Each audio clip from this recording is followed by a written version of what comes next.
Good evening, everyone, and welcome to the July 28, 2021 meeting of the Brighton Town Board. I'm Bill Maley, Brighton Town Supervisor, and I welcome you here tonight.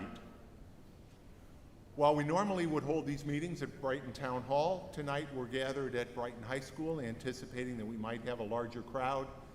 And I'm grateful to Brighton Central School District Superintendent, Dr. Kevin McGowan, and to his team for making this space available to us. They are a wonderful partner with the town in so many ways, and I am grateful for that. I would also like to note that this is one of the most important institutions in the town of Brighton, and therefore I want to acknowledge collectively that the Town Hall, Brighton High School, and all of Brighton are located on ancestral and traditional lands of the Onondaga tribe, the Haudenosaunee Confederacy, whom we recognize and respect as the traditional custodians of this land through the generations.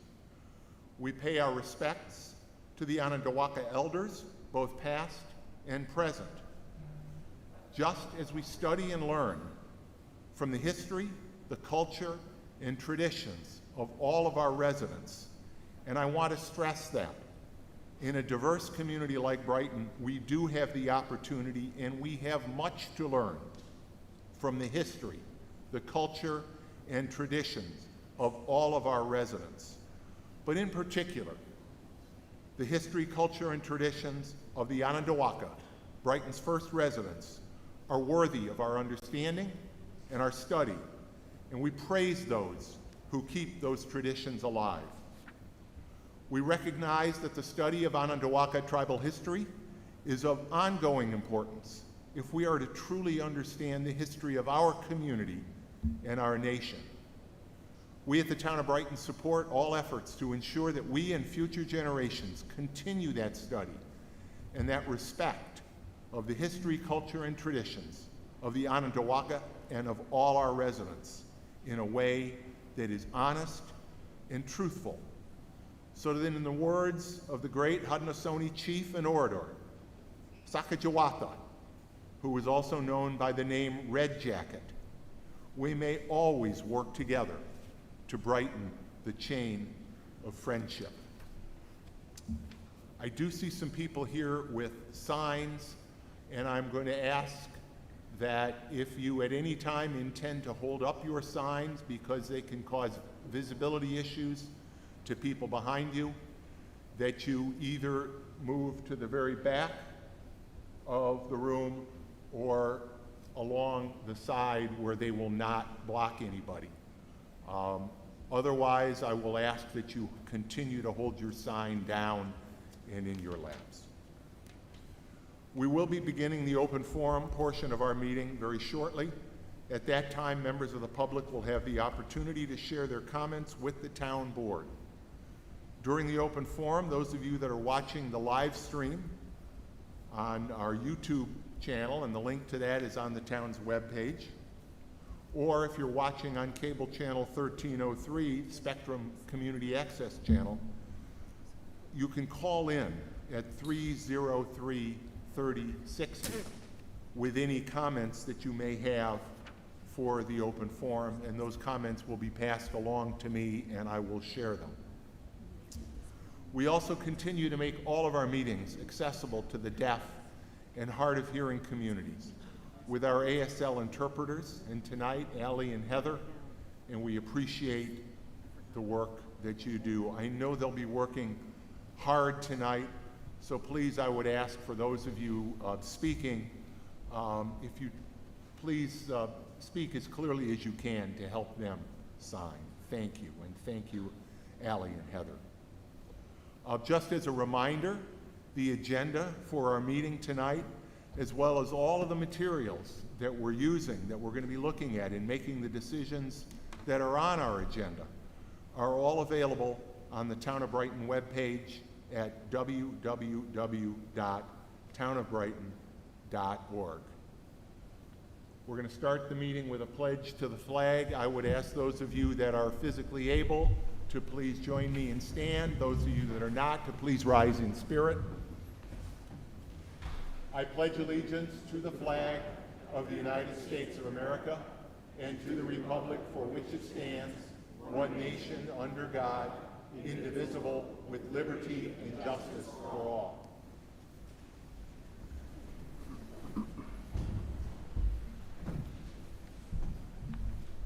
Thank you. I know that many of you may not have previously attended meetings of the Brighton Town Board, and certainly not meetings here at the Town Hall, but I welcome you all here tonight. We will now be beginning our open forum, which we hold at the beginning of every Town Board meeting. Our goal tonight in moving this meeting to the high school was to afford everybody the opportunity again to speak during the open forum and to provide the largest seating capacity possible, while still allowing us to broadcast and live stream this meeting so everyone in the community can participate. While we are meeting in person again, we do continue to observe precautions designed to keep us all safe. Obviously, we've asked you to separate by blocking off many of the seats here tonight. And those precautions are particularly important tonight given the large crowd and what we are seeing in terms of a renewed rise in COVID cases. So all persons attending tonight's meeting must wear masks at all time, although you may remove your mask when you do come to the podium to speak. If you would please replace it when you finish. And again, as Mr. Del Monte said, although you don't see a podium, you see a microphone, and it is right down there. First and foremost, I do want to assure everyone that if you've signed up to speak during the open forum at the table out in the lobby, you will have a chance to speak tonight. We will stay here and listen to you. I have a list of people who have signed up so far. You don't have to speak, obviously. And if you have not signed up yet to speak, but decide during the course of the evening that you would like to speak, simply feel free to go out in the lobby and you can sign up. Throughout the open forum, I will call the name of the next speaker who can come to the podium, as well as the following two speakers. And those two speakers who come next should go out to the lobby, let the people at the sign-in table know that you're there. You'll be called after the current speaker. When you get to the podium, as I said, you may remove your mask. I would ask that you state your name and address for the record. When you finish, you are certainly welcome to stay, but you're welcome to leave and watch the rest of the meeting in the comfort of your home, again, on our YouTube live stream, which is linked at our webpage, www.townofbrighton.org. or on cable channel 1303 if you're a Spectrum customer. Our goal here tonight and at every meeting during the open forum is to give you the opportunity to share your thoughts with the board and for us to be able to listen to your words. We will not be answering questions or engaging in back and forth dialogue. We're here to listen, just as you are, and we ask that you do the same, respectfully. Please direct your remarks to the town board and not to the room or to other speakers. Please refrain from personal attacks and outbursts during the open forum out of respect for the speakers and for the time of everyone here tonight in what is going to be a rather long evening. Bathrooms are outside the auditorium to the right. And so we will begin with our speakers. Our first speaker is Aileen Kaufman, to be followed by Michael Argamon and Adam Henney. And Ms. Kaufman, if you would come to the podium, please. And again, please state your name and address if you would. Thank you so much. Good evening. My name is Aileen Kaufman, and I live on Warren Avenue in Brighton. It was recently brought to my attention that a Brighton Town board member has made anti-Semitic statements and social media posts online. Specifically, I saw a Facebook post with a picture of the board member smiling proudly with an activist who is known for her. I'm going to ask everybody to please sit down. You are blocking the view of people behind you. Thank you very much. Please, no outbursts this evening. Ms. Kaufman, I'm sorry. Please It's okay, continue. thank you. I saw a Facebook post with a picture of the board member smiling proudly with an activist who is known for her anti-Semitic rhetoric with the hashtag Free Palestine. My initial reaction to this post was both shock and surprise. When I heard that the group, Brighton Stands Against Anti-Semitism, was facilitating a Zoom meeting to address concerns of anti-Semitism in Brighton, I was very eager to watch in hopes that once Ms. Wilt learned about how her rhetoric was indeed anti-Semitic and harmed the constituents she was elected to represent, and how this rhetoric leads to violence against Jews, I thought she would seek to learn more and genuinely apologize. As I watched the meeting, I thought the other board members in attendance made it very clear that they will not stand for any form of anti-Semitism in our community.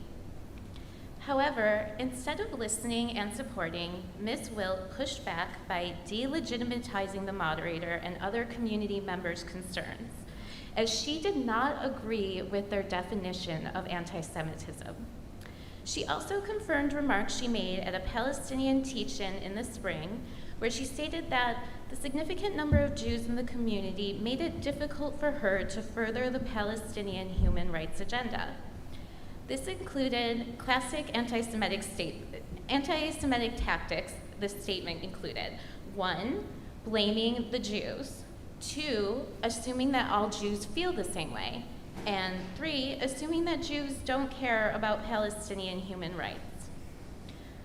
Her body language and word choices were dismissive and insincere and not at all supportive in any way for her Jewish constituents' experiences. One of the solutions she offered, besides telling an oppressed minority group that we cannot define anti-Semitism, was that we should just ignore her personal Facebook page because that's her personal page, not her political page. If an elected official told any other minority group to ignore the racist, bigoted, harmful comments they made on their social media, the outcome would be very different. I did direct message Ms. Wilt on her political Facebook page to engage her in dialogue about the impact of her rhetoric. I naively thought that if she heard from more constituents, that she would learn. I was met with combativeness and was accused of being racist for expressing the impact of her actions on me. Since almost everyone else appeared to be too afraid of Ms. Wilt, and even though I'm generally a reserved person, I decided to put myself out there and make a public statement on Facebook so that voters could be aware of her actions and beliefs in the primary. Ms. Wilt was reelected, and then I heard from a friend a week or so after the fact that Robin Wilt was chanting Free Palestine after her victory speech at a local election party. This was right after the Brighton Stands Against Anti-Semitism meeting, where Ms. Wilt had just learned that the phrase Free Palestine is derived from the terrorist organization Hamas charter, which calls for rooted genocide of the Jews in Israel from the river to the sea. She hasn't learned, and she refuses to learn. She refuses to listen. Ms. Wilt prides herself on her diversity and inclusion work for minorities in our community. Yet, she has failed to center herself on, truly listen to, and empathize with the Jewish constituents in her community who were truly hurt and terrified. I hope that actions will be taken to prevent Robin Wilt from continuing to engage in this type of divisive and anti-Semitic activity as a town board member.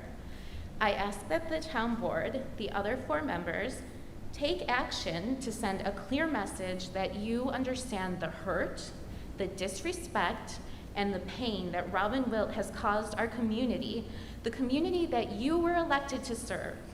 Thank you for listening to this important matter. Thank you.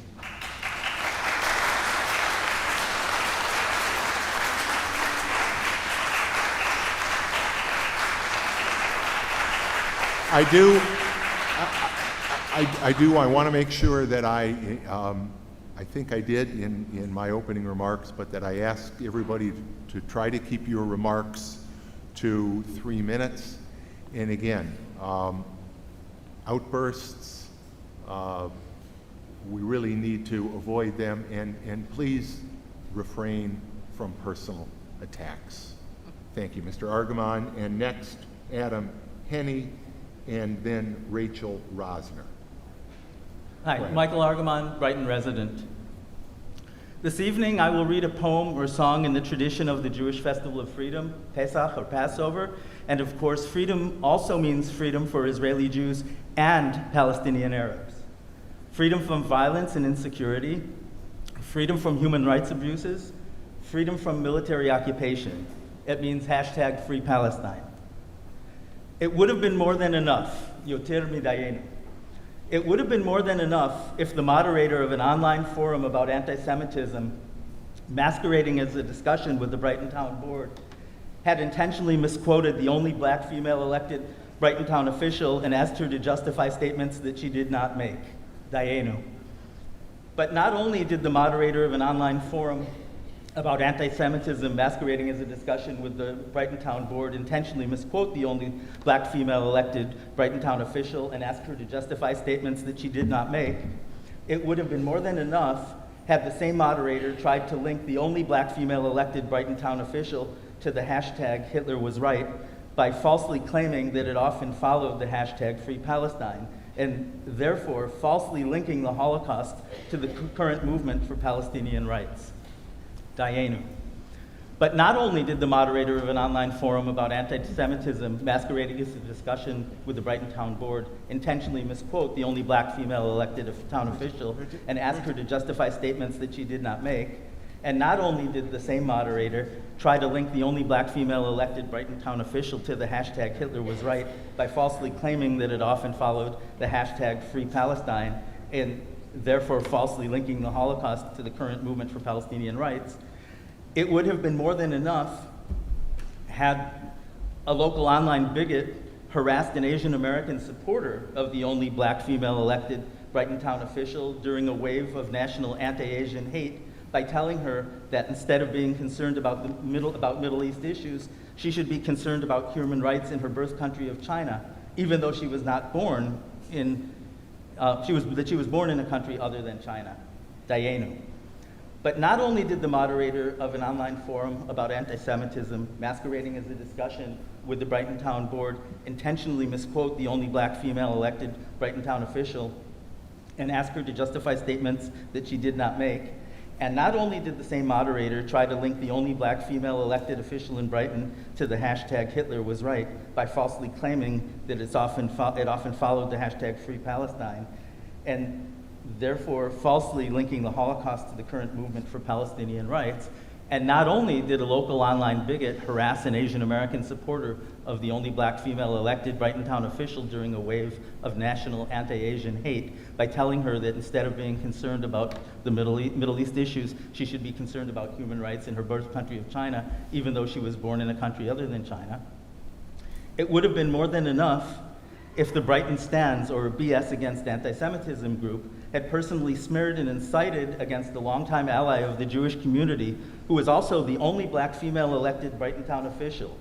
But they have expressed no outrage about actual local anti-Semitism at Brighton Town Board meetings by an anti-choice speaker who diminished the memory of the Holocaust by comparing it to abortion, and have ignored racist anti-Semitic District Attorney Sandra Dorley, who used the George Soros trope in her campaign against her black female electoral challenger, and possibly even ignored a Brighton neighborhood association concerned about religious Jews moving into their neighborhood.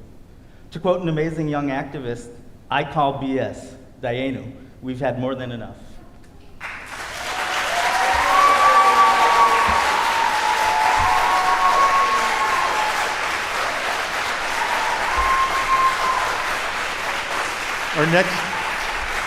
Our next speaker is Adam Henney, followed by Rachel Rosner and Amita Singh. Thank Mr. you. Henney?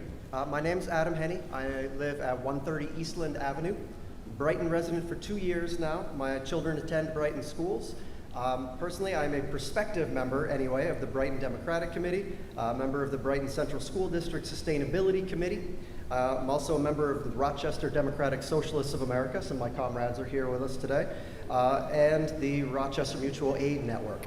I like to imagine that I am an engaged and active member of our civic community here in Brighton as a town, in the greater Rochester area as well. We chose Brighton on purpose. We moved here particularly out of any of the number of places nearby where we could have lived, in part because of the quality of the schools, like many people here, but also very much because of the diversity of the community. After a decade of living in very rural white parts of America, it meant a ton to us to join a town with both a vibrant Jewish community and a high level of diversity in terms of racial, ethnic, and religious diversity otherwise. I'm not Jewish myself, but in my little family of 4, we are variously Jewish, trans, autistic, gay, and living with chronic illness. So as a result, we're really attentive to how a community speaks to and for marginalized and vulnerable people. So, joining the Brighton community here, we learned about Robin Wilt's consistent advocacy for the marginalized and vulnerable here in Brighton, in the Rochester community at large, and in the world as a whole. It felt clear to us that we had chosen the right home and that we had the right person representing us in local government. Robin is currently coming under attack for advocating for some of the most vulnerable people in the world, and to be honest, that has shaken my faith in our neighbors here in Brighton. But our democratic institutions are here for a reason, and Brighton's Democratic voters have chosen Robin to represent us, despite the online harassment from a handful of Brighton activists. So, as a Brighton resident and a big fan of our diverse community and of our democratic institutions, I am calling on our town board sitting here before us to support your fellow board member and to speak unequivocally against the efforts of a handful of Facebook activists attempting to undermine the diversity and social justice in our community. Thank you.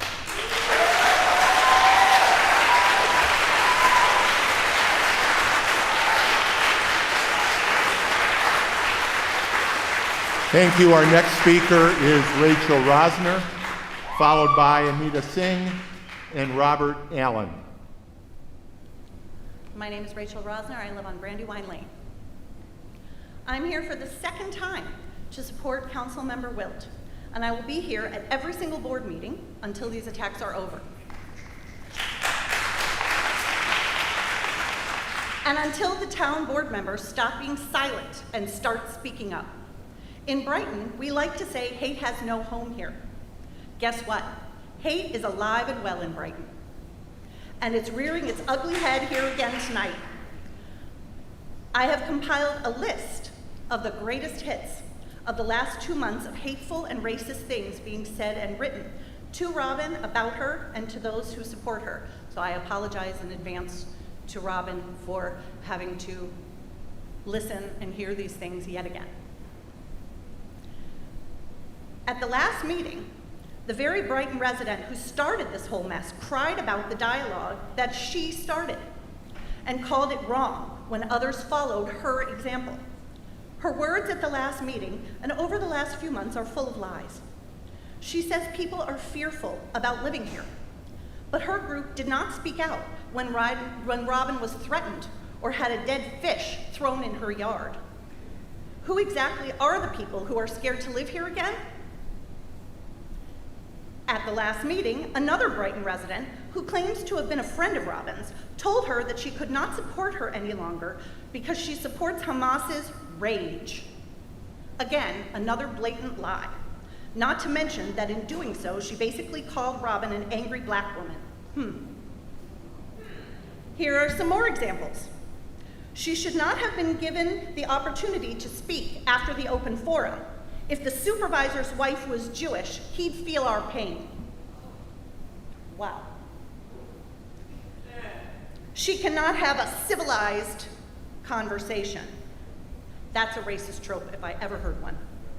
Her apology was insincere. Okay, she apologized, but I didn't like her tone. The tone police should be disbanded forever. The way she was acting, her insincerity, her tone, her questionable choice of words. People are more concerned about the inflection in her voice than in her actual words and sentiment. Just more proof that nothing she ever does or says will make any difference to any of you. If you don't believe what I said, engaging is pointless. So much for civil discourse, I guess. Robin never takes accountability for her actions. What actions are those exactly? It can't be about this, because Robin has in fact apologized several times in a variety of formats. Any reasonable person would have taken down this post. Defending human rights is not unreasonable. No one gets to decide what is reasonable for someone else.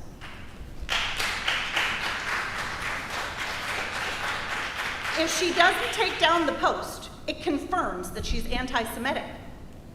We all realize that these same people would skewer her for taking it down, saying that she did it because she knew she was wrong. I'm proud that she left it up as a way to ensure full transparency in all of this and in everything else she does. I'm not convinced she actually cared. Robin could have begged and cried for your forgiveness, and they wouldn't believe her or forgive her. I am being attacked for being Jewish. By who exactly? A picture that uplifts Palestinians is not an attack on Jews.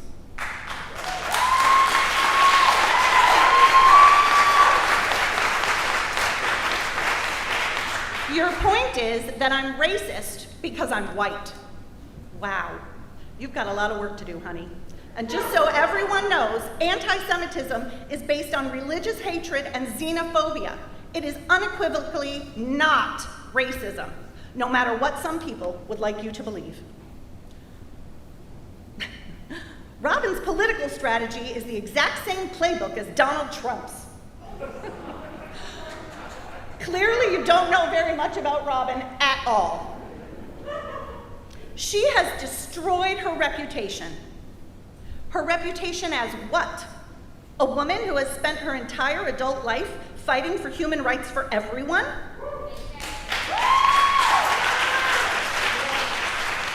This whole episode shows that Robin's reputation is firmly intact as a black woman who will always be in the struggle for liberation for everyone and who won't give up on her principles to save face.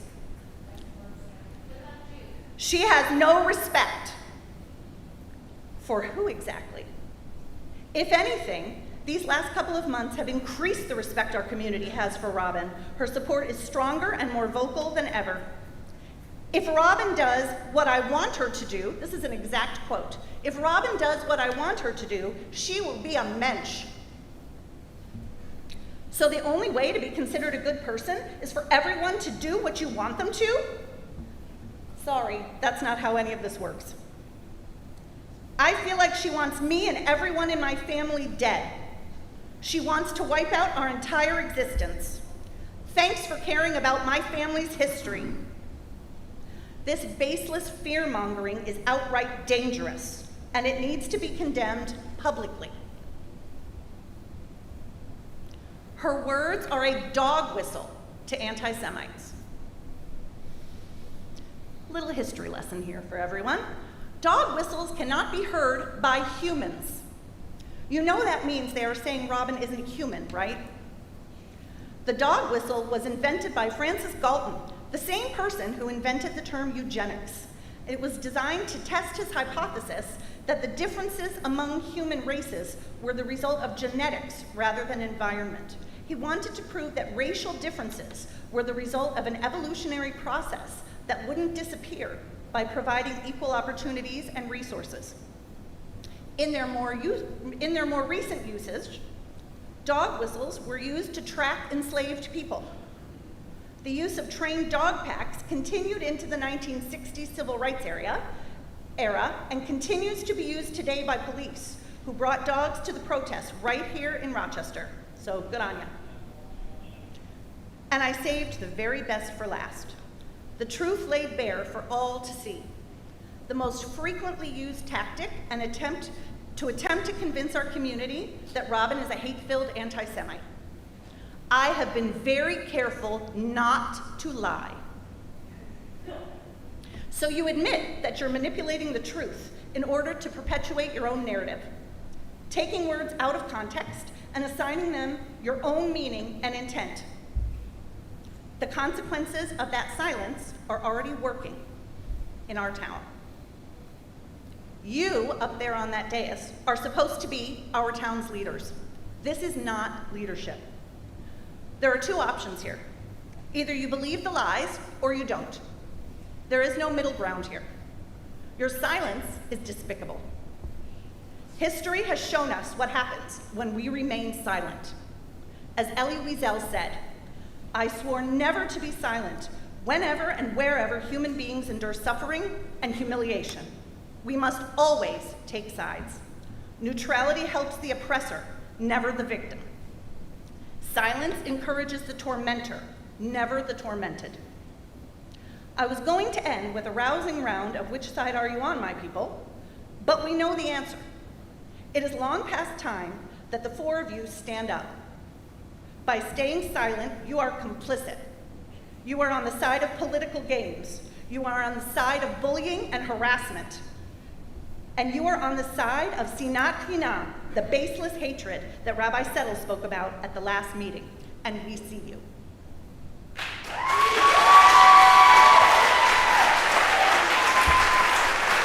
The next speaker is Amita Singh, followed by Robert Allen and Jacqueline Richard. Ms. Singh? Good evening. My name is Amrita Singh. I'm sorry, I couldn't read it. My apologies. So my name is Amrita Singh. I'm a Brighton resident. I grew up in Brighton, K through 12. This is my home. This is my hometown. And that said, I stand with Robin, and I stand with the Palestinian people. So before I continue, I want to note that it is complete hypocrisy to do a land acknowledgement, acknowledging that we're on indigenous land, while suppressing discussion, conversation, facts about the struggles of the Palestinian people.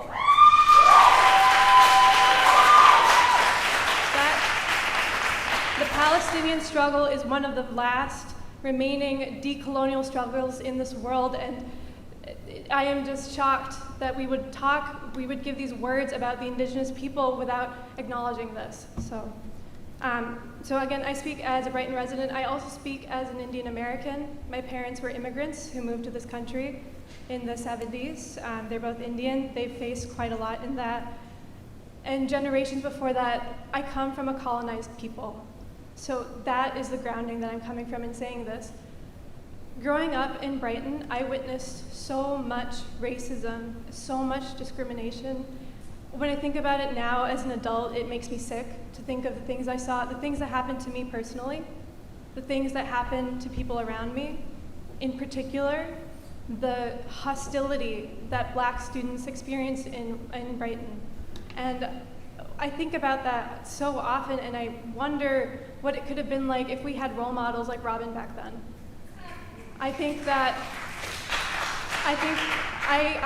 just didn't have that back then. I didn't have words. I didn't have someone speaking up for people like me and people like my fellow students of color. And I'm so grateful that we have her now, and this town owes so much to her. I'm also an organizer with the Citywide Tenant Union of Rochester. In December, I was arrested as part of a civil disobedience alongside 18 other community members. We were blockading an eviction of a Black woman in the city of Rochester who was being unjustly evicted because she spoke out against her landlord. 30 riot police arrived to arrest us. It was one of the most traumatic moments of my life.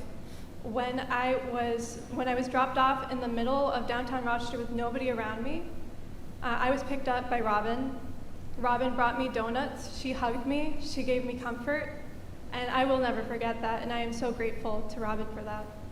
So we need her here, and we need more people like her. And this thing that's happening, it's just going to discourage people like Robin from joining our community, from participating, from speaking out.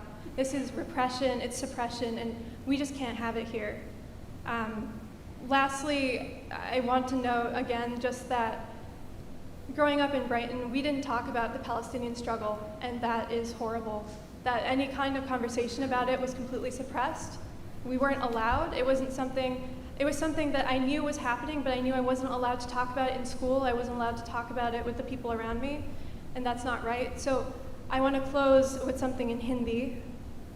Nadi se samudra tak, Palestine azad hogi. From the river to the sea, Palestine will be free. Thank you.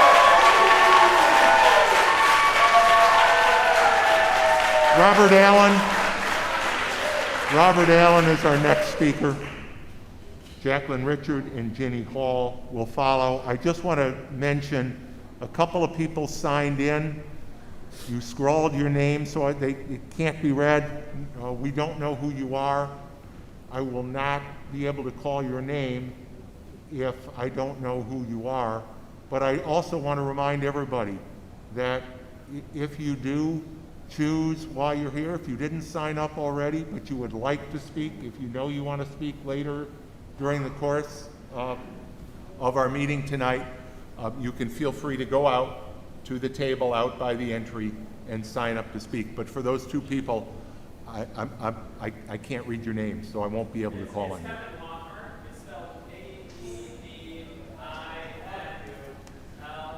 I can read your name, Mr. Lockhart. It's not you. Mr. Lockhart, I can read your name. It is not you. Go ahead, speak. Bill, you chose to start this meeting by honoring the indigenous people of Brighton. I'm going to choose to honor our police officers here this evening.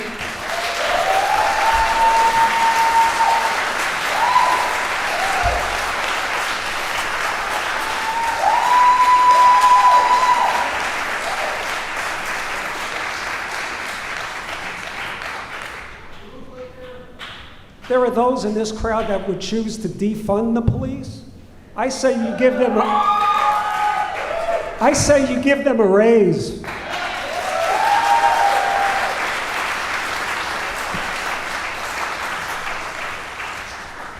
My mother gave me the name Robert Allen when she gave birth to me prematurely in her 8th month. Think about that for a second. I'm standing here alive tonight while unborn babies in their 8th month in their mother's womb can be aborted right down the street after you all inevitably approve the building of that killing center. You will all have blood on your hands. It's unprecedented. Isaiah 62:1. For Zion's sake, I will not keep silent, and for Jerusalem's sake, I will not keep still. I am not here either to call for Robin Wilt's removal from the board or any other subcommittee, as I'm not here to play that cancel culture crap game. Although I vehemently oppose and am truly offended by both her position and opinions on Israel, she is entitled to them. As a nearly 30-year overtaxed Brighton resident, so am I entitled to my own opinion. I stand here with no malice towards her in my heart, and I strongly condemn all kinds of intimidation to silence her. I'm here this evening to speak directly to Miss Robin Wilt and to address her extremely hurtful and divisive position on Israel. But before I do that, I'd like to set the record straight for myself. Robin, if you would allow me to address you like that. Robin, 2 weeks ago, for nearly the first... Sir, I would ask you to address any of the members up here by their title. Councilmember Wilt.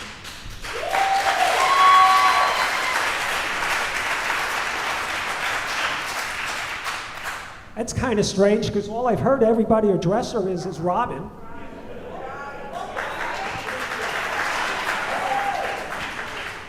Playing by two sets of rules here, I see. Miss Wilt, 2 weeks ago for nearly the... I'm sorry, I'm going to stop you again. As we started this meeting, I asked that we not have any outbursts. You've shown respect for the most part for the speakers tonight. I would ask that you show respect throughout the course of the meeting and that we not have these outbursts. Thank you. Thank you. Miss Wilt, 2 weeks ago, for nearly the first 5 minutes of your pathetic explanation that you were neither anti-Israel nor anti-Semitic, you tried to create a narrative that the pushback from the community and the outcry pertaining to your statements of your unremarkable tweet, and I quote you, which I and many others in the community would rather call remarkably offensive was somehow because you were a black woman. I quote you, "Many were assuming the worst of black people. You chose to play the race card and portrayed yourself as the victim, that you," and I quote you, "were never given the benefit of the doubt. You spoke about a TV segment which reported on racial profiling to set the platform that you were going to stand on when explaining yourself.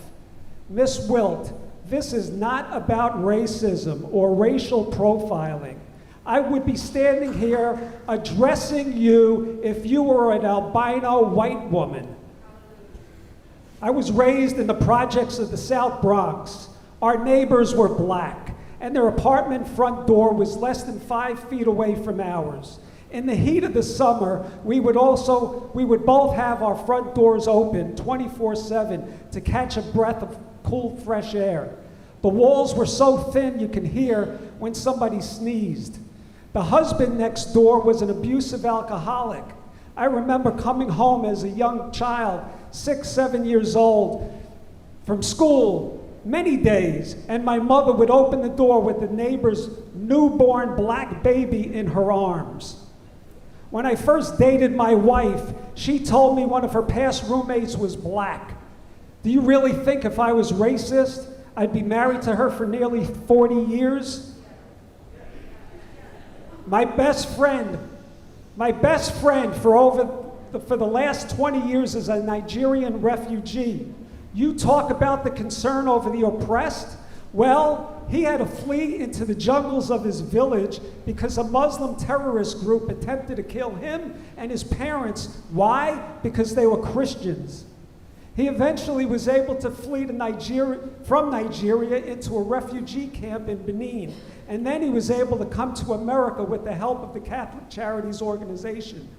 He arrived in Rochester with nothing other than the shirt on his back.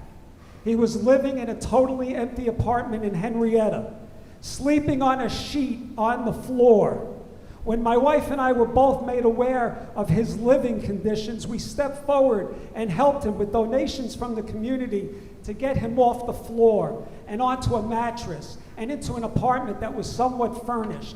We would bring him bags of food as often as we could from a local food pantry so he could eat. When he graduated RIT, we stood with him. When he became an American citizen, we stood with him. When he got married in London, England, and he asked us to stand with him because his parents could not leave Nigeria, we traveled at great expense so we could stand with him in the absence of his parents. We were the only 2 of 4 white people among 200 blacks that attended that wedding. When he became a father for the first time, we drove 5 hours to stand next to him when his daughter was dedicated to God, and we're the only white people in an all-black church. So, Mrs. Wilt, this is not about the color of my skin or your skin. It's only about your true colors when it pertains to Israel.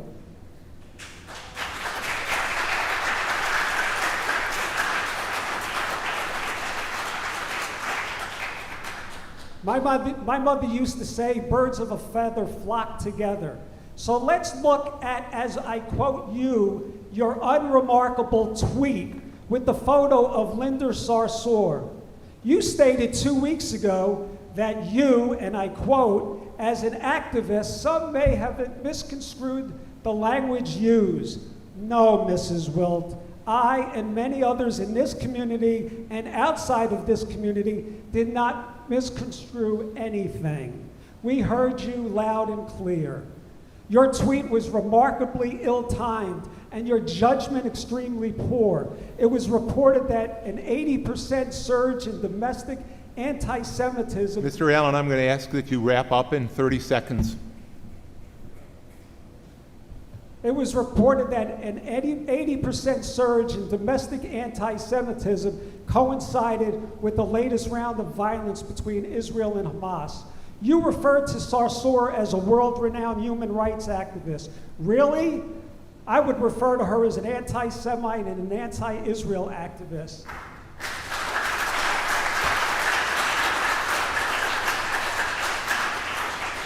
Sarsour is the one who stands with terrorists and bigots. Sarsour is the one who shared a platform and praised Rasmia O'Day, a Palestinian Arab terrorist responsible for murdering Jewish students. She's the one that praised Arab kids for throwing rocks at Israeli women and children as the definition of courage. And she is the one that tweeted her support for the knifing, bombing, and shooting campaigns in which Arab terrorists murdered and maimed over 12,000 Jews. Thank you, Mr. Allen. Thank you, Mr. Allen. The next speaker is Jacqueline Richard. That's the woman you stand beside?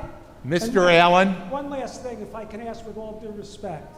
As a Jew, Mr. Allen, you know, you declined to show. Mr. Allen. You didn't cut off anybody else. They rambled. They went on. They said their piece. Mr. Allen, you've used your time. The next speaker is Jacqueline Richard, to be followed by Ginny Hall and Joy Bergfalk.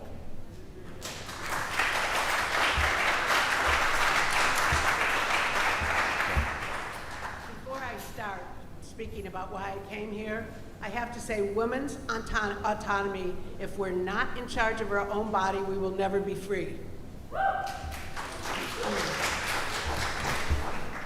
My name is Jacqueline Richard, and I live on Woodton Road in Brighton.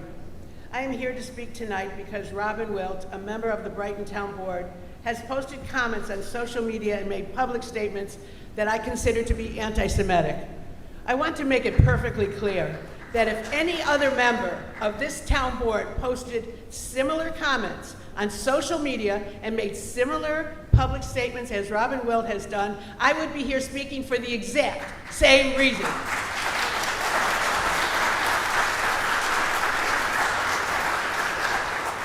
I will never tolerate anti-Semitism. It's up to all of us to call out anti-Semitism wherever we find it. When I see or hear anti-Semitism, I will speak up loudly and I will not be silent. During the Israeli-Hamas conflict in May, it has been reported that anti-Semitic incidents in the United States more than doubled compared to the same time last year. It was during that time on May 18th, 2021, that Robin decided it was a good idea to post a picture on Facebook of her and her arms around a renowned anti-Semite, Linda Sarsour, with a cryptic comment. Those who know her know what this post means. It's day 8 of the conflict, free Palestine. The post by the elected Brighton official alarmed me and so many in our community who believe that free Palestine is a shortened version of from the river to the sea, Palestine will be free, calling for the elimination of the Jewish state of Israel. When someone shouts, free Palestine, I hear, kill all the Jews. On May 20th, 2021, Robin Wilt gave a short speech at a Free the People rally in the support of Palestinians. She introduced herself as the member of the Brighton Town Board. That's right, she felt it was necessary to let everyone know she sat on the Brighton Town Board. Was Robin speaking in her official capacity, representing the residents of Brighton? During her speech, she said words to the effect that it was tough to stand up for the Palestinians since she represented a town with a lot of Jews. Why did Robin Wilt think it was necessary to refer to a lot of Jews? It was frightening to hear such an anti-Semitic comment from an elected Brighton official. I must mention that Robin Wilt's reference to the Jews was edited out of the original video that was posted on Facebook. At the end of her speech, there were chants, free Palestine, free Palestine.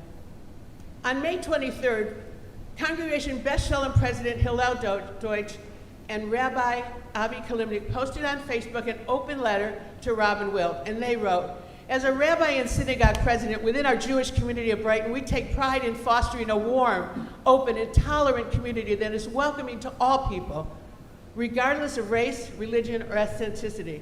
We hope and expect that Brighton political leaders will be dedicated to preserving such a community. Our hope for tolerant Brighton suffered a severe blow on May 18th, when you posted a picture on Facebook of yourself with the renowned anti-Semite Linda Sarsour. Later in the letter they wrote about Linda Sarsour, she is the antithesis of warm, open, and tolerant. She is the antithesis of everything Brighton should be. How can a Jew feel safe in Brighton when our political leaders take pride in such allies? Constituents and friends of Robin's have told me they've tried to contact her by email, phone, and in person to explain to her why Free Palestine instills fear and can lead to anti-Jewish intimidation and even violence. Even after learning of its meaning into many of our communities, she continues to use it. On June 13th, at the Anti-Jewish Hate Town Hall on Zoom, again she did as she spoke at the Free the People Rock rally. Her comments included a reference to the Jews in our community. Robin Wilt said, "I know it's hard in a town that has significant Jewish population to stand up for Palestinian human rights." That statement Robin Wilt made is absolutely offensive to Jews and is an anti-Semitic statement. Robin Wilt also said at the same town hall. Sir, excuse me, Ms. Richard. Sir, you've made repeated outbursts. You've been told not to. One more, and you will be asked to leave. Thank you. Please continue. Sir.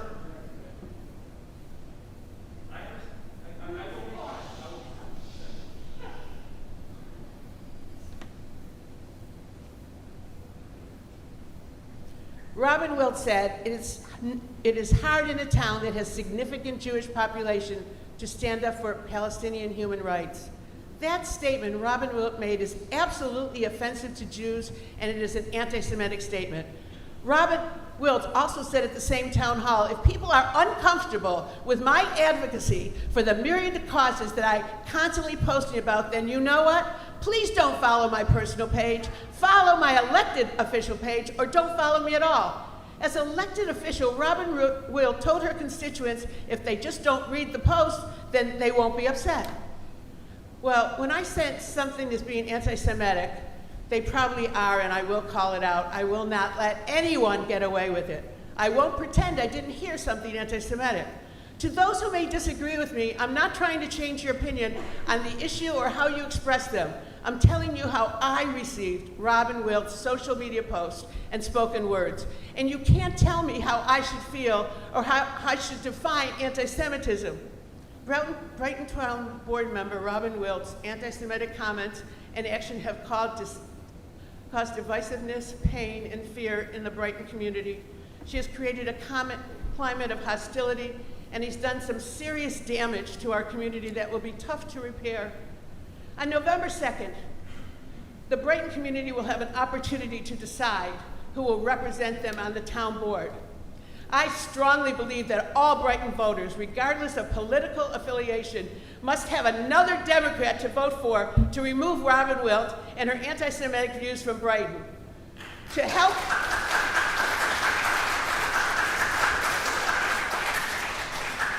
them begin the healing of our diverse Brighton community, I call for Robin Wilt to immediately resign from the Brighton Town Board, and I call for her to take appropriate actions to remove her name from the ballot from the November general election.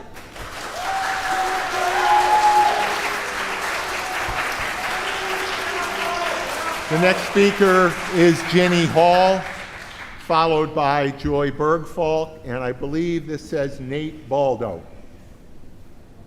My name is Ginny Hall. I live on Chelmsford Road. I've lived there since 1990. I'm a member of the Brighton Democratic Committee. I'm also a co-leader of Indivisible Rochester. As such, I espouse progressive values around equity and human rights. I support Councilmember Wilt, who also supports equity and human rights. She belongs on Brighton's Idea Board. Councilmember Wilt is a dedicated public servant. I hope the board will stand with Councilmember Wilt, as I do.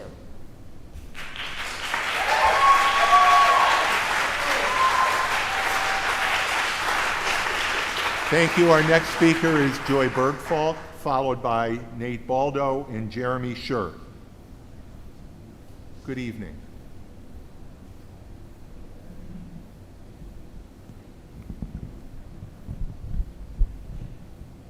Good evening. My name is Reverend Joy Bergfalk, and I am here in my official capacity as a Baptist minister.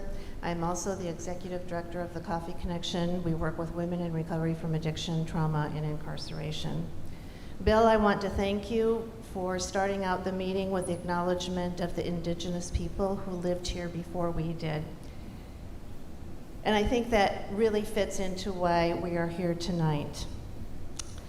I look like a white soccer grandma, but none of my grandkids on my family side are white. I am probably purebred Swedish, perhaps with a little bit of French gypsy thrown in, which makes sense to some people. But my family now comes from 9 countries. Besides Sweden, 2 Latin American countries, 1 Caribbean country, 2 Asian countries, and 3 African American countries. I live on Westfall Road, and I intentionally moved to Brighton 28 years ago because of the racial prejudice my children were experiencing in another community in the area. This is about respect for all humankind. All humankind, regardless of color, regardless of creed, regardless of sexual orientation, regardless of political beliefs, regardless of country of origin, whether it be from Kenya, from Guatemala, from Israel, or from Palestine. Robin Wilt has become a very, very close friend of mine. I am embarrassed and distressed to hear our community speaking in this fashion and disrespect for anybody in this room. I'm fighting back tears. I'm feeling angry. If you truly know Robin Wilt, you will know she does not have one anti-Semitic bone in her body.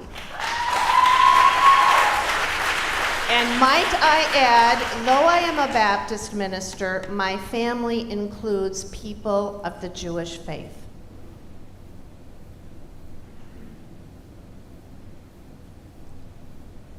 Please, stop embarrassing me. Stop embarrassing yourselves. Stop the hatred.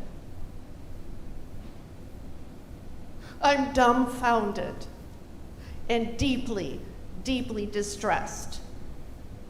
I would have been here and spoken 2 weeks ago, but just before I was to leave, I fell and broke my knee. I hope that everyone will step back and think about their words tonight, regardless of where you stand on any issue. Thank you very much. Thank you.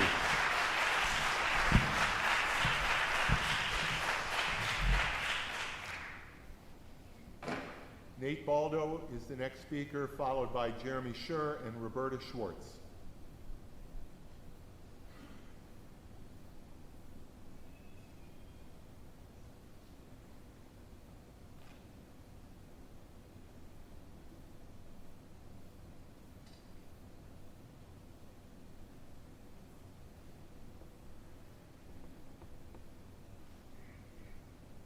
Thank you very much. My name is Nate Baldo. I live in the city of Rochester. I grew up in Brighton, went to high school here. It's good to be back. I wanted to start off with what's really become apparent to me with regard to these events over the last few months has been the profound lack of empathy for Black and Palestinian communities. When I lived in Israel, one of the first things that struck me was how familiar it felt to Rochester. In terms of the segregation, in terms of the police presence, the discrepancy in terms of opportunity, depending on what neighborhood you lived in.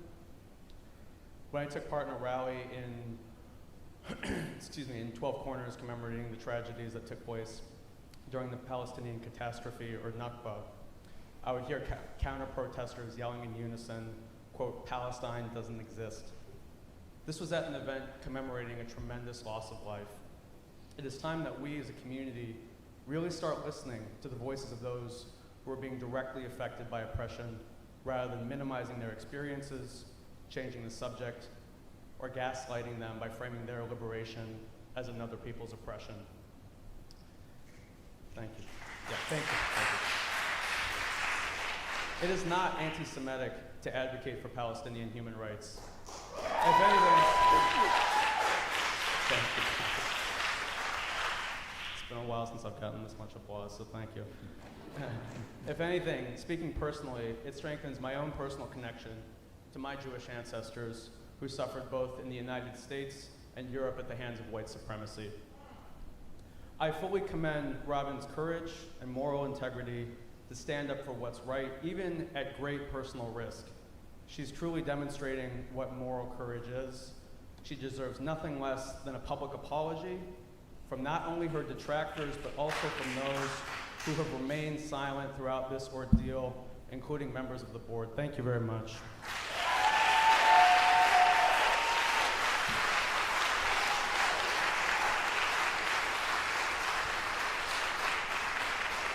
The next speaker is Jeremy Schur, followed by Roberta Schwartz and Devin Chase.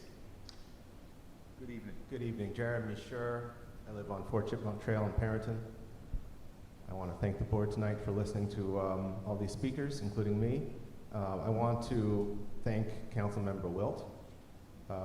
Councilmember Wilt has educated me and countless others in the Rochester area about what solidarity means, about how oppressed people find solidarity with other oppressed people and stand together against forces of oppression that a white person such as me, a white Jewish person such as me, struggles to understand.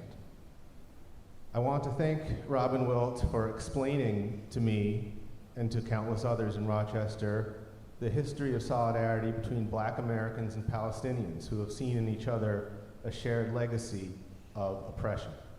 I want to thank Councilmember Wilt for having the courage and endurance to sit here tonight and weather a stream of abuse that has continued unabated for countless weeks, undeserved and hateful.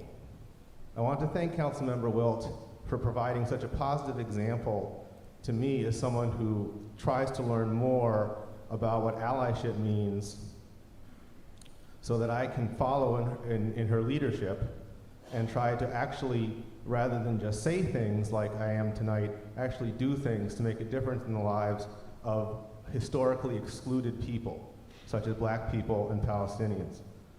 I want to thank Councilmember Wilt for remembering that Palestinians live here. But one thing that seems to be overlooked constantly in the discussion of Councilmember Wilt's statements is that she was making them not to harm anyone, but to acknowledge and recognize the Palestinian people who live here in Brighton and Rochester and Monroe County, people who have been hurting terribly. They are not Hamas, as other speakers have called them, but they are Palestinians. They are human beings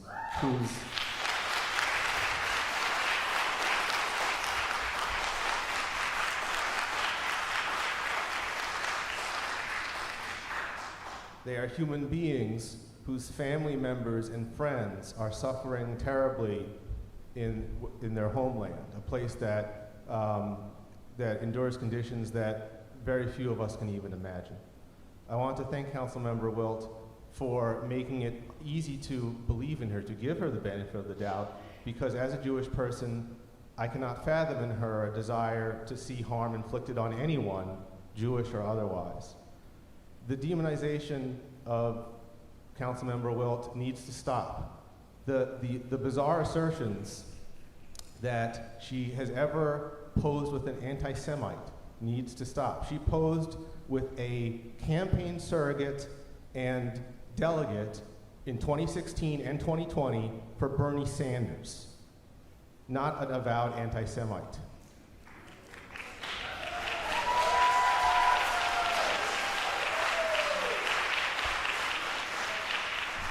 The nonsensical claim that Free Palestine is some sort of anti-Semitic rallying cry needs to stop.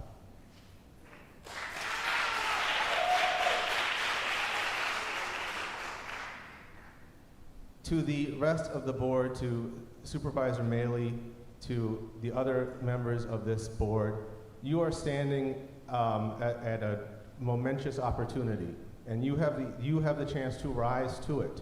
You can speak out in solidarity and with love for your fellow council member, Robin Wilt, to say that you will stand together against the attacks, that you support her, that you have her back, that you believe in her, and that you will not stand for the hatred against her.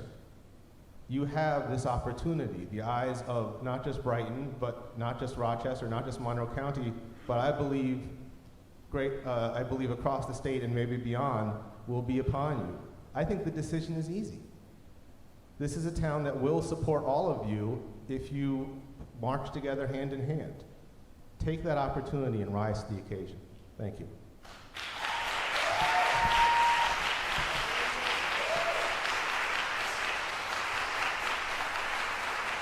Our next speaker is Roberta Schwartz, followed by Devin Chase and Sophia Aisi, I believe.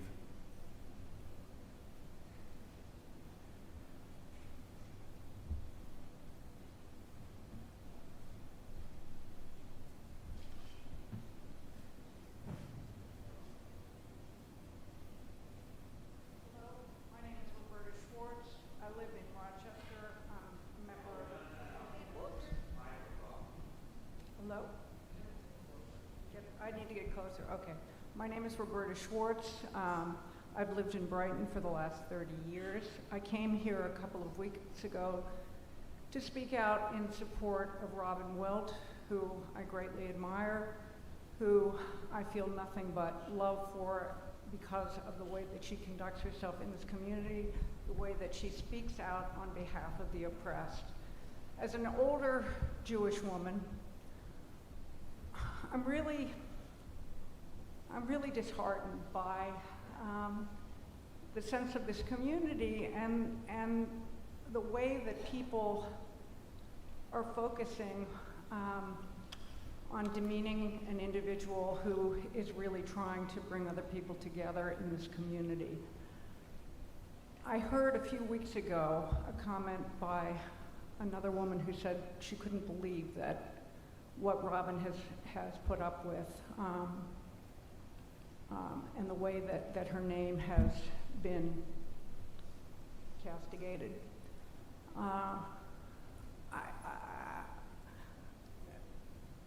Perhaps she is too good for this community, but I want her here.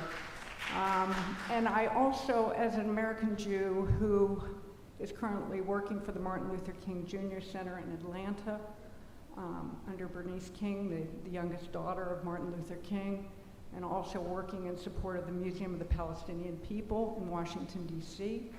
I think it is time that we all come together and that we speak out against many of the policies that are taking place in Israel and in this country, and money that's being directed by American taxpayers to Israel that's leading to violence.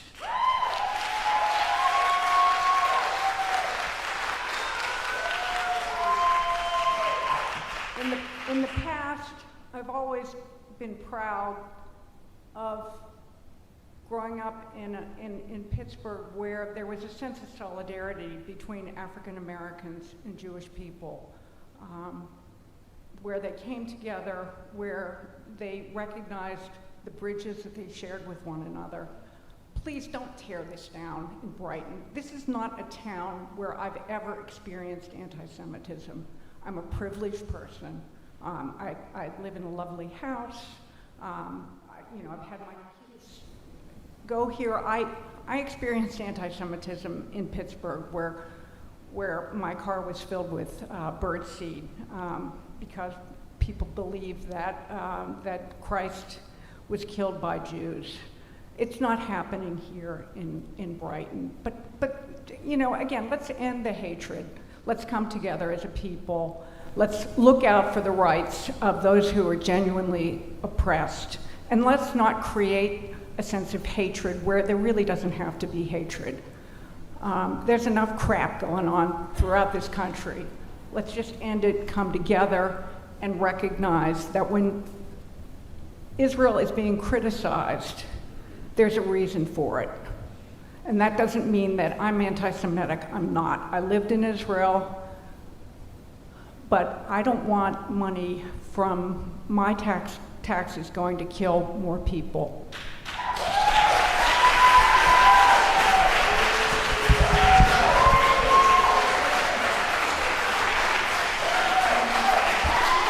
Thank you. Devin Chase, followed by Sophia Icy and Maura Hamilton. Hey, there we go. So, hi. Thank you for holding this forum. Live at 12 Benton Street. This is my now third time being at a Brighton meeting. And man, there should really be some catering or something, because it really goes on late. Some sandwiches or something. But I'd like to say, first, from the river to the sea, Palestine will be free.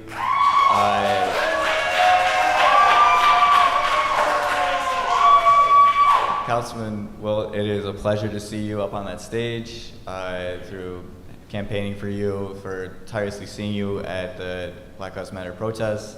You know, you are always someone that I look to, always someone that I feel comfort in, and you know, always see a hug from you, and it is always brings really uplifts my heart every single time. And thank you for everything that you do. There has been over 5,600 Palestinian people have been killed since 2008 to 2020 in the Palestinian land, in Gaza, in the West Bank. There has been 251 Israeli killed in that same amount of time frame. There is a clear disparity. There has been over 80,000 injuries for the Palestinian side. There has been less than 10,000 on the Israeli side. There is a clear discrepancy in what is happening. What is happening in Palestine and on the border of Palestine and Israel is apartheid. It is clearly, without a doubt, apartheid, and the UN has come out and said that. These illegal settlements, over 400,000 illegal settlements, where it is literally, as we were seeing in videos, Jewish people coming, Israeli people coming and knocking on doors of Palestinian people that have lived there for generations and telling them to get out simply because they are Palestinian people. That is not right.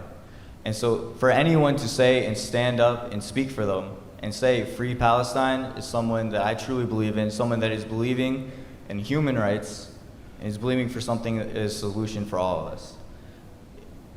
It is irreprehensible to misconstrue any criticism of Israel with anti-Semitism. It defeats the point.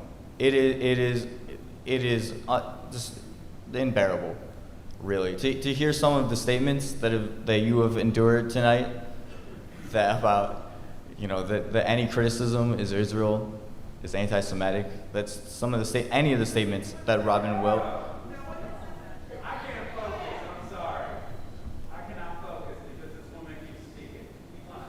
I'm going to ask everyone to please, out of respect, go ahead, Mr. Chase. I would just only like to end my comments is thank you for everything we stand in support with you, Councilman Wilt, and everything that you do. And I hope we'll see you again for the rest of this board. Thank you and have a good rest of your night.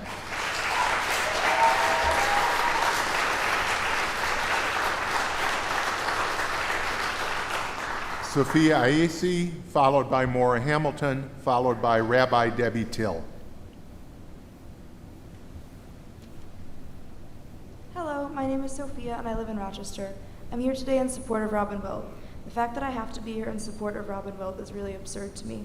I support Robin because she's kind, passionate, authentic, and absolutely inspiring, and also because she stands with all marginalized people.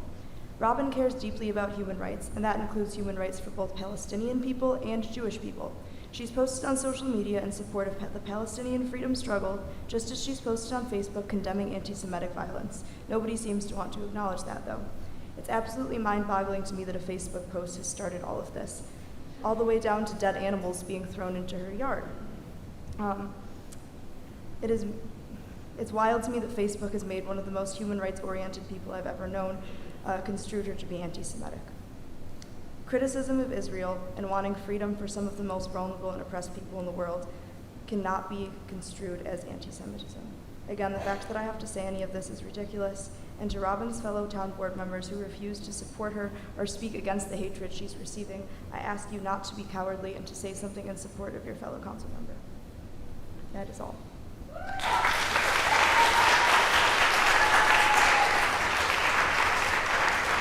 Next speaker is Maura Hamilton, followed by Rabbi Debbie Till and Rabbi Peter Stein. And again, I want to mention that if you have not signed up but do wish to speak, please do sign up at the table out front. Go ahead. Oh. My name is Maura Hamilton. I'm a resident of Brighton. Part of me is shocked that I need to be here once again after the huge show of support for Robin at the meeting 2 weeks ago. But people continue to doubt and criticize the only black woman on this board, no matter how many stories they have to the contrary, and for that I'm not at all surprised. So let me be yet another person to share how much Robin means to the Brighton community, particularly to the parts of the community that have been historically excluded. Calling for the freedom of one group, in this case Palestinians, does not deny rights to another group. I have not been a resident of Brighton for long, but I continue to stay and feel safe in this community because I know that I have Robin here fighting for me and for all of us. On one of the most traumatizing days of my life, I was also one of those 18 arrested, trying to simply keep a family in their home in 18-degree weather. I was left stranded and terrified in the middle of the city of Rochester, and Robin was there with a warm car, a donut, and a hug, and I cannot even begin to describe the comfort that provided that day. It is so easy to feel hopeless at the state of the world right now and the many injustices that we're seeing. But because of people like Robin in positions of power, I continue to have hope that we can move in the right direction. Eliminating or limiting her role on this council at all would be a disservice not only to her, but to every single person in this community that trusts in her support.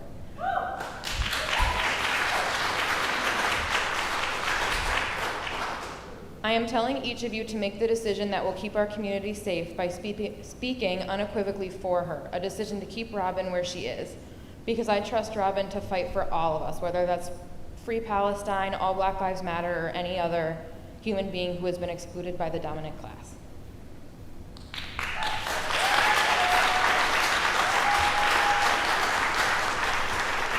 Next speaker, Rabbi Debbie Till, followed by Rabbi Peter Stein, followed by Iman Abid. Good evening. My name is Rabbi Debbie Till. I'm the rabbi at Temple Sinai, a historical landmark in Brighton, but stand here this evening as a Brighton resident since 2007. 14 years ago, when I made the decision to move from another Rochester suburb to Brighton, it was specifically to raise my 3 children in a diverse and inclusive community. I was hopeful then, and despite current and significant tensions, remain hopeful this evening. Much has been said under the cloak of seeming digital cover, and decades-long relationships have not only been sullied, but damaged. This is not the Brighton I knew. This is not the Brighton it could be. We need not agree on all things, but where I would hope we can agree and align is in our fight against intolerance and hatred. As a Jew, I will call out anti-Semitism every single time I see or hear it. As a white heterosexual woman, I aspire to use my privilege to listen more carefully and call out racism, sexism, and homophobia every time I see or hear it. Having spent the last nearly 2 decades working across faith lines, I aspire to call out Islamophobia and xenophobia every time I see or hear them. I aspire to live and continue to raise my children in a town where hatred does not shapeshift and diversity is valued and celebrated. I come from a tradition, and many others here tonight do as well, where the unhealed wounds of history have not yet healed, and that pain and fear still very much informs us and what we do.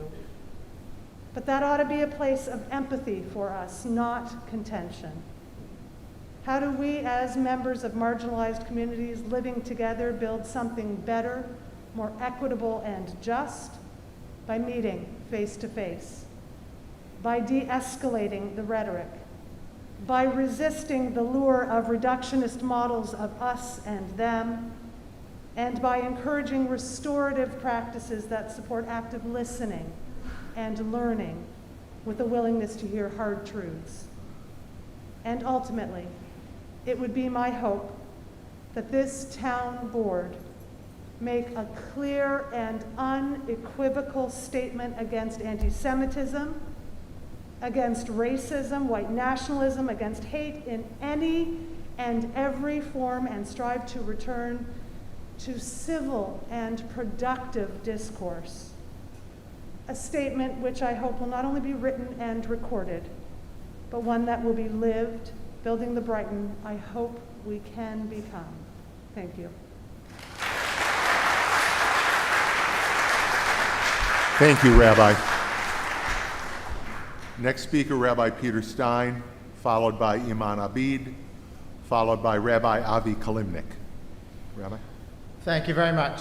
My name is Rabbi Peter Stein. I've lived in Brighton since 2014, and I am the father of 2 Brighton High School graduates. I also serve as senior rabbi at Temple B'rith Kodesh in Brighton and as president of the Rochester Board of Rabbis. I offer this information to identify myself, but please know that my remarks reflect my own personal opinions and are not the result of motions taken by either board. I don't come to tonight's meeting to offer a sermon, and I don't come with the goal of analyzing the toxic spiral that has consumed so much energy and generated so much negativity in our town over the last several weeks. Rather, I come to offer 2 thoughts. First, rooted in my study of Jewish ethics and texts, I want to share my firm belief that conflict in and of itself is not a problem. It's a matter of how that conflict is conducted. And I believe that the most important way for us to conduct ourselves, especially when we feel so passionately and especially when the subjects at hand are so sensitive, is to communicate directly with the parties that are involved. Personally, I have had many direct conversations over the last several weeks with elected officials and concerned residents. I always want to listen carefully and to work hard at having true dialogue with those who might have different perspectives or opinions.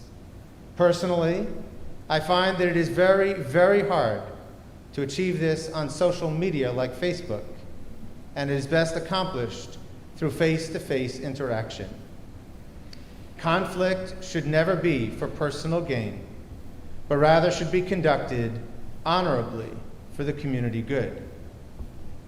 The second thought I want to offer has to do with anti-Semitism, racism, and other kinds of hatred and abuse. These have no place in our community, and I hope we will pursue ways to denounce and combat vitriol in all forms. I would like to see the town board offer a formal declaration against hatred.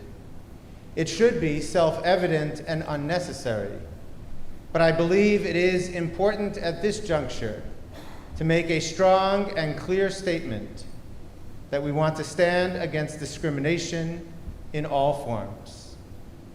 And then I would like to see some actions to support the formal statement. I volunteer to help craft community forums that bring Brighton residents, business owners and workers, and others who are involved in our town closer together. As a starting point, the Anti-Defamation League has helpful definitions of both anti-Semitism and racism, as well as other resources that have helped me understand the urgent need and most effective ways to combat hatred. There are, of course, many other experts and valuable resources that can be of help to us all. I yearn for a time when there are productive and positive relationships throughout our town, and I hope we will work together to not only heal divisions, but to model what it means to have genuine understanding across a diverse population. Thank you for your attention. Thank you, Rabbi. Next speaker is Iman Abid, followed by Rabbi Avi Kalimnik, followed by Hillel Deutsch.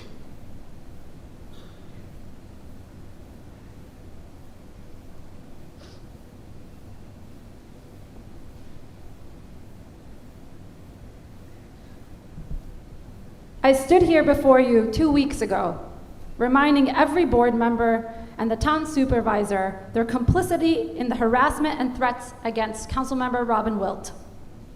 As of today, no apology has been given to the only black woman on the town board.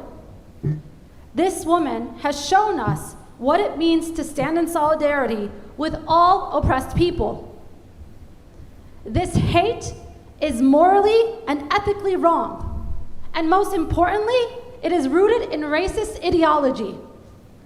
If you supposedly believe in Black Lives Matter, you'd support black women, and black women who stand where others have not stood. If you support Black Lives Matter, you wouldn't shame anyone for supporting Palestine.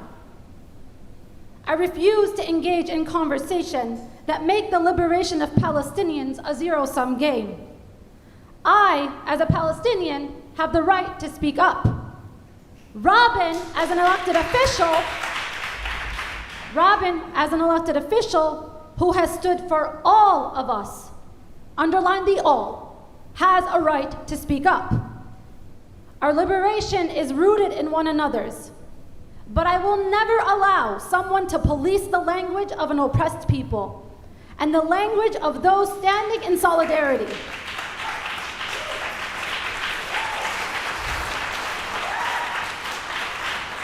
I have spent my life in this community showing up for others first. My Palestinian identity grounds me in the shared freedom struggle as we stand up against every form of injustice in this community. We have repeatedly stood up and said, anti-Semitism is not welcome in our movement, and anyone who says otherwise is just outright false. But I'm going to ask you all one thing. Where is the outrage against anti-Palestinianism? Where is the outrage?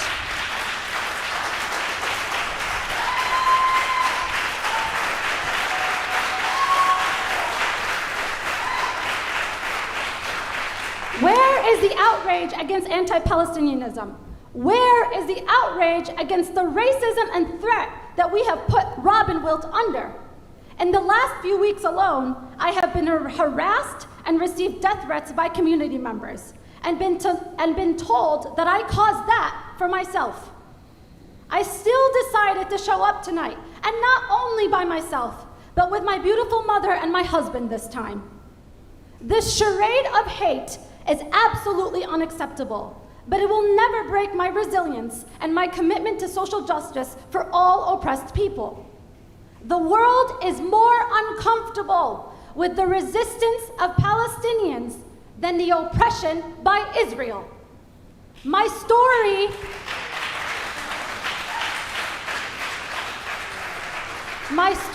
is the greatest tool I have, and I will not be silenced from speaking up. And standing up, most importantly, for the woman who is standing up for me. I stand with Robin every day and demand that this community provide her an apology. And let me leave you with this. When my people are being forcibly evicted from their homes in Palestine, when children as young as 8 are being detained and taken away from families, when families are being forced apart, you do not get to tell me how to share my story.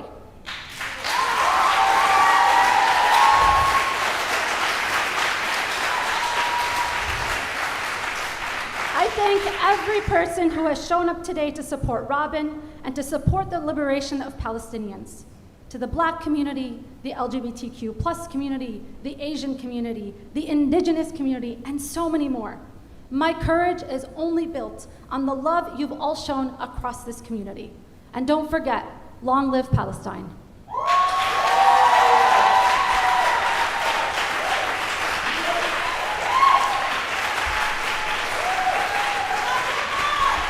Our next speaker is Rabbi Avi Kalimnik, followed by Hillel Deutsch, followed by Christy Reish. Rabbi? Hello, my name is Rabbi Avi Kalimnik, reside in Brighton. Dear Brighton Town Board and residents of the beautiful town of Brighton. 2 weeks ago at this meeting, Brighton was shocked to be greeted by a destructive group who labeled innocent residents of our town to be racist and bigots. More than that, they created a backwards narrative, blaming the Jewish community to be the ones that are causing unrest in our town. It is important to have civil discourse and to not ignore the issue at hand. Dear Ms. Wilt, I hope you can appreciate how shocked our Jewish community was to see that you were very open to walk hand in hand with Linda Sarsour, an outspoken anti-Semite and hater of Israel. As our Jewish brethren, brothers and sisters, were under attack, as thousands of rockets were raining on the land of Israel, terrorizing both Jewish residents, Israeli Arabs, and Palestinians, you chose to share with the world #FreePalestine, a slogan which implies, and I guess it's hard to prove it in this room tonight, but a slogan which clearly implies the extermination of all Jews from its homeland. Now, as we just recognized, it's hard to hear that. But with the beautiful passion that your supporters have shared tonight, I find it hard to believe that if they were given the choice to rid the land of Israel of its Jewish residents, they wouldn't be against that. That's what I am sensing here tonight. Not long ago, the world also desired a #FreePalestine. It was stated as Free Germany, Free Poland, Free Russia, you name it. It is nothing new. It is the epitome of Jew hatred. It is anti-Semitism at its core. When we see this on an elected official's Facebook page, we will not be silent. And Robin, with an open heart, I hope you know that all speakers here tonight do not have hate towards you. A few weeks ago, when we had that open forum virtually, we came with a voice of understanding, with a dialogue, with a room for repair. But sadly, we have felt as a Jewish community, and there's a big Jewish community in Brighton, that we weren't really heard. It felt more like excuses, ignoring the issue at hand. And sadly, things have gotten worse in Brighton over the last few weeks. In this room, we understand that you are extremely supportive of minority groups in the city of Brighton, in the city of Rochester, town of Brighton. I hope you can understand that tonight it's hard for a Jew to feel that way. I have a feeling that deep down inside, this is not what you want at all. But I think there has to be some clarity and more open dialogue and a clearer apology as to what #FreePalestine meant to the heart of a Jew. Until that happens, I hope you can understand that we will not tolerate anti-Semitic, anti-Jewish, or anti-Israel rhetoric, especially not from any elected official, and a larger voice that comes from supporters of elected officials. We will not be silent, and we hope very soon we can come together in peace. Thank you.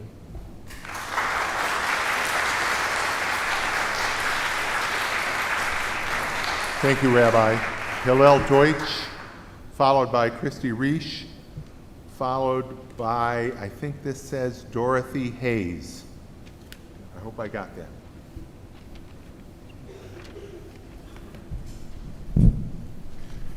Supervisor Maley, members of the board, my name is Hillel Deutsch.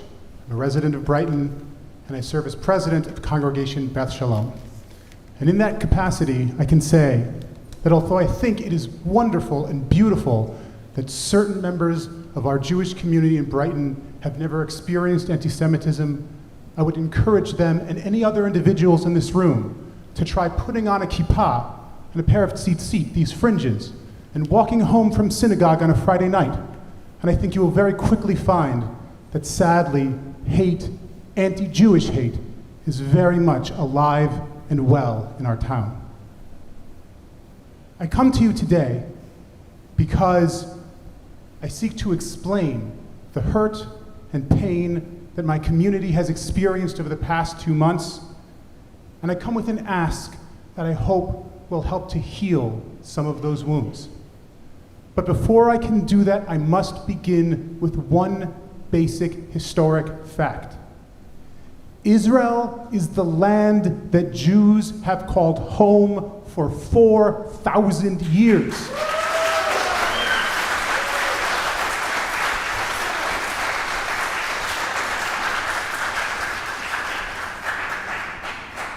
Israel is the land of Abraham and Sarah, of Joshua and Deborah, of Jesus and Mary. Jewish indigeneity to the land of Israel is literal gospel truth.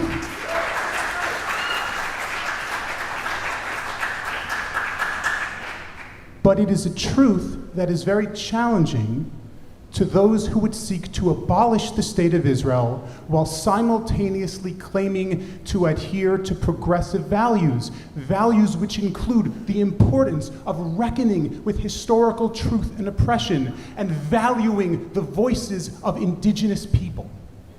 And while some in the movement have struggled with these questions in an intellectually honest fashion, all too many have fallen back on the vicious anti-Semitic trope of calling Israel a white colonialist enterprise. Let me be clear, that is a vicious anti-Semitic slur. Calling Israel colonialist means that Jews come from somewhere else, that Judaism was not born in Judea. It seeks to cut off thousands of years of Jewish history, while simultaneously feeding in to the anti-Semitic fantasy that Judaism was not born in Israel, but somewhere in Warsaw or Krakow or Brooklyn. And I dare say calling Israel a white nation is even worse, for it seeks to erase from existence the millions of black and brown Jews of color, my brothers and sisters,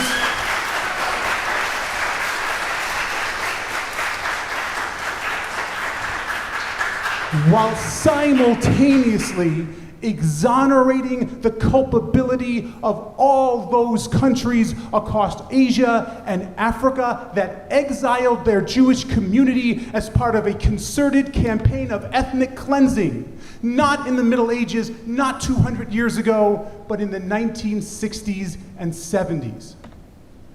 Calling Israel a white nation seeks to center those Jews who are white presenting of European descent, while simultaneously ignoring the fact that Jewish communities in Europe existed on sufferance, constantly in fear of the imminent discrimination, violence, and ultimately genocide.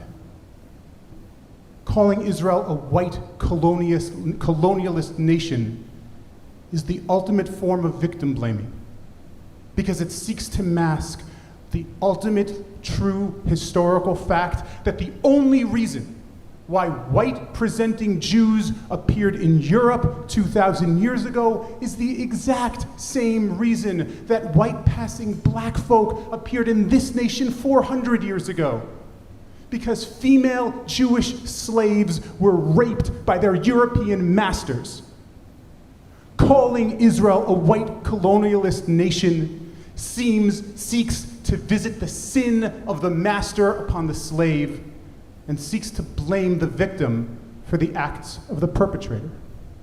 And so it was with shock and horror that I saw that a member of this town board, Councilmember Robin Wilt, had put on Facebook a post endorsing just such a claim. This claim is not merely anti-Semitic, it is not merely false, it is the blood libel of the 21st century.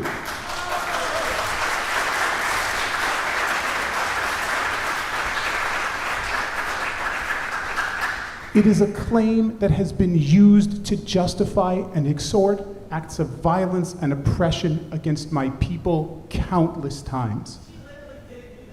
And so I commented on that post and I said, Ms. Wilt, please, I think you do not understand the hurt and pain this causes my people. And I waited for a response that did not come. No explanation, no apology, merely a notification a few days later from Facebook saying, this post is no longer public. And so many people in my community have reached out to Councilmember Wilt saying, please, you have voiced so loudly your support, saying that Palestinian lives matter. All we ask is that even now, as bombs from Hamas are dropping on innocent civilians, raise your voice to say that Israeli lives matter too.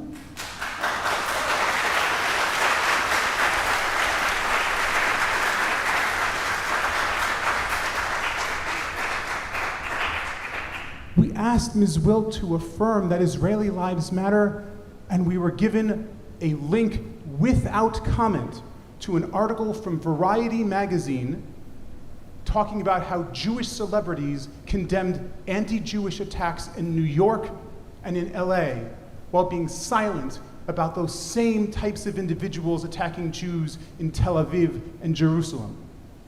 We asked Ms. Wilt to affirm that Israeli lives matter, and we were told at a town hall that she chooses to center the voices of directly affected people, as though the millions of Israelis, black, brown, white, Jewish, Muslim, Christian, Druze, who were fleeing for bomb shelters while death reigned above from literal terrorist organizations, were not directly affected.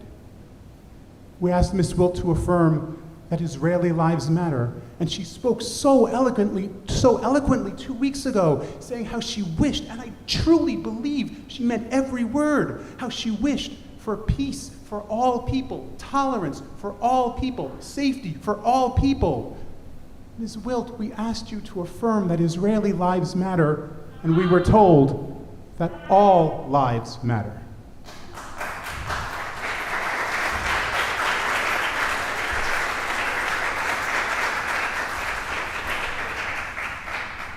And so, Ms. Wilt, I will close by simply asking for one thing. We ask you to please use your voice, use your social media presence to affirm that you reject this hateful slur that Israel is a white colonialist enterprise. Use your voice to say that you reject this anti-Semitic attempt to cut off Israel and Jews from its history. Please use your voice to say Israeli lives matter. That is what we ask. Thank you.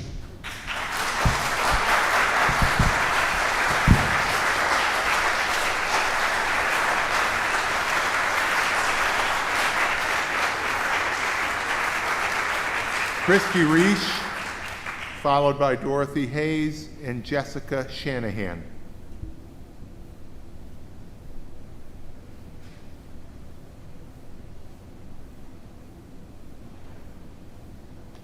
My name is Christy Reich.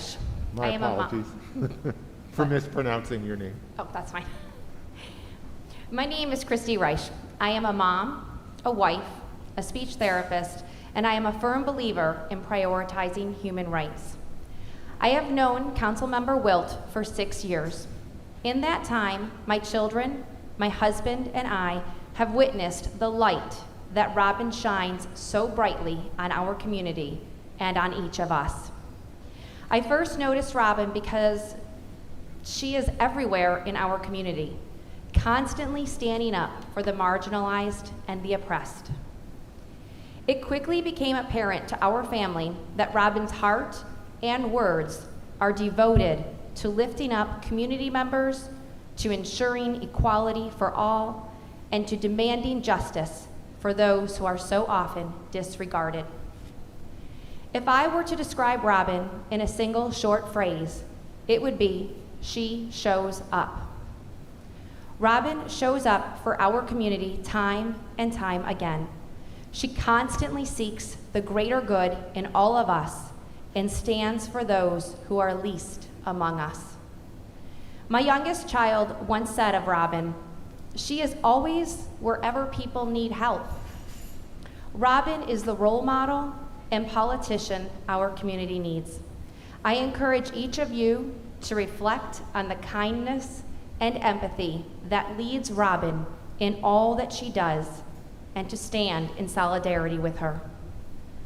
Robin is among the best of us, and we need her to continue to lead us, to stand for human rights, and to be the role model she has always been. Thank you.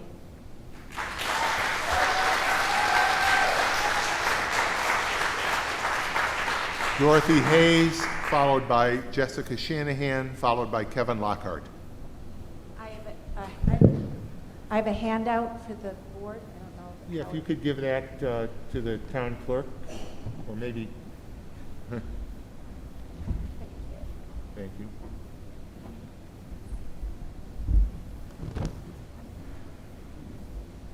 Good evening, and I appreciate the opportunity to address the board tonight, and I also appreciate your patience and your endurance. I'm here tonight because the planning board has disregarded their responsibility to the character and quality of Brighton when they allowed Planned Parenthood to proceed with their plans. They ignored the smart, articulate arguments of Brighton residents, about 2,000 signatures, and the corrected total of letters from residents, 39 opposed to 37 in favor. I'm not a Brighton resident, but Planned Parenthood's expansion affects me, not only because I shop and have family here, including 6 grandchildren, but because this isn't just some individual health provider whose effect will largely stay within the boundaries of your town. Planned Parenthood here is the hub for Central and Western New York, and they're the largest provider of abortion in the country. They're extreme and brutal in their pursuit of abortion expansion, and they're never satisfied. This will certainly affect all of Rochester. Planned Parenthood has fought in the courts and any and all restrictions, such as a ban on late-term abortion and partial birth abortion, a parent's right to be informed about the abortion of a minor daughter, a woman's written informed consent, that women be given information on fetal development, restrictions on abortion after viability, restrictions on abortion after fetuses can feel pain, and that babies born alive from abortion must be given care. They also support politically extreme policies such as unrestricted abortion throughout pregnancy, allowing non-physicians to perform abortions, which is now permissible in New York State, eliminating all criminal penalties for abortion. If a woman is assaulted in New York State and loses her baby, the violator cannot be prosecuted for the death of the baby. These are all continually supported by Planned Parenthood. This ignores science, is way out of step with what most Americans believe, and is also out of step with what the world practices. 47 out of 50 European nations restrict abortion to prior to 15 weeks, and a majority, including Denmark, France, and Norway, limit abortion to 12 weeks. No European country allows abortion through all 9 months, which is effectively what we have in New York State today. That puts us in the company of the brutal human rights violators of North Korea and China. I'm also here because I'm co-director of Rock, Love Will End Abortion, which is a sidewalk advocacy group. As someone who spends time on the sidewalk offering information and support, I can attest to the fact that Planned Parenthood is dishonest about what they do, what we do, and what abortion does. I'm here because abortion allows people to abandon our responsibility to the women I see. The reality The science is abortion kills a child. It's violent and barbaric and offers no solutions to what drives most women to the doors of Planned Parenthood. So we will be wherever Planned Parenthood is, supporting women and standing for those whose lives are considered disposable. It's also my experience that you reap what you sow. The contrast between the two groups in front of the town hall last week was pretty stark. The anger and hostility abortion breeds is very evident. One young woman, obviously educated, whose parents were physicians, who spoke in support of Planned Parenthood at the last two meetings, saying her abortion was essential for her success, would seem to have been Planned Parenthood's perfect poster child. But outside, she was defacing the homemade posters made by my daughter, insulting people for their looks, using vulgar language, and generally bullying pro-life supporters. She's the tragic face of what abortion does to women. Please stand up for these women, protect Brighton, and have the courage to say no to Planned Parenthood. Additionally, there are certain questions that still have not been answered. We don't know how long or in what terms Planned Parenthood will be able to perform abortions, and if Planned Parenthood has a relationship with the local universities regarding supplying these children for experimentation. The Planned Parenthood CEO mentioned that they have a certificate of need. I would like to know on what track it was approved and when. Again, I thank you very much for your time this evening.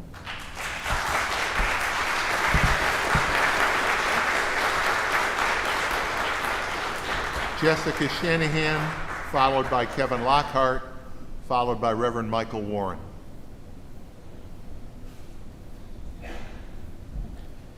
Hello, my name is Jessica Shanahan. I've been here before. I live on Knollwood Drive. I've been a resident of Brighton for the last 30 years. I'm here tonight to read a letter, and I'll be giving you a copy. It is from the Diocese of Rochester. I am a volunteer with the Diocese of Rochester. I am a member of the Public Policy Committee, and I'm a member of St. Thomas More Church on East Avenue in Brighton.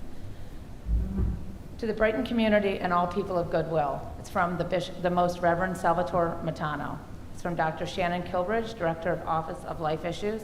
It's from Mrs. Marlene Bassett, President and CEO of the Catholic Family Center. It's from Mr. Jack Belinsky, Diocesan Director of Catholic Charities, and it's from Reverend Gary Timon, who's the pastor at Our Lady of Lourdes and St. Anne parishes, both in Brighton. Stated July 21st, 2021. Proposed construction of Planned Parenthood offices in Brighton. Recent questions regarding the proposed construction of a Planned Parenthood location in Brighton has called us, once again, to speak on behalf of the vulnerable and marginalized in our community. Our Catholic faith compels us to uphold the dignity of all life from conception to natural death, and to be the voice for the voiceless in all circumstances.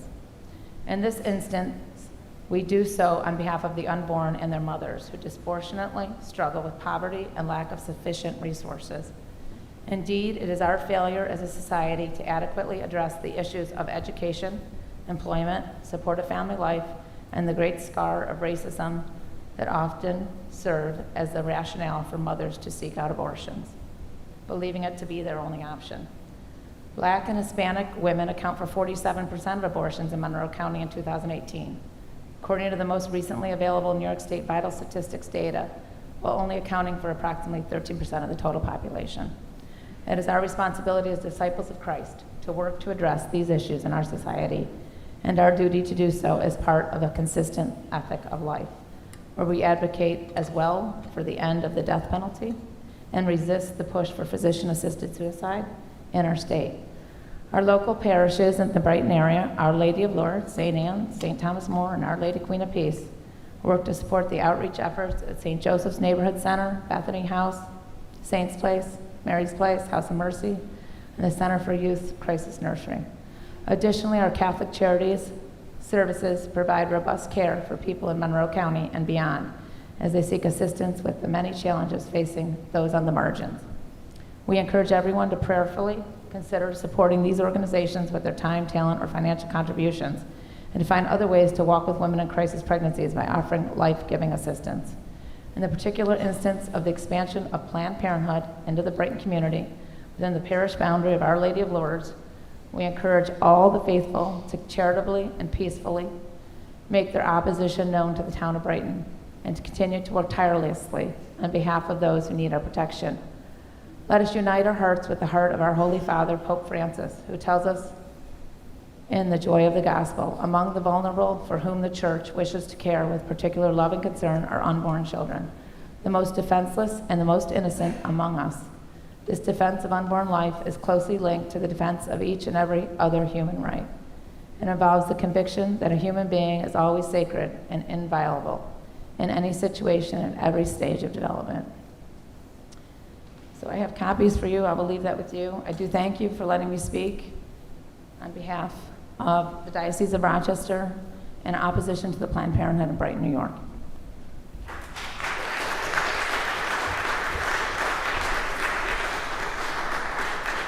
Next speaker.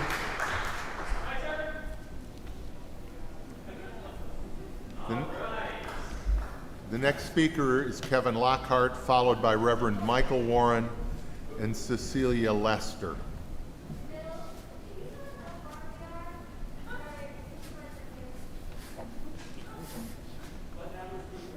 Thank you.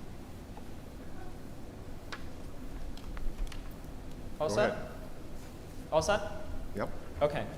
They say that they can get loud. Mr. Lockhart, when we started tonight, Mr. Lockhart, when we started tonight, I asked all speakers to address the board. You have already created a series of disruptions that I had to call you on. I'm going to ask you one time and one time only. Direct your comments to this board. Do not cause any further outbursts. I'm just going to read it, okay? Mr. Lockhart, do you understand me? I understand. I'm going to read what I wrote, okay? Thank you. Do you want me to skip by that first sentence? Or should I start from the beginning? Address the board, please. Do you want me to? Address the board, It's hard please. to do that. They say that they can get loud. These people say they can get loud. I say, who cares if they do? I guess if they knew better, they do better. I was taught that no means no. But our governor and the CDC and our teachers' unions seem to think no is a little bit ambiguous. So now the teachers' unions and the CDC are trying to force masks and vaccinations. I say no means no. I also stand firmly opposed to BLM in our schools and in our classrooms. If you want less police, Mr. Lockhart, commit address less the board. crimes. If you want to defeat Israel, go move to Syria. We all know if that BLM sign on the front lawn were a Trump sign, that the liberals would be bringing out the pitchforks, but it's not a Trump sign. It is something so much worse. The grotesque symbol of the Karl Marx fan club, BLM. Mankind barely survived the 19th century, and what we learned is that people can use the government for atrocities that our minds cannot comprehend. When you are a state loyalist, your highest moral authority is the state. I agree that an accurate depiction of American history should be taught. Let's teach the treachery of communism. Let's talk about how the Democrats created slavery and 400,000 Americans died in blood sacrifice at the altar of America. Is that not enough to make up for the atrocities of the dead Confederacy? The wellspring of misinformation from the leftist media has created a geyser of falsehoods, one being the myth of redlining, and another, of course, being Daniel Prude, a hoax, another hoax. And now we're learning that the PCR test that the public complied with voluntarily was only true. The common flu. Please, Mr. Lockhart, Mr. Lockhart, and members of the audience, please, some decorum. Mr. Lockhart, address me, address us only. The masks have become a badge of compliance among state loyalists.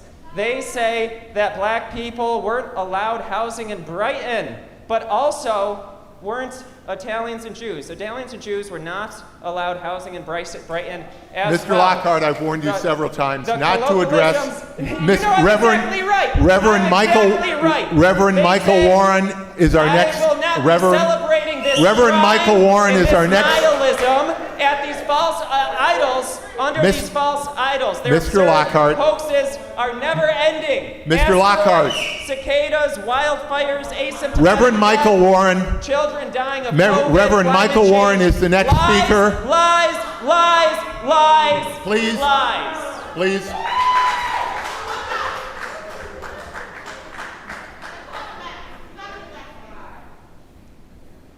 Mr. Lockhart, put your mask on, or please leave the room. I saw the way you're looking at Riddy. Reverend Warren, my apologies for that. Hi. Followed by Cecilia Lester, followed by John Ritterman, I believe. What a country. I'm so thankful for the First Amendment, for the Constitution that allows us to gather and assemble and to appeal to those in authority, for those things that are so passionate in our heart. I'm glad for the freedoms that we enjoy and that we can gather here in Brighton. My name is Michael Warren. I'm the pastor currently of Brighton Presbyterian Church, corner of East and Winton. I'm here to address the board regarding something that's very dear to my heart as a pastor, but also as a father. I'm a father of a 27-year-old Down syndrome little girl, not little anymore. She works at tops 16 hours a week, very productive, loves life. But we here in this room are privileged. 60 million unborn children are not privileged. They never had a chance to do anything. They were aborted. They were killed. Now, my daughter is a member of a people group that is particularly targeted. And unfortunately, one of those agencies that target them is Planned Parenthood. Let me tell you why. I know this. 67% of those children that are conceived that are determined by testing, and sometimes falsely tested, to be Down syndrome are aborted. In Iceland, they boast of 100% of those children are aborted. In England, 90%. I'm telling you this because it's dear to my heart. I'm also telling you this because I'm a pastor. And as a pastor, I believe that Jesus Christ revealed the value of every human life. What you're willing to pay for something reveals its value. And Jesus, Yeshua, was willing to pay the ultimate price for every human being. He tasted death that we might have life. Jesus died a gruesome death, was buried and rose again to save us. So I'm addressing the board members today regarding Planned Parenthood's plan and attempted move into Brighton. And I want to ask you a simple question. Do you want to be complicit in the taking of the lives that will occur at this new facility? I know the planning board has already moved to approve its moving into Brighton, and I know they have a temporary setup already. Because what Planned Parenthood does within the boundaries of the town will have an effect. The taking of an innocent human life through abortion coarsens us all as a people. Jesus pointed out that whatever a man or a nation sows, it will reap. Our President Abraham Lincoln had a revelation of that, and you can read about it in his memorial, in the second inaugural address, where he said, "The judgments of the Lord are true and righteous altogether." He said, if the blood that was taken by the lash of the whip from the slave is required on the battlefield of this great, horrible war, the judgments of the Lord are true and righteous altogether. Bloodshed leads to more bloodshed, and it will affect our town and our community, and it will have a negative effect on our children. Though Planned Parenthood spends its services as needed health care, it does have a sordid past. Every year, 345 children die in its facilities. A high percentage of them are minority children. Currently, Planned Parenthood is in court defending the practice of selling aborted baby parts for research. All this was done in secret. Much of what has been done with these babies' bodies was condemned following World War II at the Nazis' Nuremberg trials. The heroic investigation reporter David Daladin, instead of being honored like any investigative reporter that uncovered these atrocities, is being sued by Planned Parenthood, being prosecuted by California. So Supervisor Mail, how do you say your name? Maley? Maley, correct. Thank you, Maley. And other council people here, please do the right thing. Don't allow yourselves to be stained with the practices and the legacy of Planned Parenthood. Move to remove Planned Parenthood from Brighton. Thank you for this opportunity.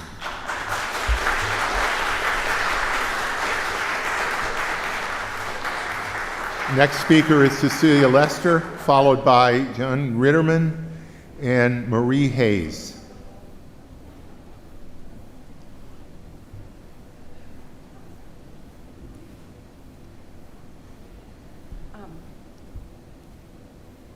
Last week's planning board meeting demonstrated once and again that wherever Planned Parenthood does business, crowds of disorderly pro-choice people congregate, and a police presence is often necessary to maintain order. Here is just a brief sampling of the type of behavior these activists demonstrated on the mall outside our town hall on July 21st, and I would invite the board to ask the police officers present to verify the statements that I'm about to make. Planned Parenthood supporters attempted to intimidate pro-life protesters who were executing their constitutional right to protest peacefully by hurling mocking, sexually demeaning, and even racially derogatory insults at them, screaming in their faces, swearing at them, mocking their peaceful prayer, physically encroaching on their personal space, and attempting to block their movement along the sidewalk and from crossing the street. One man set up an amplifier system to mock and disrupt peaceful protesters. Others attempted to do the same. Multiple Planned Parenthood supporters carried signs covered with expletives. There were multiple circumstances of individuals mimicking sexual acts in full view of passersby, including children. One Planned Parenthood supporter took and destroyed my and others' personal property, defacing multiple signs using a permanent marker. Police officers had to intervene in at least 3 scenarios so as to warn Planned Parenthood supporters against further disruption and to prevent an escalation to physical violence. Thankfully, the police remained on the lawn for the rest of the evening.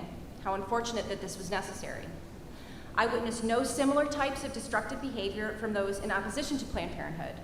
As their conduct was peaceful, no police intervention was necessary to address it. I challenge anyone to provide evidence to the contrary. Brighton has emboldened and encouraged this aggressive and disorderly behavior by welcoming Planned Parenthood into our town. These crowds will continue to be present in and around Planned Parenthood. These types of behavior will continue to interrupt the daily activities of surrounding facilities and businesses near the new Planned Parenthood location, as well as in the adjacent public park and playground. In response, Planned Parenthood opponents will continue to exercise our right to protest peacefully outside of Planned Parenthood. In fact, we are planning a peaceful protest at Clinton and Westfall very soon. We stand in opposition to Planned Parenthood because they are America's leading provider of abortion, and because alternative facilities and medical providers already exist in abundance to provide any and all of the non-abortion care that Planned Parenthood provides and more. Planned Parenthood provides less than 2% of all the manual breast exams performed each year in the United States, approximately 1% of all the Pap tests performed in the United States. 0 mammograms. They perform only 1% of all the annual STD diagnoses in the United States, yet they perform 40% of all abortions in the United States. Because elective abortion plays an outside role in Planned Parenthood's revenue, they benefit financially when women do not find alternative choices to abortion. They benefit when women are isolated and overwhelmed and believe they only have one choice, because Planned Parenthood facilities are only equipped to provide one choice for pregnancy. No Planned Parenthood facility in the United States delivers children alive. It does not surprise me that an organization that lies, bullies, and intimidates would gather a devout following willing to do the same.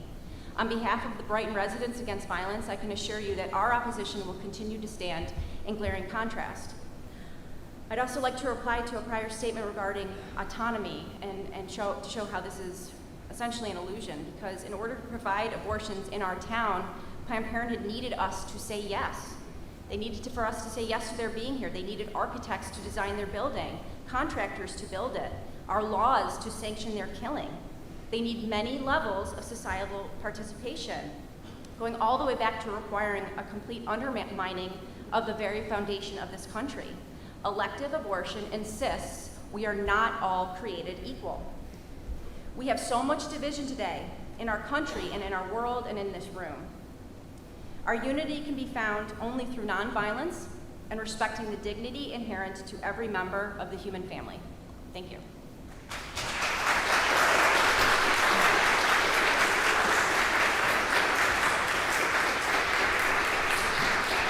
Mr. Ritterman, followed by Marie Hayes, followed by Paul Jason.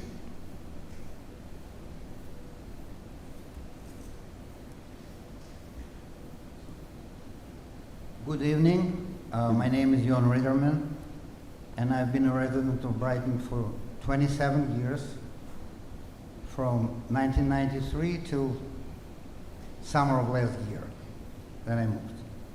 So I'm here to speak for my people, since I heard about this anti-Semitic statements which will hurt the community, the town of Brighton, and the rest of the country. So my message would be very quick. For those who promote anti-Semitism,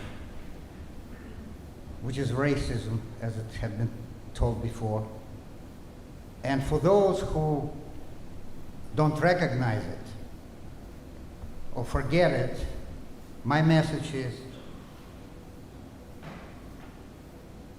this should not and will not happen ever. That's it. Thank you. Thank you, sir.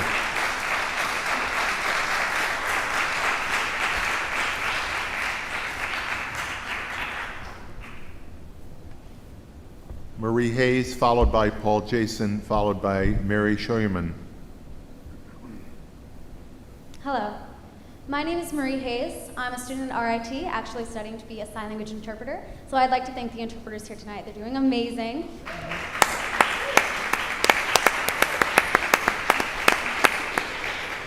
I stand here today as a proud Hispanic American. My mother is 100% Mexican, and I'm proud to carry that blood in my veins.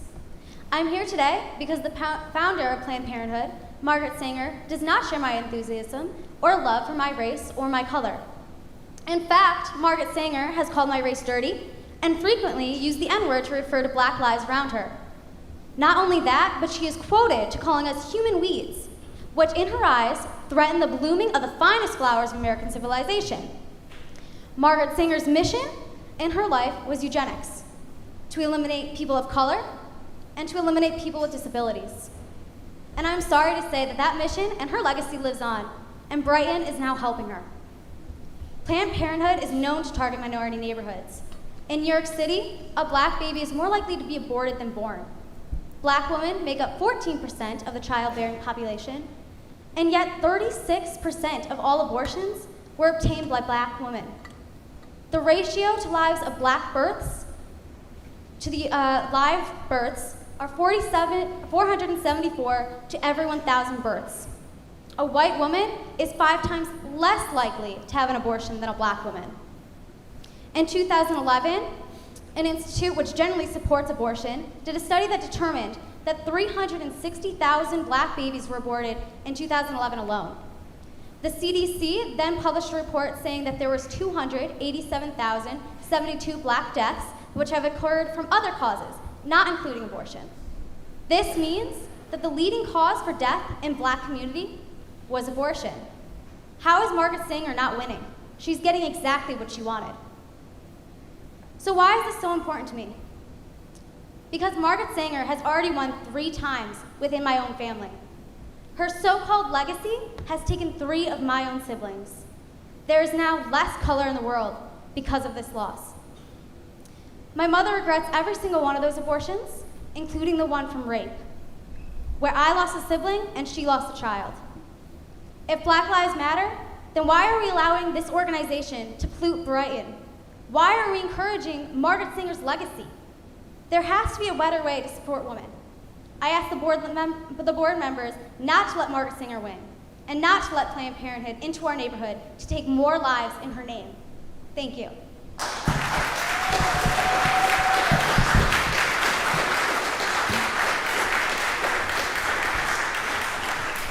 Next speaker, Paul Jason, Mary Scheuerman, Michael Dubkowski to follow.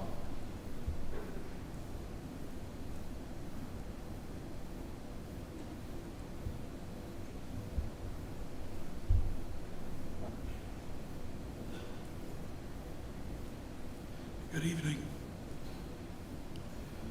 My name is Paul Jason, and I'm here to address the board on my opposition to Planned Parenthood.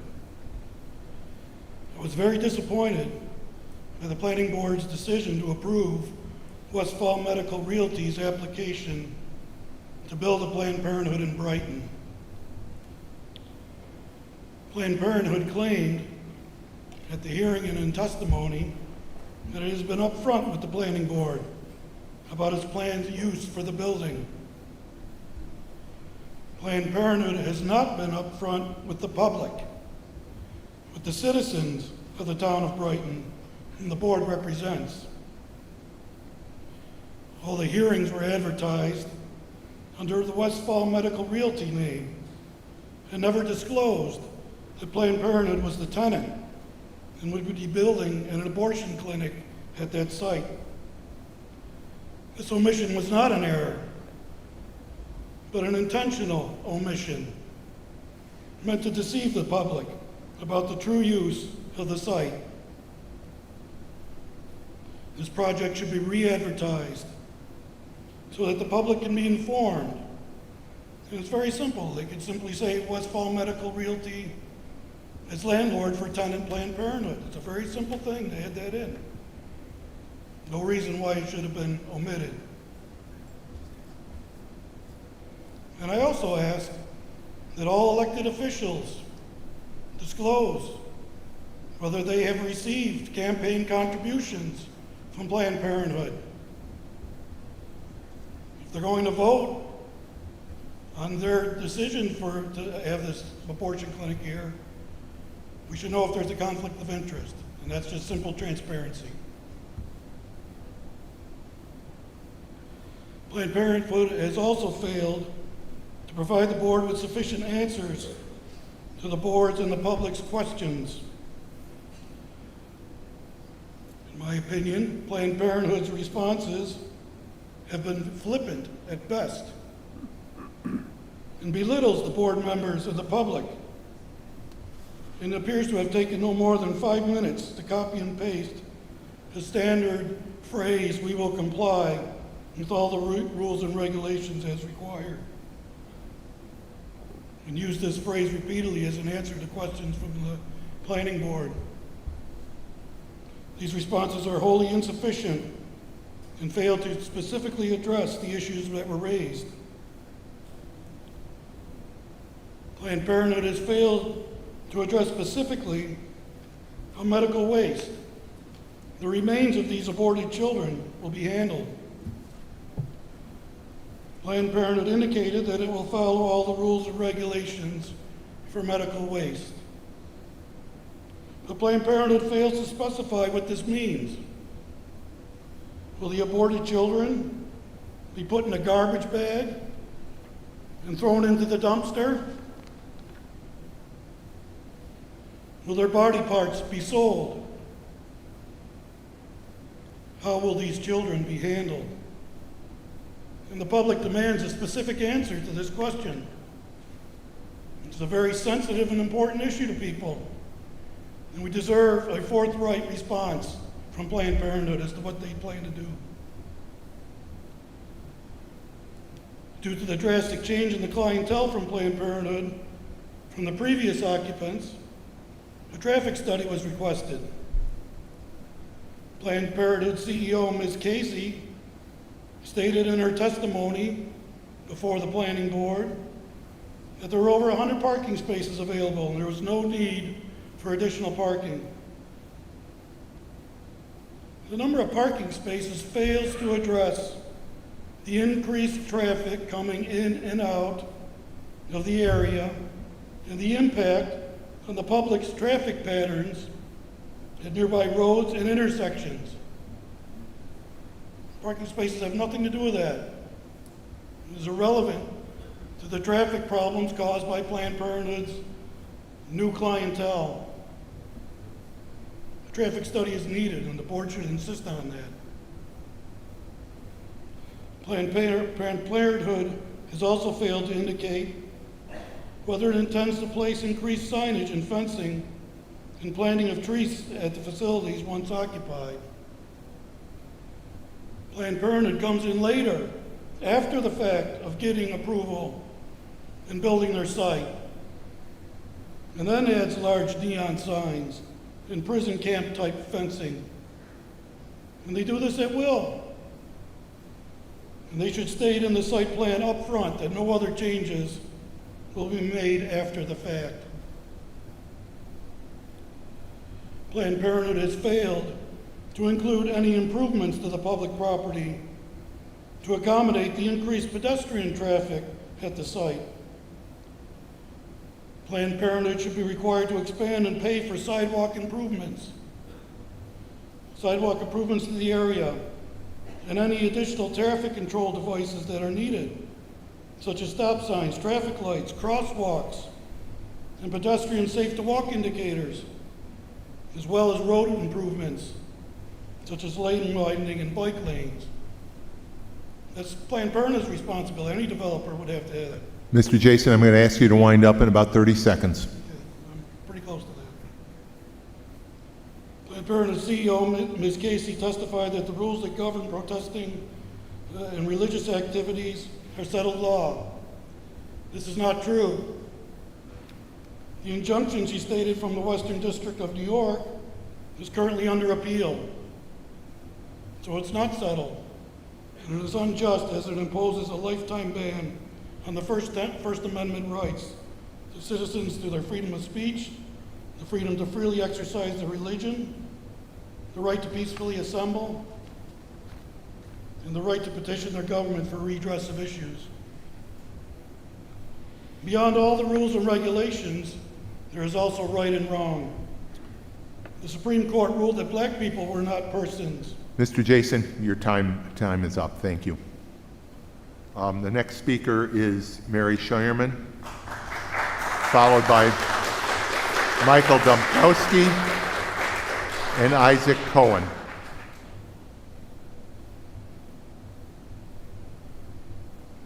Is Mary Scheuerman here? Then if not, Michael Domkowski, followed by Isaac Cohen, followed by Reverend Nicholas Chernyavsky.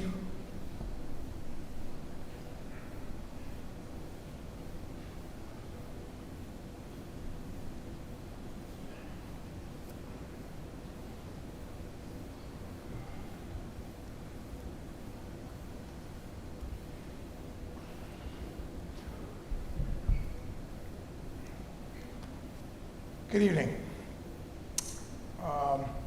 First of all, I want to thank all five of you for taking the time tonight to listen to us. I've been pretty much sitting in the back of the room for the past 2 hours, and one thing that I observed was that you guys have really taken the time to listen to every single person here and stay focused and in the moment and really try to hear our voices out. And I very much appreciate that. I know that these nights can go long, and just being able to listen to us is really important to us. So thank you very much.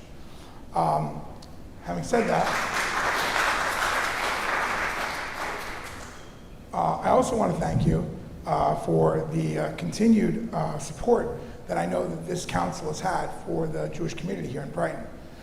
Bill has actually had a chance to speak in my classroom last year. And I know that my conversations with him, that both when he's addressed me in my workplace, as well as in my school, that it is one of his top priorities to make sure that the Jewish community here in Brighton continues to grow and thrive. And I really want to know that I appreciate that, and I appreciate that it's really been something important to the growth of the diversity, as Bill has always said it, within the community, and I appreciate that.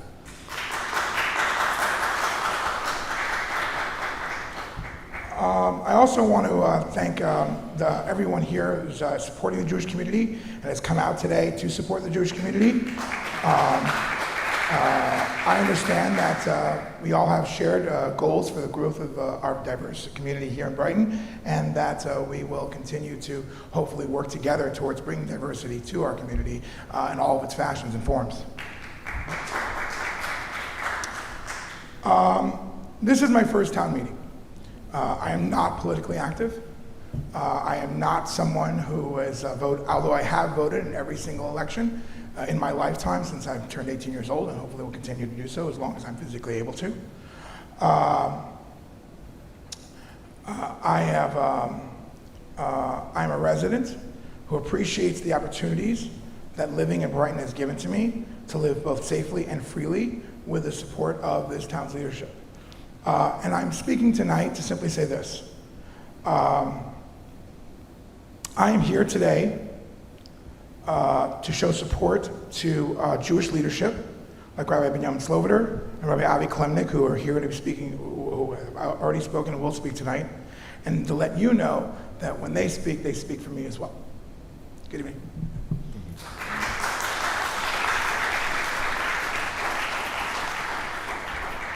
Our next speaker is Isaac Cohen, followed by Reverend Chernyavsky, followed by Rabbi Sloviter.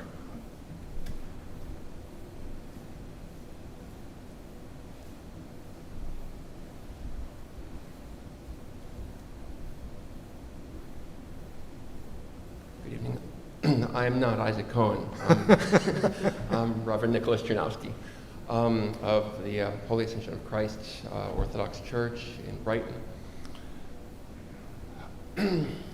A couple of years ago, we were standing and praying in front of the Planned Parenthood on University Avenue. A woman comes by and she says, "You know, one thing that has endeared me to what you all are trying to do here is that when you say pro-life, it is not simply the life of the baby that you're concerned with, but also the life of the mother.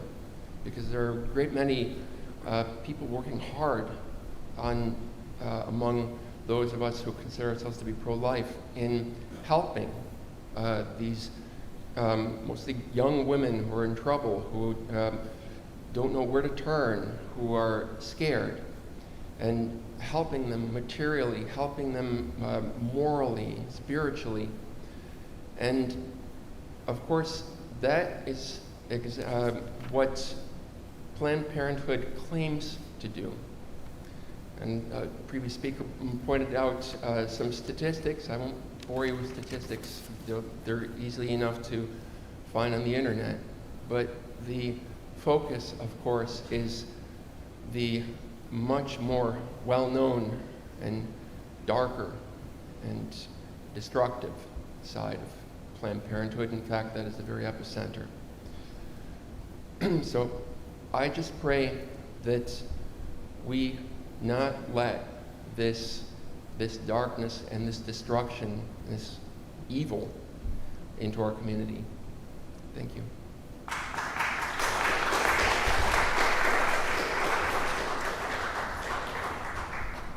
I take it that Mr. Cohen is not here?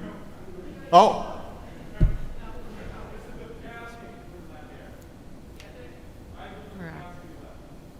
Oh. Oh.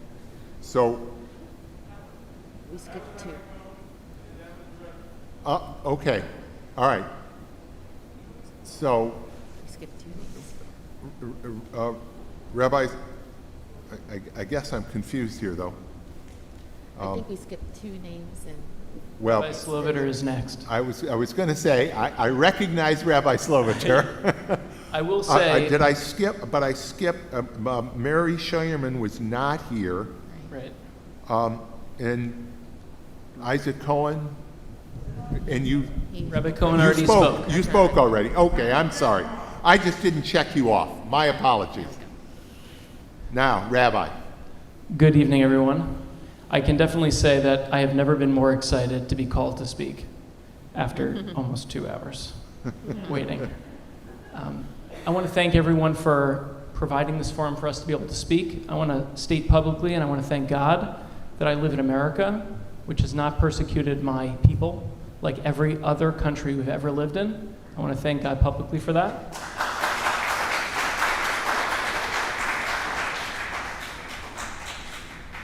In my culture, in my religion, we believe in a thing called Kiddush Hashem, which means to behave properly, not just when we all agree with each other, but when we disagree. And I want to thank my community not only for coming out, even though I know you're all very busy, but for behaving properly, even when people disagree. Thank you very much.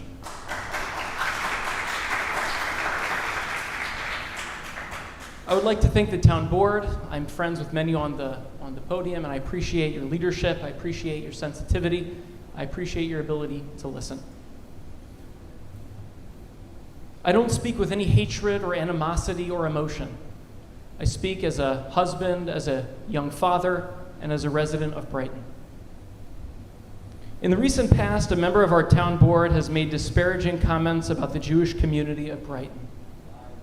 She has stated that the town of Brighton does not support the Palestinian cause because there are too many Jews in Brighton. This is personally extremely disturbing to me, and I believe disturbing to most reasonable people in this room. Ms. Wilt has also been associated with personalities such as Linda Sarsour, who is an open anti-Semite, and a person who has been disavowed by our very own President Joe Biden, stating she does not represent the Democratic Party. My community considers this posturing to be deeply offensive, and at the very least, not showing awareness of your role representing us as well in this community. In a Zoom meeting with representatives of the Jewish community, Mrs. Ahavia Deitch began a discussion with this town board member. This would have been the ideal format to show understanding and sensitivity to my community. I watched the entirety of this Zoom meeting. In this Zoom meeting, Ms. Wilt did not validate the concerns of the Jewish community at all. As I listened to the responses, I noticed no understanding, no empathy, and no sensitivity, that her thoughts or decisions could have been executed more carefully. In this unique period of American history, I believe that unity and understanding are more crucial than ever between different communities. And yet, I find your decisions and your statements have been highly divisive. You have an opportunity to initiate conversation and develop a greater understanding of issues that are simply more nuanced than can be expressed in a soundbite or a viral video. I hope and pray that all of our community members and Brighton Town Board members take some time to reflect on how to use the platform of our leadership positions in a much more responsible way. I stand here, as I said, as a community member, as a partner, as a husband, as a father, that I'm deeply concerned with the ramifications of your statements. I speak publicly often, and I'm very sensitive to the people in the room when I speak, whether it's personal, social media, or public. When you become a leader, you're a leader always. There are no excuses when it's a personal page. There's an opportunity. I have a phone. I lead a congregation. I have no hatred. I have no anger. I have no animosity. I have not shouted down anyone when they spoke, even when I felt they were misinformed and ignorant.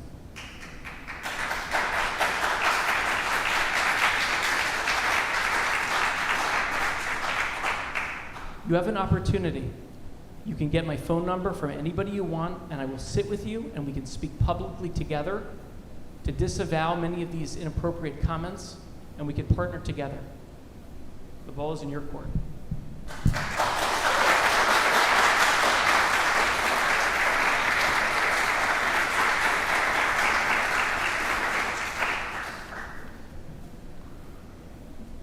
The next speaker is Elliot Fix, followed by Emma Lee, followed by Pamela Kim Adams.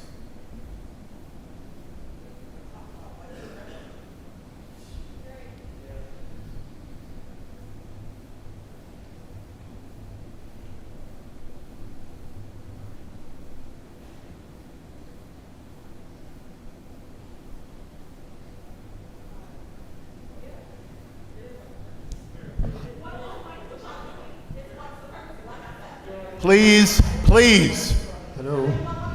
Mr. Fish, hold on. Please, we will not have that.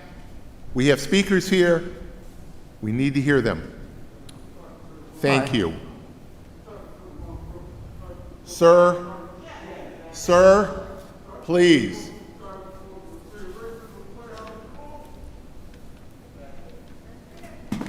Okay. Thank the board for the opportunity to speak tonight.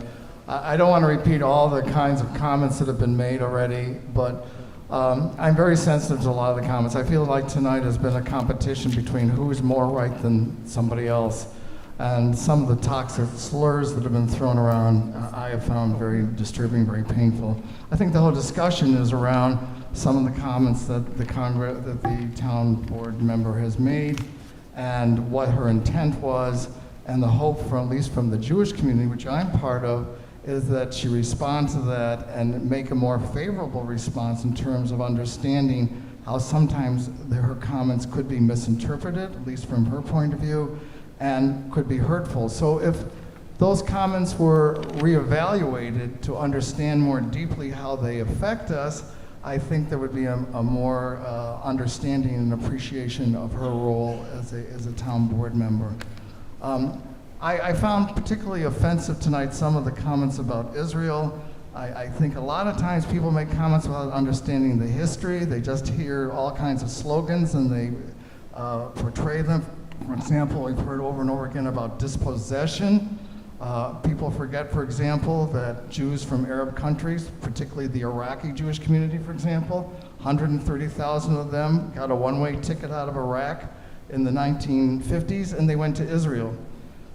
Lots of Jews from Arab countries also got a one-way ticket out, and all their property was confiscated. We call these people the forgotten refugees. So when people start throwing around slurs like, my people were more dispossessed than your people, I have a better right to the land than you do, this is not helpful discussion. And this keeps on going on, and I find people are ignorant of the history and the facts, and they just throw these slurs around. Talking about stopping aid to Israel, if that's helpful. I always remember Helen Thomas, who was a White House correspondent, who said Jews should get the hell out of Palestine and go back to where they came from, Germany and Poland. These kinds of comments that we've heard in the past do not recognize the legitimacy of Israel as a Jewish state and the importance and sensitivity of the Jewish community to its survival. And that does not mean to negate the right of other peoples, that there needs to be a resolution to the conflict in order for all peoples to live in peace. So when comments are made that seem to indicate like Free Palestine, which to me is a very emotionally charged statement that indicates the elimination of Israel, even though some people deny that as its meaning, people need to be much more sensitive to what their remarks say and what they mean, and are they backed up by a knowledge and history. One more comment that people have made tonight that's very hurtful. Israel is not an apartheid state.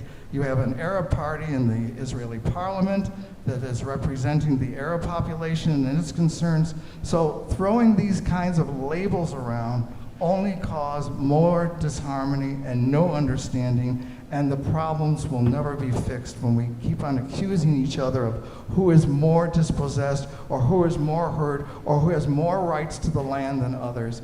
These are not helpful discussions, and I urge town board members to be sensitive to what affects the Jewish community in terms of their sensitivities. And I urge people, one more comment. You have a right to vote. In November, there's an election. If you don't like the comments or the opinions of a person, aren't there right town leader, isn't there are 3 candidates for the town board? Is that not true? 3? 3 candidates? How many candidates? I believe there are 4 candidates for the town board. 4 candidates. So you have a right to vote. So I suggest, and my last comment is, if you don't like what one person stands for or represents, or you disagree with them, people need to go out and vote. They need to vote for someone that they feel comfortable with, that will do the job and represent their interests. Thanks.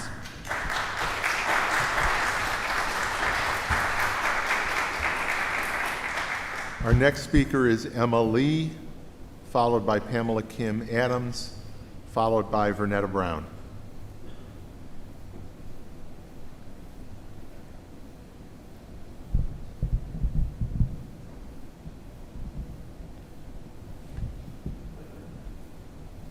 Members of the board, Councilmember Wilt, I am disappointed that I have to be here again.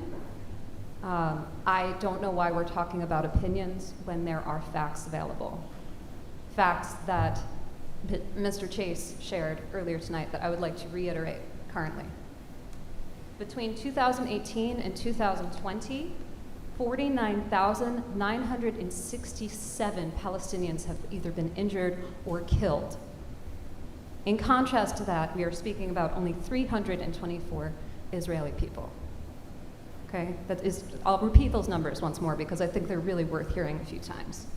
49,967 Palestinian people have been injured or killed versus 324 Israeli people. The UN is calling this apartheid. That is not an opinion. Now, myself, being the granddaughter of Selma Stern and Solomon Krakowski, am the descendant of a long line of strong Jews. I did not practice faith in my own home, but it is a part of my ancestry, it is a part of my blood. And I have been always interested in what is Judaism? What does that mean to me? What does my ancestry mean to me?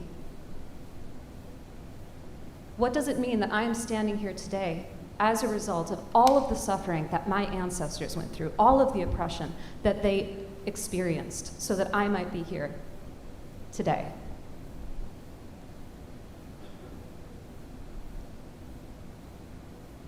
Marek Edelman, a Warsaw Ghetto uprising commander, is quoted to say, "To be a Jew means always being with the oppressed and never the oppressors."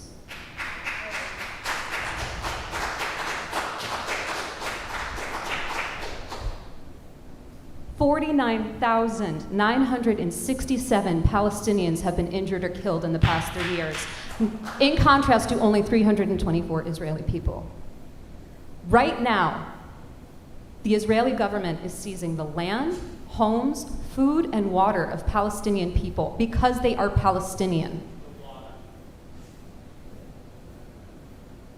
I don't know under what lens that's not oppression. I don't know how Jewish people, they are. Jewish people worldwide are recognizing what this is and standing with the people of Palestine. Worldwide.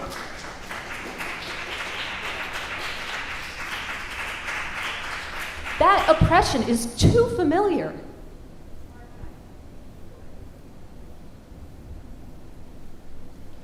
The Israeli government forced 1,500 Palestinian people, millions of Palestinian people to become homeless. But specifically, in this one instance, the Israeli government forced 1,500 Palestinian people to become homeless so that they could build a theme park.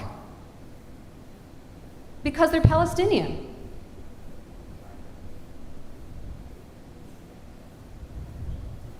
Out of respect for my ancestors and all that they went through, out of respect for what I believe is the right thing to do, I stand 100% behind the people of Palestine in their struggle for liberation.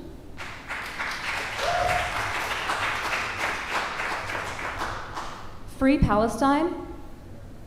And I also and I'm sorry, I shouldn't even say it with question mark, Free Palestine. And members of the board, please stand with Councilmember Wilt. Stand with her.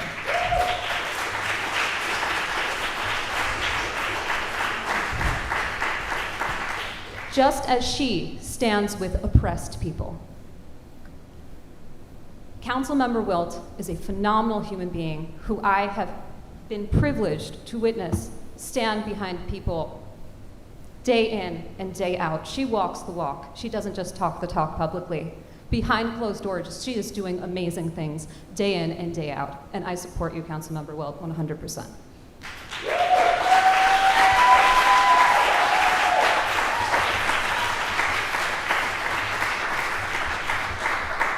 Pamela Kim Adams, followed by Vernetta Brown, followed by Ricardo Adams.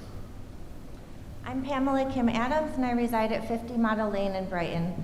I spoke 2 weeks ago, and I wasn't going to speak again tonight, not because I don't care, but because I'm so angry and sickened over what's happening to my dear friend and comrade, Councilmember Robin Wilt, that it's hard to think clearly or be eloquent. I'm also enraged at what is happening to another dear friend and comrade, Palestinian activist Iman Abid, and what her family is experiencing. I want to recognize that she, her husband, and her mother showed up for Robin tonight in an act of truly courageous solidarity. I'm worn out by the racist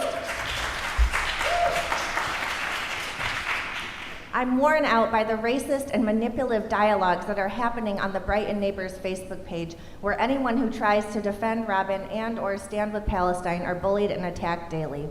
Yes, I'm the person Michael mentioned who was recently told that I too am an anti-Semite, and I should focus on calling out people in my country of origin, China. I was born in Korea. At the last board meeting, I talked about how I was bullied as an Asian girl growing up in Brighton. The town supervisor apologized for my experience after my speech, and yet the racist microaggressions continue. When will things change? The bottom line is that those who are attacking Robin are so caught up in their own pain, which is valid and deserves to be recognized and healed. But leave Councilmember Wilt out of this. Stop using a black woman as a scapegoat. Stop causing harm to people from other marginalized groups. Someone who's Jewish rightfully wrote on the Brighton Facebook page that, quote, being Jewish should heighten our concern for the welfare of Palestinians, not extinguish it, end quote.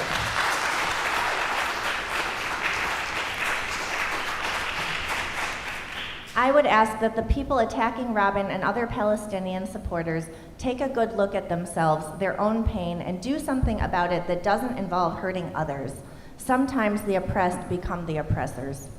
In spite of my worsening mental health, in part of because of this ongoing distress, and I'm sure I'm not alone in that, I'm here to speak tonight first and foremost so that Robin and Iman know they have my support and always will, because there is nothing I wouldn't do to express my solidarity with either of you. I want everyone here to know that Councilwoman Wilt has unconditional and unending support in her community, and we will stand with you no matter what. We know who you are and what you stand for. Free Palestine, Black Lives Matter.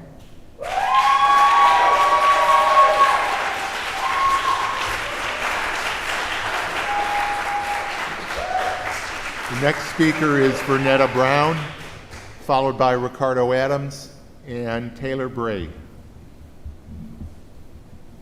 Hello. Hello. Could everybody hear me okay? Yes. And I hate to turn my back to you all.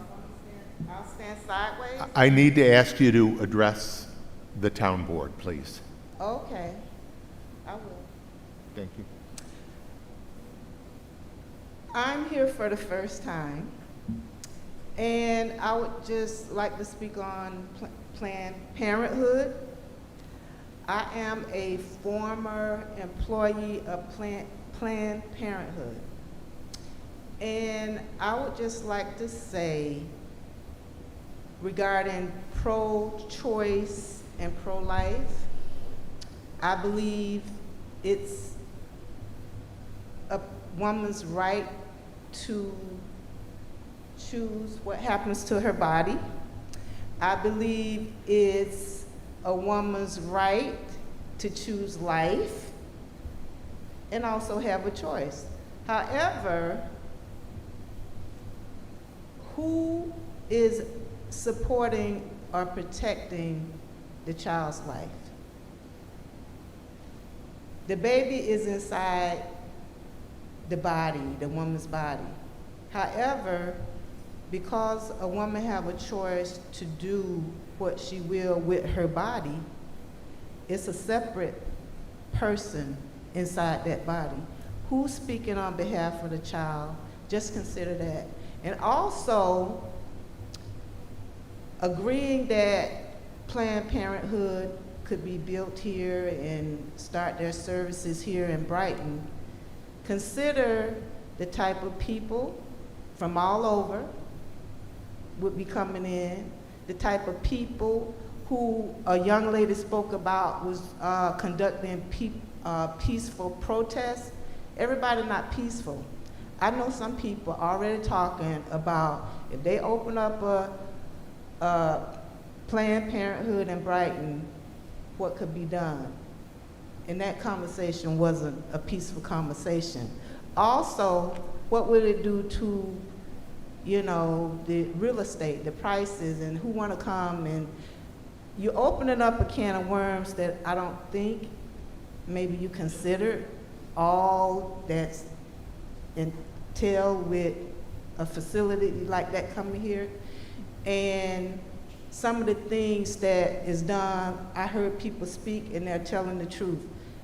Planned Parenthood, once again, I'm a former employee of Planned Parenthood, and some of the things that even when I worked there, I was told was not true. And who would want their 13 or 14-year-old daughter to come into a facility and be given an abortion without the parents' knowledge or consent? Who would want that? But it happens there. And two, because this is my first time here, I want to just quickly summarize my impression as being, I'm going to turn myself, because it's my first time as a visitor, my impression and my summary is I learned that no matter what color, whether you black, white, purple, or blue, it's people that behave unruly. I understand based on what I heard. I never met you before, and I'm not sure if I'm pronouncing your name right. Is it Miss Wilt? How do y'all pronounce your name? Robin Wilt. Okay. Miss Wilt, I'm gonna call you by your last name because I noticed that people called you by your first name. And I noticed that some people, even though they called you by your first name, referred to other people sitting on the board by their last name.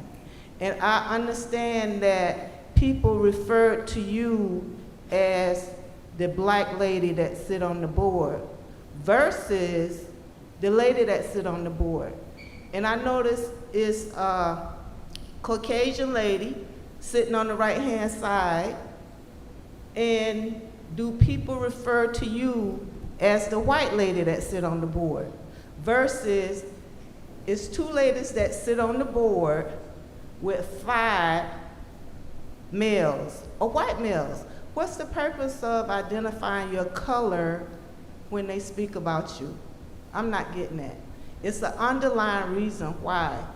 And that, in my culture, could be considered offensive. So I would say, based on my first visit here, I brought my granddaughter to help her understand policies and processes. And I understand that no matter what color is flaws, people have weaknesses, and based on what was said about you, I never met you before, Ms. Wilt, but based on what was said, I'm feeling like something that you said was offensive, and it seems like maybe you didn't understand it or said it offensively, and I don't even know you. But you do 100 things right and 1 thing wrong, and then you judge accordingly to what you do wrong or offend other people. And I understand that some people are not very forgiving, and I understand that regardless, as long as your heart is in the right place, you go forth and do the right thing and go beyond that. And I understand that anybody in this room that falls short of making a mistake, let them cast the first stone. We all make mistakes.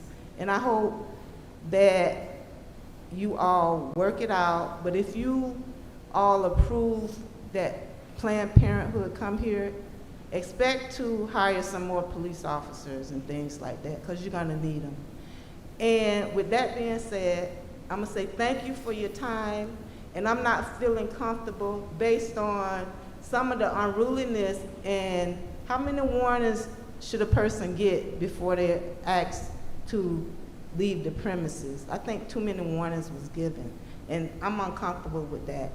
So you all continue doing what you're doing the best you could do, and thank you for your time.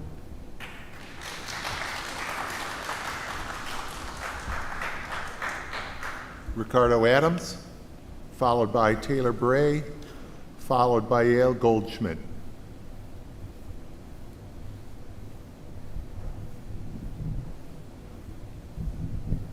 So, my name is Ricardo Adams. I'm an elected official. A lot of people voted for me.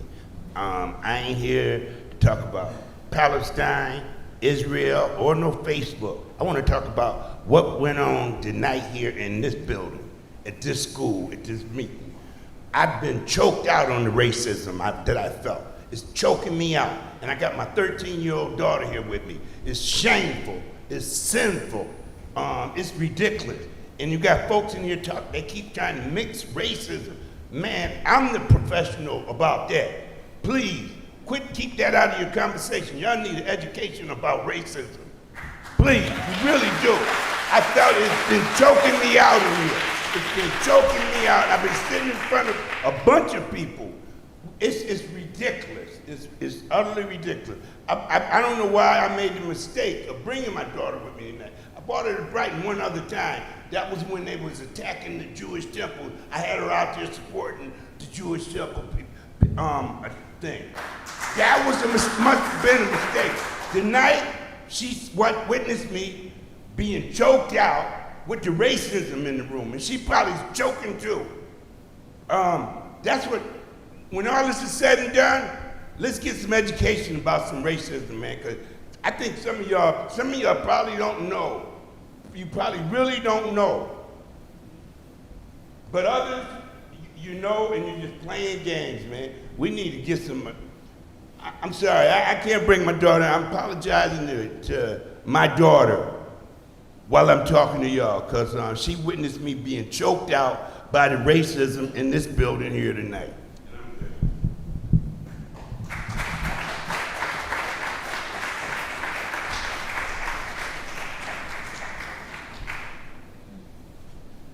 Taylor Bray, followed by Yale Goldschmidt, followed by just a first name here, Alexi.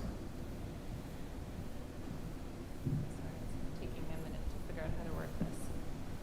I appreciate the opportunity to address the board this evening, and I want to thank you for your patience and for your attention. It's been a long evening for everybody, especially you who have to actually listen to everything and take it in. Like everyone here tonight, I am disturbed by the level of division that has taken over Brighton. When we moved here nearly 18 years ago, we came to a tolerant, open, and warm community. Prior to the incident many of us have referred to, I have felt safe letting my children walk to their friend's house. No longer. Their kippas and tzitzit, I feel now make them a target. The warmth and tolerance that we've been used to in Brighton have been largely absent tonight. Personal attacks, jeering, and booing have been nearly scary to me and extremely triggering. Ms. Wilt, I don't know you personally as like a human being, but I trust that so many people came out here tonight because they love you and they support you and they trust you. As a person, to have their best interests in heart, to promote your goal of diversity and inclusion and equality for everyone. Nevertheless, Ms. Wilt, your posts have created divisiveness, fear, and hurt.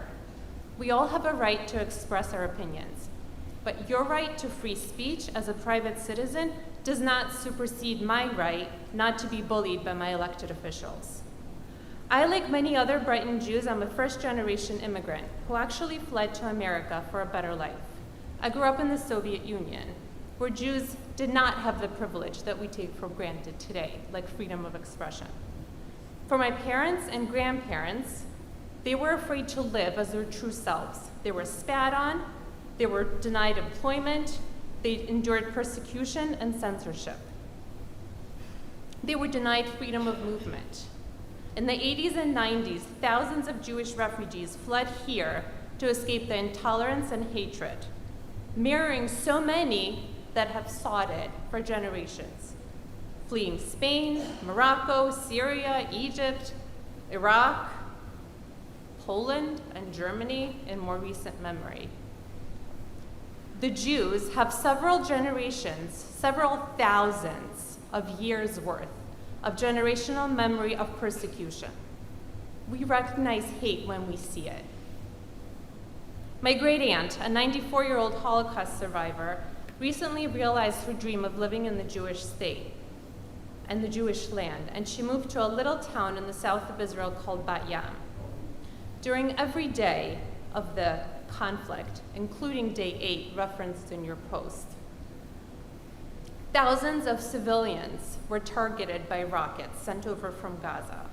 They were targeting people like my great aunt, who is walker-bound and cannot move to flee to a safe room because she can't get around without the help of an aide. One of the first victims in this conflict was an elderly refugee like her and her devoted aide who refused to leave her alone. It's unclear to me how the effort to kill innocent Israelis can be anything but anti-Semitic, and how praising and supporting this effort can also be considered not anti-Semitic. I also want to remark that while your supporters preach diversity and inclusion, and I hope we all are, because that is what we love about Brighton, it is your supporters that are booing and cheering and jeering and interrupting. Is this what we want to increase in Brighton? Is this the community we want to create? Or do we want to create a safe and tolerant space where everyone is welcome, where people who fled persecution, people who carry generational trauma are not triggered? Thank you so much for your time.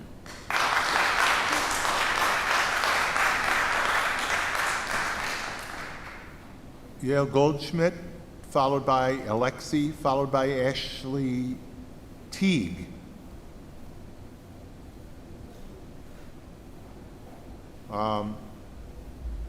Is Alexi?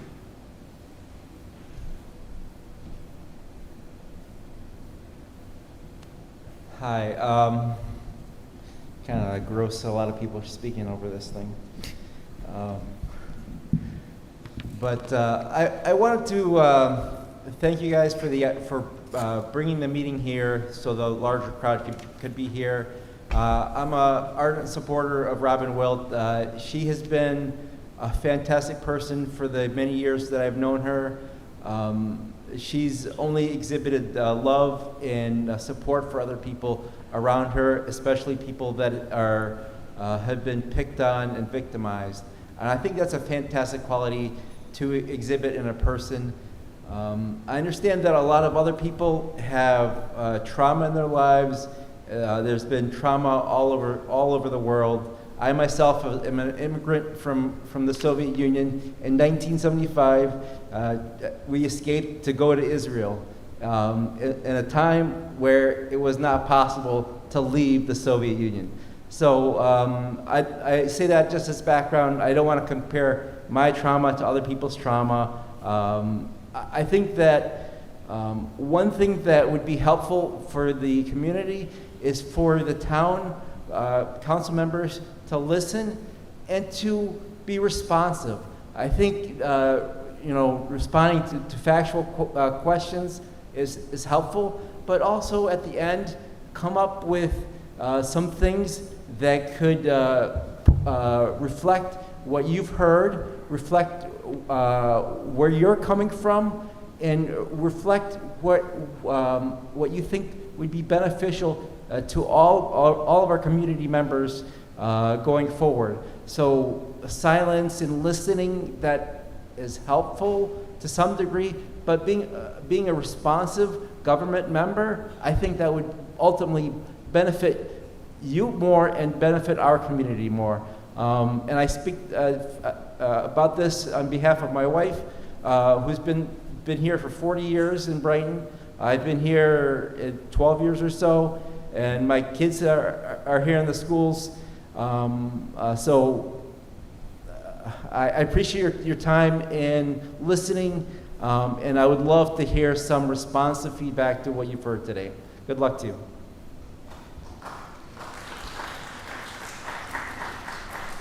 Ashley Teague is our next speaker, followed by Ashley Gant, followed by Tori Madway.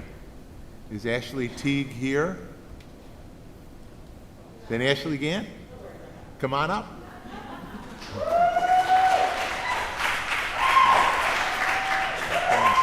So, my name is Ashley. I live in Rochester, so of course I didn't write anything.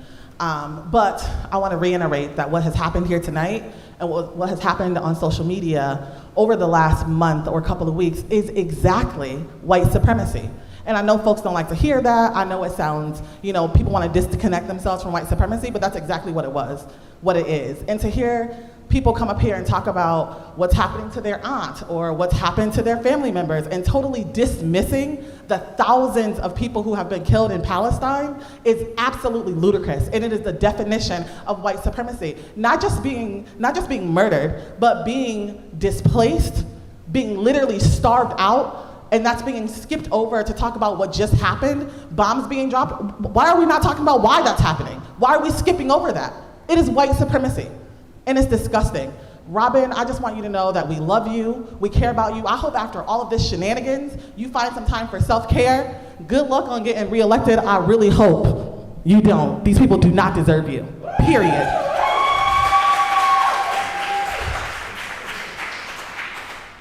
We love you. And to sit and watch this rabbi taunting a mom while her mom is telling her not to say anything back is absolutely disgusting. I've been watching you from the back all night. Anyways, again, Robin, we love you. Armand, we love you. Shout out to your mom for standing here and listening to the shenanigans all night. Ms. Gant, please address us. It takes courage and it takes grit to sit here over and over again, to sit on Zoom calls, to have fish thrown in your yard, to sit on phone calls with people constantly harassing you every single day. If Robin was a white man or a white woman, this would not be happening, period. And to say that you stand with Palestine, what you guys are asking for, it sounds a lot like Blue Lives Matter. It sounds like the same rhetoric that is happening over and over again in a time where there's uprisings across this nation, across the globe. It's disgusting. It's literally disgusting. I'm so pissed. I'm trying to conserve myself not to embarrass Robin. These people do not deserve you. And if you're lucky, you won't get elected again. Fuck these people.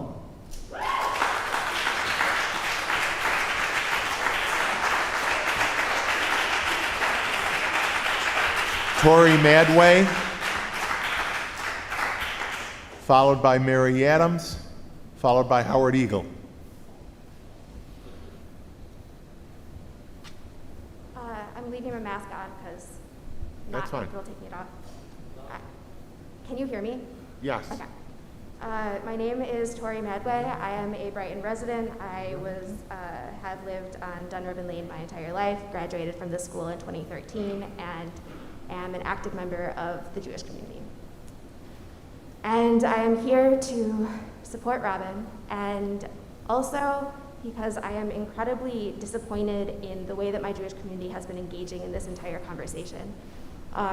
It's a problem that goes much wider than this setting in this town hall, and is a lot of the waves of realization, I think, of people coming to terms with some of the national conversation about racism and white supremacy, and people having a very hard time acknowledging the whiteness of us white Jews and how that plays into a lot of these conversations that involve more than just our own community. But I am very disappointed in the way that this has been brought up disingenuously, especially with the virtual town meeting against anti-Semitism, against hate that happened a month or so ago, and the way that the entire argument against Robin and her words was framed as if she didn't understand what racism was, and also incredibly downplaying her experiences as a Black woman who is an advocate for racial justice, and acting as though she couldn't understand the experience of someone from an ethnic minority. And having people get all high and mighty about, oh, you know, well, Robin's not trying hard enough to understand where we're coming from. Well, in the same sentence, in the same hour, in the same situation, expecting and having Robin carry herself in such grace while being, you know, put in front of a entire board of people coming at her in this way, it's incredibly disappointing. I'm incredibly disappointed in my community. And there's a lot of tone policing that is happening, wherein, which is a tool of white supremacy, wherein when a problem is brought up, instead of being able to address the problem, you nitpick the person who is bringing the problem up and say, oh, well, they didn't phrase it in quite the right way, therefore we don't have to listen. And it's, the way that tone policing has worked in this situation and in many other situations is, you know, using all of this other stuff, saying, oh, well, Robin said this one thing, and it can kind of be interpreted to be this other thing, and then I'm going to extrapolate this entire wild thing that was never actually said in order to avoid having to have the conversation that we should actually be having in Brighton, which is the fact that Palestinian voices are being silenced.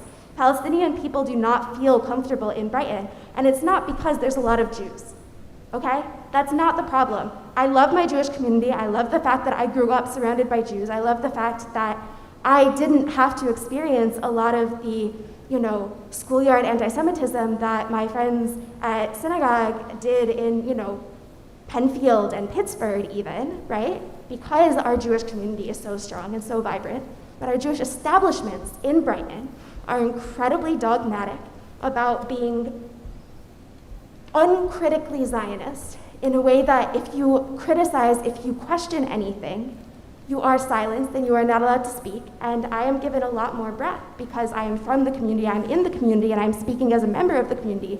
But even so, as a Jew who doesn't believe our salvation can come at the expense of another people, as someone who grew up in our local Jewish institutions being implicitly or explicitly taught to dehumanize Palestinians, or that Medinat Yisrael is a land without a people for a people without a land. And I've since had the privilege of learning from indigenous theorists that the ways that that rhetoric it mirrors a lot of the Manifest Destiny rhetoric in the US and the violence that came from that. And if you can wind up in about 30 seconds, please. That's a colonial concept. It hurts, and I have plenty of my own experiences with community institutions silencing dissent. But also, speaking of Palestine, there's a lot of misunderstanding happening in what I've heard since I've been here tonight of trying to define terms in ways that they are misconstrued within the Jewish community and expecting that everyone outside the Jewish community has the same understandings. And that's true for the concept of Zionism and whether it's about self-determination or violence carried out against Palestinians in its name. And it's especially true for Palestinian terms and phrases like Free Palestine, which is a large part of what started this entire conversation with Robin saying Free Palestine. Free Palestine means free the Palestinian people on either side of the Green Line from military occupation, from inequitable laws, which do exist if you pay any attention to the Knesset. It means free Palestinians from supremacist settler violence and Israeli state violence. And it doesn't imply any violence on Jewish people or even on, you know, Israelis. And none of us are free until we're all free. And why would Free Palestine be offensive? Thank you. When said by someone who is an advocate for freedom of all. Thank you. Next speaker. The next speaker is Mary Adams. followed by Howard Eagle.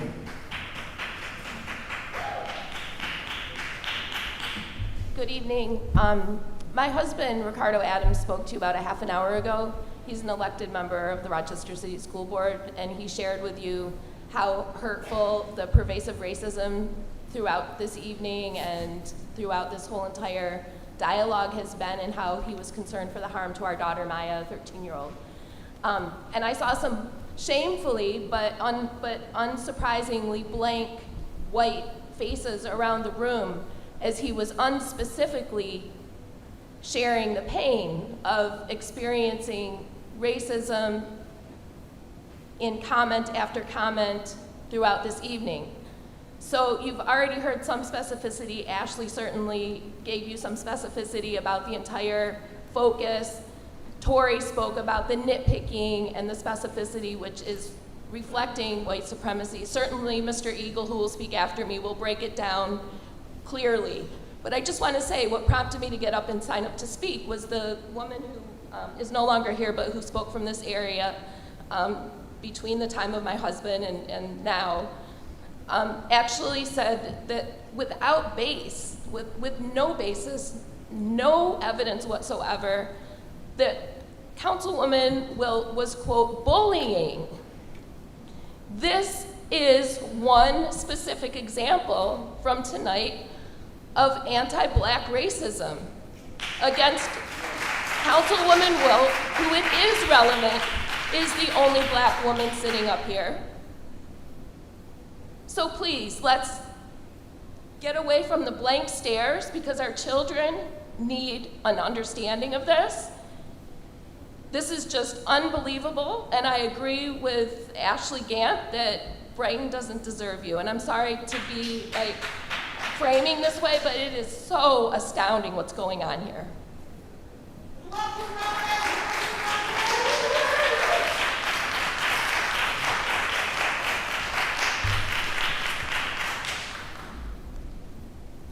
Mr. Eagle, good evening. Good evening. As someone has said earlier, I don't have any animosity, no hatred, none of that for anybody in the room. But I know that Robin wishes, Ricardo wishes, I wish that we could make a statement about how much we love this country, because this country hasn't persecuted our people. I know we wish we could make that statement, but we can't. We're under persecution this very minute. I have prepared remarks, which I'm going to make in a minute, but a lot of myths have been spewed in this room. Let me just bust a couple of those myths. It was mentioned, it always is. Some white person always talks about some mystical thing that they call a race card. Have you ever seen a deck that has one card in it? If there is such a thing as a race card, and if it's part of a deck, does the deck have a white supremacist card? Does it have a cognitive dissonance card? Does it have a white fragility card? I'm really making the point that there's no such thing. Tell your white colleagues to stop using that silly language. There's no such thing as a race card. Someone thinks that because you're married to a black person, if you're white, you're automatically inoculated against racism. That's not so. You can be racist as you can be and be married to someone of another race. That's a myth. It's important because this stuff is being recorded. Some people believe what they hear. So let's butt just a couple more and I'm done. You had a wonderful scholar here. He reminded me of an educator. He must have been an educator the way he taught. He spoke very eloquently about history. I teach myself. I love history. And he talked about how Jewish people have been persecuted for 4,000 years. All of that is true. I know a little bit about that history. But then he bastardized African history. He started talking about African people in terms of 400 years of oppression. Do you understand that Africa, according to all of the archaeologists, the sociologists, every other kind of ologist, whoever studies human beings, The oldest people on the face of the earth are African people. African people built the first civilization on earth. White people attacked African people thousands and thousands of years before 4,000 years ago and took those societies over. So when we teach the history, let's teach it completely. That's important. Somebody, I didn't get all of that quote about Abraham Lincoln, but it sounded racist. I didn't get all of it. But I tell you one thing though, something was in there about the Lord. If you're a slaveholding racist, you can't tell me nothing about the Lord. And Lincoln was that. Freed the slaves my eye. We really do need to know the history. Joe Biden. Somebody uses Joe Biden as an example of someone who denounces racism. Are you kidding me? Joe Biden has a long, long history of racism. Racist to the core. He needs the same kind of education that Ricardo was talking about when he left the room that you all need, many of us need. And there are more myths. I'll stop because I want to get to these prepared comments, but stop talking to black people about generational trauma. Are you kidding me? You gonna talk to this black woman about generational trauma? Are you kidding me? Are you serious? You can't be serious. Think. The most oppressed human being on the face of the earth is a black woman.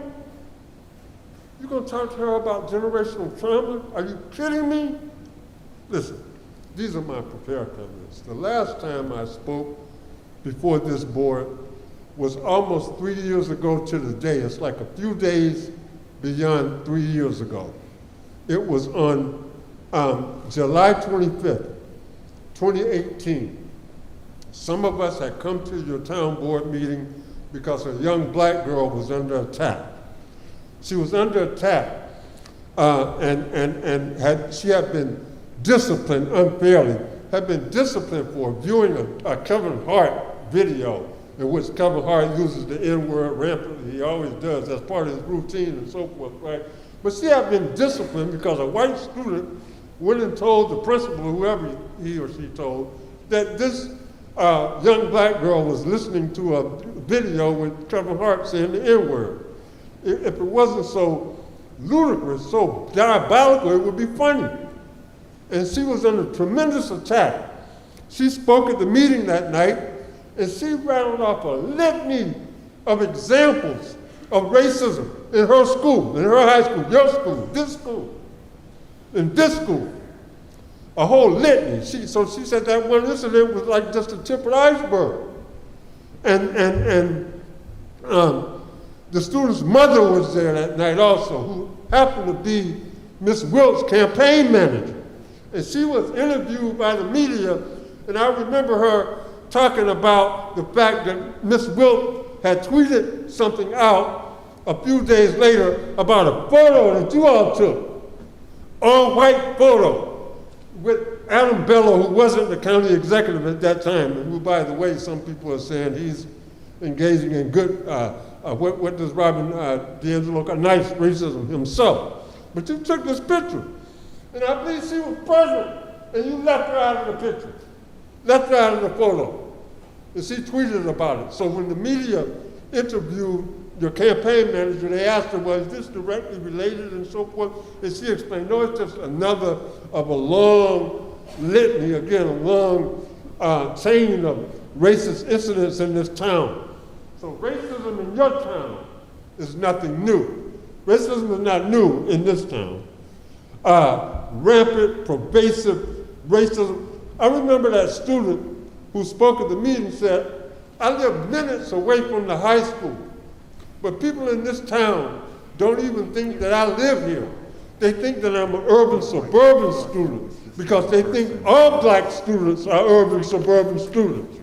And she lived minutes away from the town.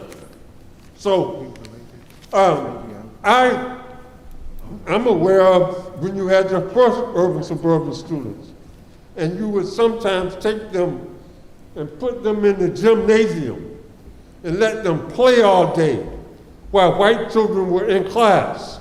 And I'm not making this up. This is not mythical. This is people who experienced this are talking about it. How they thought how much fun it was at the time to be running around the gym. And they realized later that they were being segregated in your school system, even after you allowed them in your urban-suburban program.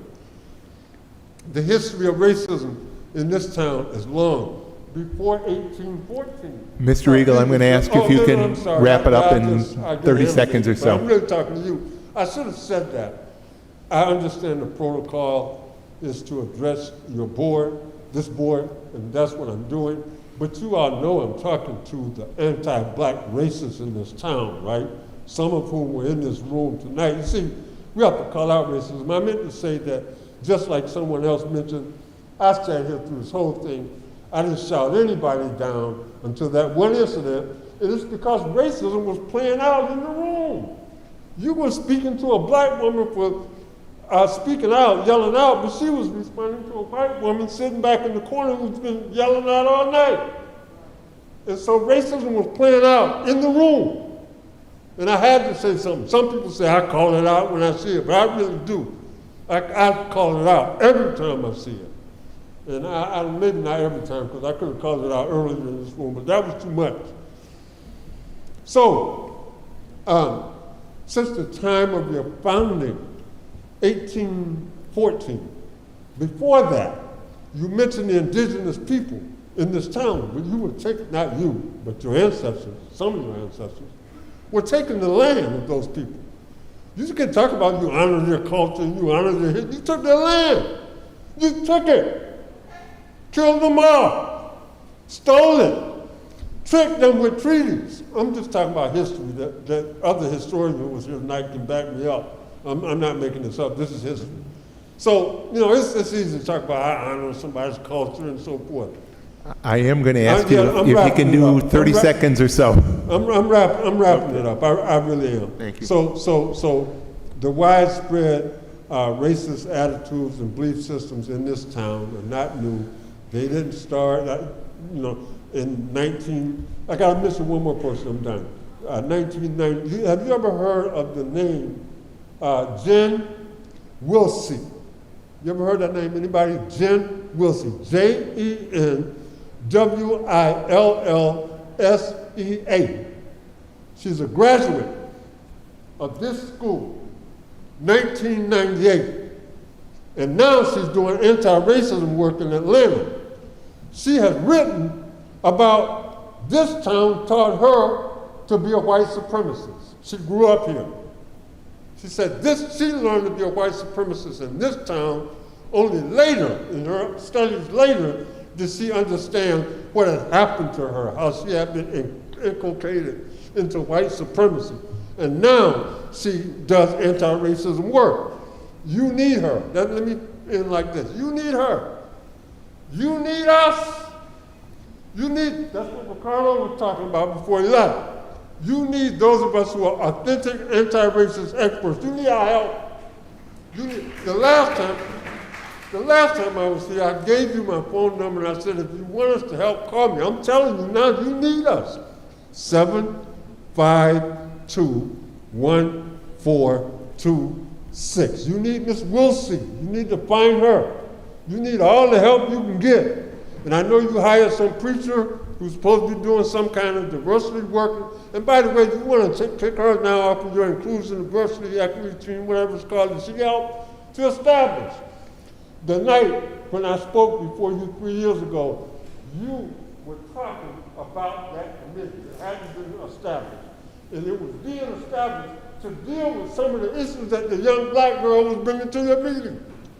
She helped establish the committee or the advisory board or whatever it's called, and now you want to put her off. If you do, who's going to inform you? Who has the knowledge? Who has anti-racist knowledge? You wouldn't have anybody on the advisory group that even had. I'm done. Thank you, Mr. Eagle. You hired a preacher. Thank you.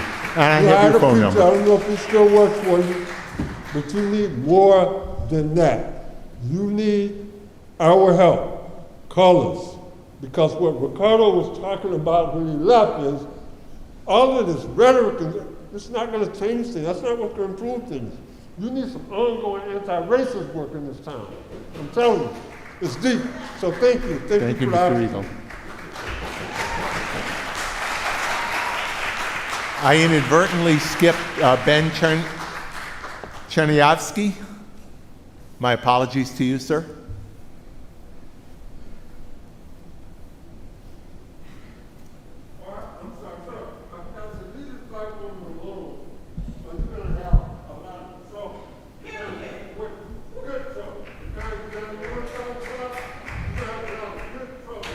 All right.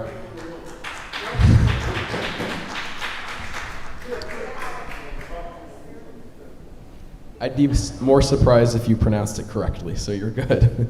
It never happens. So I can relate. Yeah. My name is Ben Chernyavsky. I've lived in Brighton for most of my life since 2007. I went to MCC Brighton campus, so I've been in this town for pretty much my entire childhood and my adult life. So I just wanted to speak about a concern that affects my generation a lot. While I was at MCC, I graduated fall of last year. While I was at MCC, I remember coming to one of my first classes one semester. I had just been in Washington, D.C. for the March for Life, the biggest human rights march annually in the world. I walked into class, I was the last student into class, it was a chemistry lab, and I had a pop socket on my phone for our group on campus, the Students for Life. It said, "I am the pro-life generation." I sat down at my table with my lab partners, and one of the girls next to me, she noticed the pop socket on my phone, and she was like, "Oh, that's cool. What club are you in?" I was like, "Oh, I'm in the Students for Life club." Yeah. She was like, "Oh, that's interesting. I'm an abortion survivor."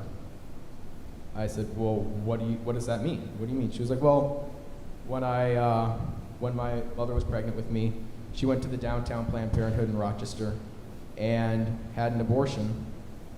There were twins. They didn't know there were twins, and I survived because of that. I'm here today because an abortionist at Planned Parenthood made a mistake. That's the only reason I am alive." This is a big concern for my generation. How can you go through life thinking that the only reason you're alive is because Planned Parenthood made a mistake? Since when is that healthcare? 1/4 of my generation is missing from abortions, and hundreds and thousands of people across the country, like my friend at MCC, have survived abortions. I would like to ask the board to consider what will happen to abortion survivors at Planned Parenthood. Will there be medical benefits given to them? How will Planned Parenthood take care of children who are born alive during abortion procedures? Will they be taken care of in a hospital? I think that a lot of us in the town would like an answer on that question. I don't know if you've ever seen an abortion survivor who might be missing a limb from the procedure, an abortion survivor who might have burns still from a chemical abortion. But these are real things, and these are real concerns. And I think that if we're going to have a Planned Parenthood in Rochester, we should have resources available for those who survive the procedures that happen inside Planned Parenthood. So I would very much appreciate it, and I know a lot of the other town members would appreciate it if we could get some answers from the board. So thank you very much.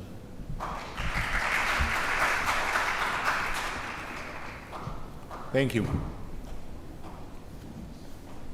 We have no additional speakers signed up for tonight. If anybody else wishes to speak, they need to sign up outside, as I have been mentioning throughout the evening. Apparently, we do have one more person that is about to do that. But if there is anybody else that is going to want to speak, I need them to sign up now. It is getting close to 11 o'clock. I appreciate your patience. I incredibly appreciate the patience of our interpreters who have done this for almost 4 hours now.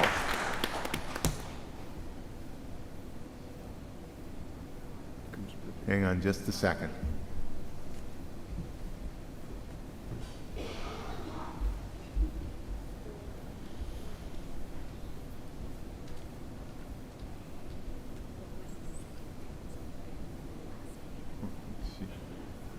And is that the guy with the red? Okay. Thank you. Sir. My apologies. I believe I could have been a doctor in my past life. My handwriting is very illegible. Supervisor Maley, council members, it's late, so I'll be brief. I have a question and a concern that other Brighton residents have. I noticed that there are people coming speaking that don't reside in the town of Brighton, and I'm wondering if that's helpful for the residents of Brighton to have people that reside outside the community come and speak at a Brighton event. I'm not sure that's really helpful for the constituents of this town. The point of a town board meeting is to raise concerns and address them. Otherwise, what's the point of a meeting? I'm not here to make anybody feel good or bad. I'm here to ask the council members kind of hear out the constituents and speak up about an issue that's bothering them, trying to understand what the constituents are telling them. Basically, we're asking to be here to listen to us and hear us out, see what we have to say, and try to understand us. If a comment by a council board member is taken as one way, whether it was meant that way or not, it can be construed as hurtful or dismissive, even if it wasn't meant to be. And for that, I just ask to kind of try to hear out the people who are speaking up and try to hear what they're saying. It's not meant to be an attack on anybody. We just want to know that you're here listening to us, trying to address our issues and concerns. Thank you for your time and for your continuing efforts into our Brighton Police Department for the working their days and nights, weekends, holidays, overtime, to help keep our community safe. Case in point, it's past 10, it's almost 11 o'clock, and they're still here, and you members are here as well. And thank you for the interpreter as well. Thank you.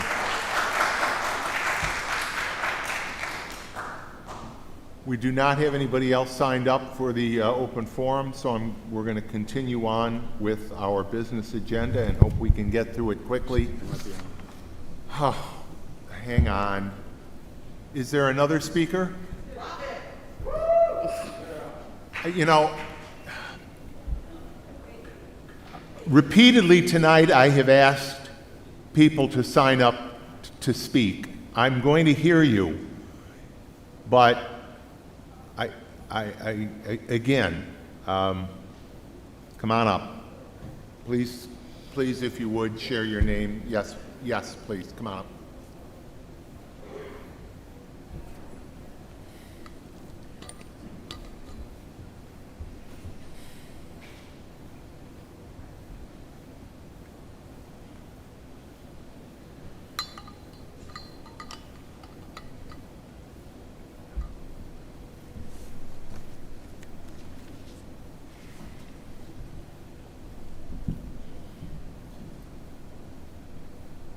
Thank you for this opportunity. I had absolutely no intention to speak. I really came here to listen. My name is Susie Brzezinski Ben-Susan. I'm a third-generation Rochesterian, and I'm telling you that I'm feeling very unsafe right now. Maybe that's the way some people want me to feel. I don't think it's because I'm a white supremacist at all. I just have a question for Miss Wilt, and anybody who says that it's Palestine from the river to the sea. I need to know, where would you like Jewish people to live? Where would you like Jews to live? You may not have been here at the start, but we've asked people, we are not doing a dialogue back and forth question and answer. So I would appreciate whatever comments you have, but we're not going to be. If that, which I never heard this expression before, And if that's what pro-Palestinians, if that's their mantra, that's their, I just don't know where I'm supposed to live. Thank you. Thank you. Please, please, please. Sir? I wasn't planning on speaking, mostly because I don't feel like I have much to say. My name is Dean Yentzer. I lived in Brighton for about 5 years. I recently moved to the city of Rochester. First off, I'd like to say thank you, Robin, for everything you do. You are an inspiration to me, the people of the city. Obviously, people came out for you. I'd also like to say that there is a certain level of irony of attacking a woman like Robin when, if the shoe was on a different foot, if someone was being anti-Semitic, she would be the first person to have your back. She would be right there. She would be loud, she would be proud, and nobody would be able to tell her otherwise. The comments I've heard tonight are disgusting, gross, frustrating, and that's coming from a person who has no personal ties to them. I probably have some of the most privilege of anyone in this room. So, in keeping with the comments of the night, I do feel that these people don't deserve you. And yet I'm so glad you are here because, as the one person said, you inspire all of us. And I just wanted to say that, well, I mostly just didn't want to end on the other ones. So thank you for everything. Free Palestine, Black Lives Matter, go Robin Wilt. Bill, I know it's been a long night, but can I please just say a few words? Yes. Of course. Yeah, and I want to thank everyone again for coming out tonight to express what's on your hearts. My sincere hope is that everyone who is watching or attending or able to listen with intention and out of this that we're able to garner greater understanding and peace through empathy towards one another. Again, as the person who continues to be at the center of this controversy, I wanted to make another statement, and I want to say this loud and clear for all the folks who are in the back of the room, all the folks who are outside of the room. I want to say unequivocally that anti-Semitism hurts the cause for Palestinian human rights.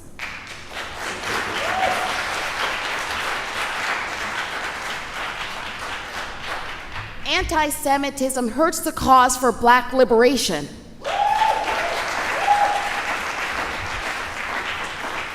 Anti-Semitism hurts the cause for all human rights. It is not welcomed, it is not tolerated, nor does it reflect the spirit or plight of the Palestinian people. As I have with those whom I stand in solidarity with in the movement for human rights, I expressly denounce anti-Semitism in all of its forms, period. I appreciate all Jewish allies and accomplices who have been bold and brave in solidarity with the struggle for Palestinian human rights. No matter what our race or creed or zip code, we are all in this together. I see you and I thank you. The petition presented by those who are demanding my removal as the liaison to the Idea Board, it's been edited a bunch of times, and yet it still contains outright lies about the things that I have said. I think it's important that I address some of those misconceptions. I want to unpack a statement that I made that is being misquoted to suggest that I said Brighton had, quote unquote, too many Jews. I got to tell you, that phrase, I have difficulty saying it. because it's anathema to everything I believe. My actual words were that, quote, it is important that we stand in solidarity. And I'll say that allyship, true allyship, involves sacrifice. I know it's hard to stand up for Palestinian human rights in a town that has a significant Jewish population. It's not easy to stand up for what is right and what is just all the time, but that doesn't negate our responsibility. And just to lend context to that statement, this speech was about marginalization and oppression occurring along a continuum of dehumanization and the importance of standing in solidarity with oppressed and marginalized people, even when it may be hard or unpopular. The particular town in question was never mentioned by name, so anyone making inferences about whom it pertains is really projecting their own interpretation onto this statement. But what I want to make eminently clear about that statement is that it wasn't academic in nature. It was actually a reflection of what I was experiencing and continue to experience.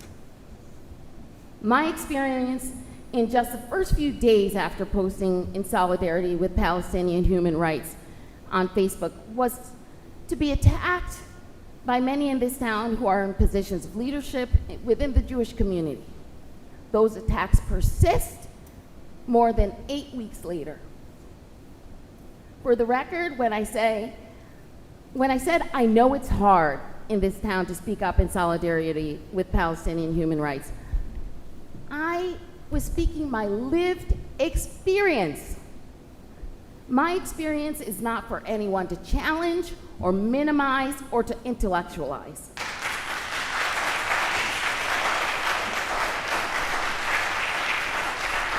The number of people attacking me, maligning me, threatening me, and vilifying me speaks directly to that lived experience.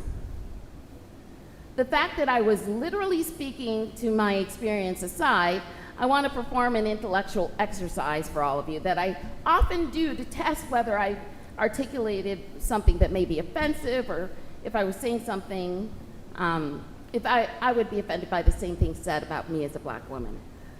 I asked myself if I would be offended if somebody said it was difficult to discuss anti-black racism in a town like Brighton that has a significant white population.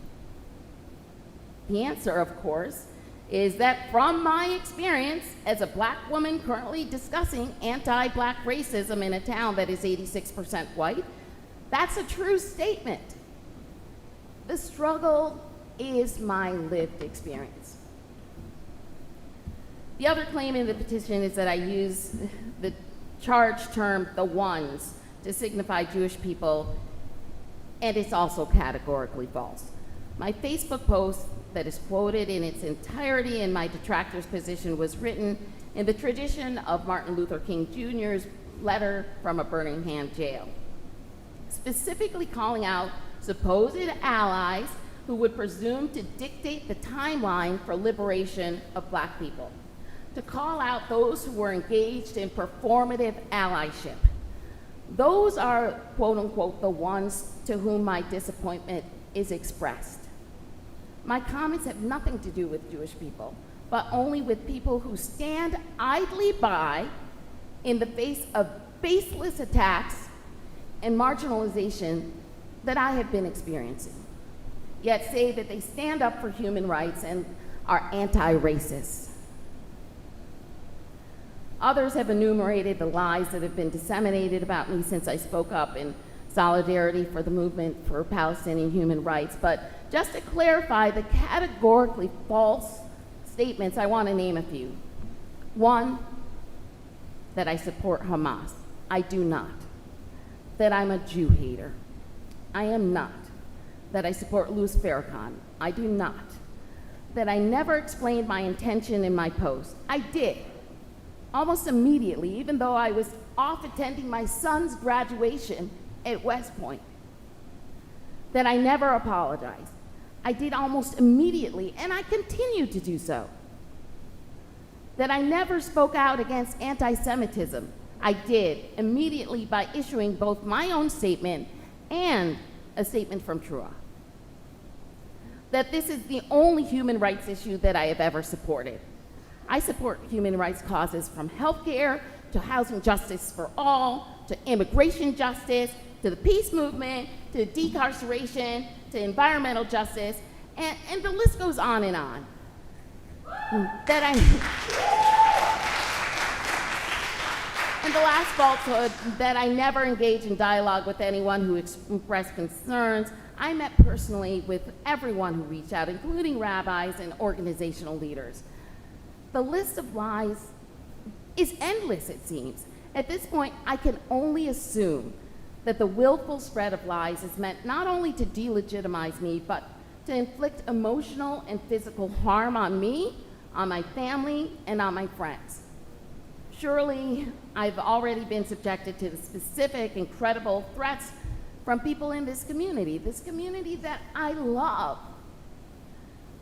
So I keep reflecting how this has unfolded, and I'm truly floored by the way people have made this about themselves while dismissing the entire point, which was Palestinian human rights.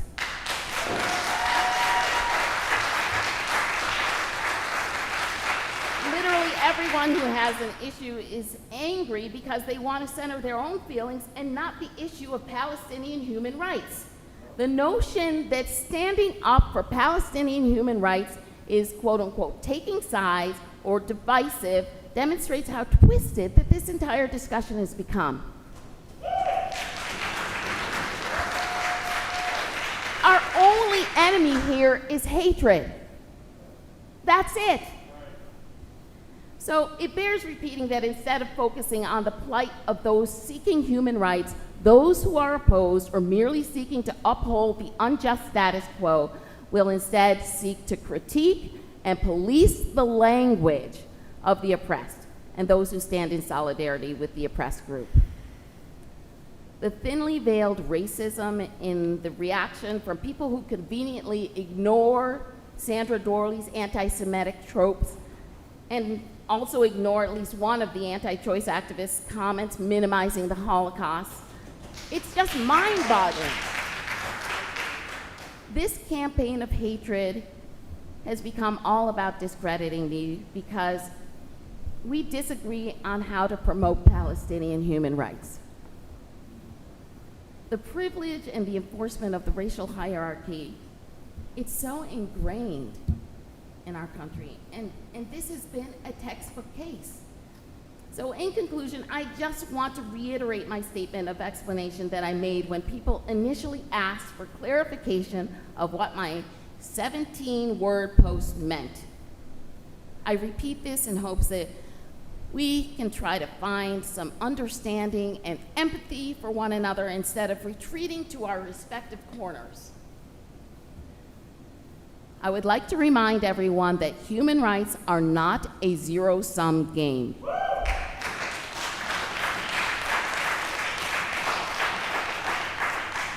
We can stand up for the human rights for an oppressed group, and that doesn't mean that we don't deeply respect and desire human rights for everyone. There's absolutely nothing to reconcile the notion that affirming the human rights of one group somehow detracts from or disavows the human rights of another is precisely what keeps us divided and unable to treat one another humanely. Please stop equating the love of the marginalized with hatred of the predominant group. That's simply not how radical inclusion works. And again, peace and love to all of you. Thank you. Thank you for being here and engaging with our town government wherever you reside. Wherever you reside, you are welcome to address the Brighton Town Board. Thank you.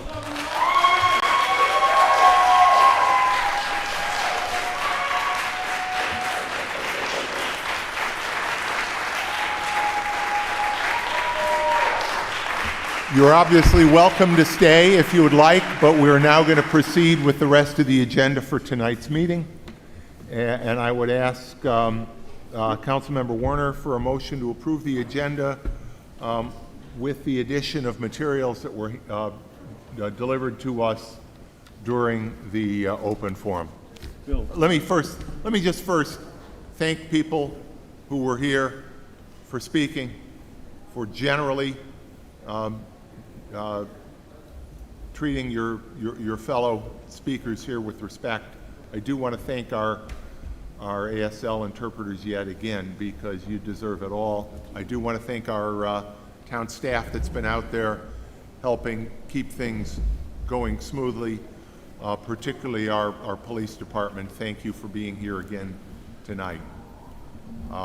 Supervisor Maley. Supervisor Maley. Yes.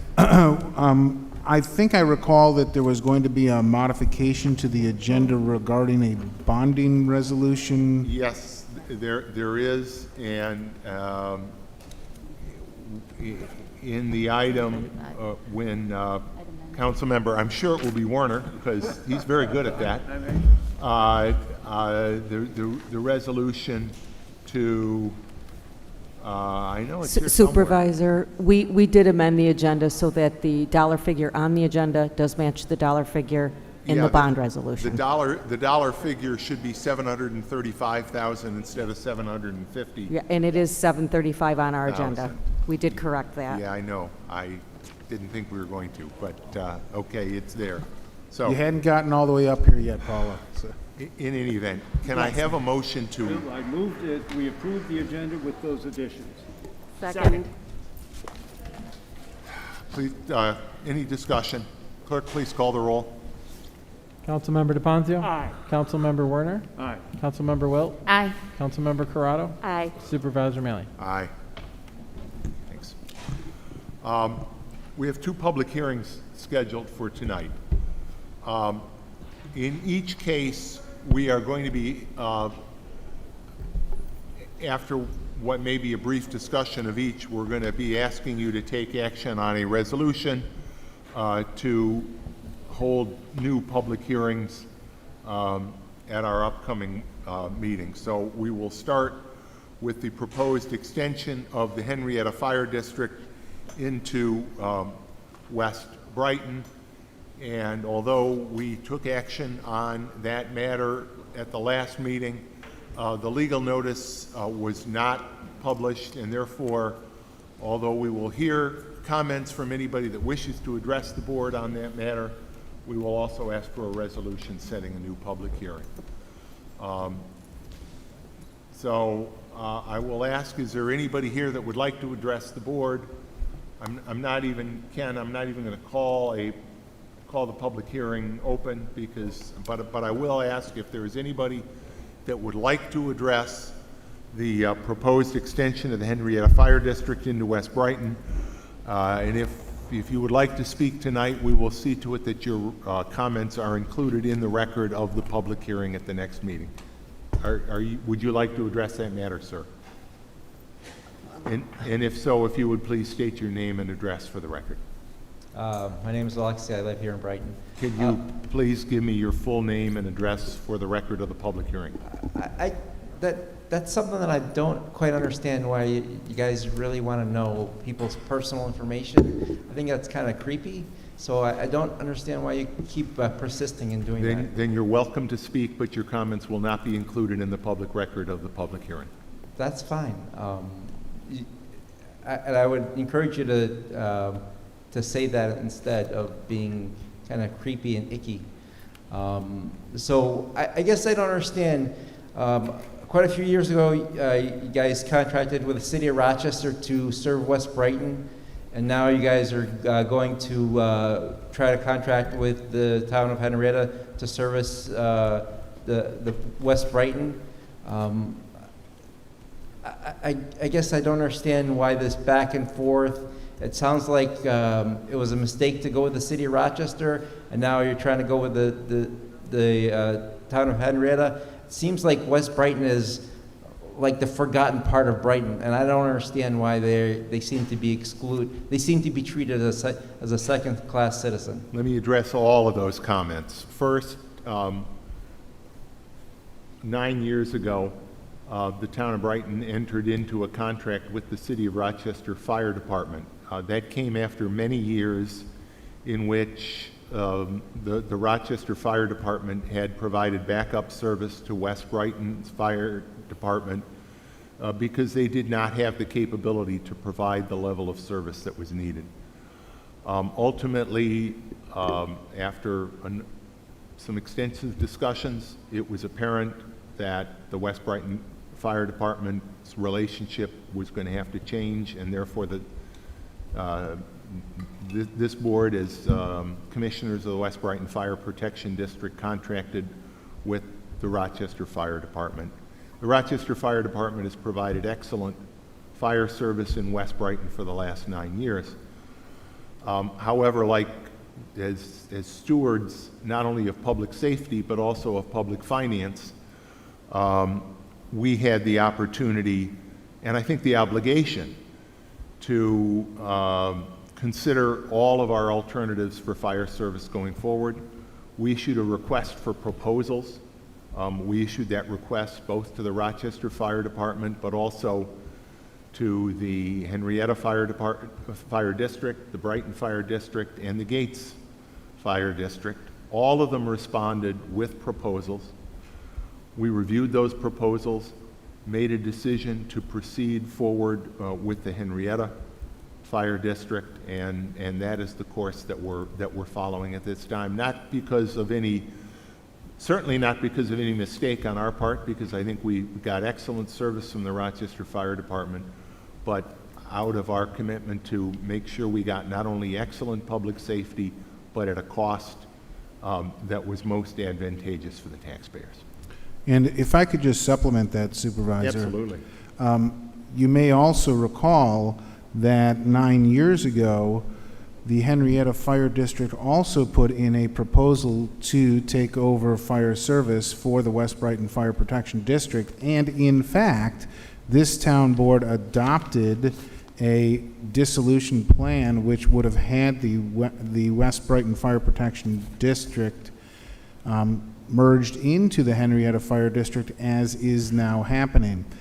Unfortunately, because of litigation with the West Brighton Fire Department over the assets, including the West Henrietta Road Firehouse, we could not consummate that merger with the Henrietta Fire District 9 years ago because they needed use of that firehouse. And so we have been engaged in litigation over that issue for all those many years.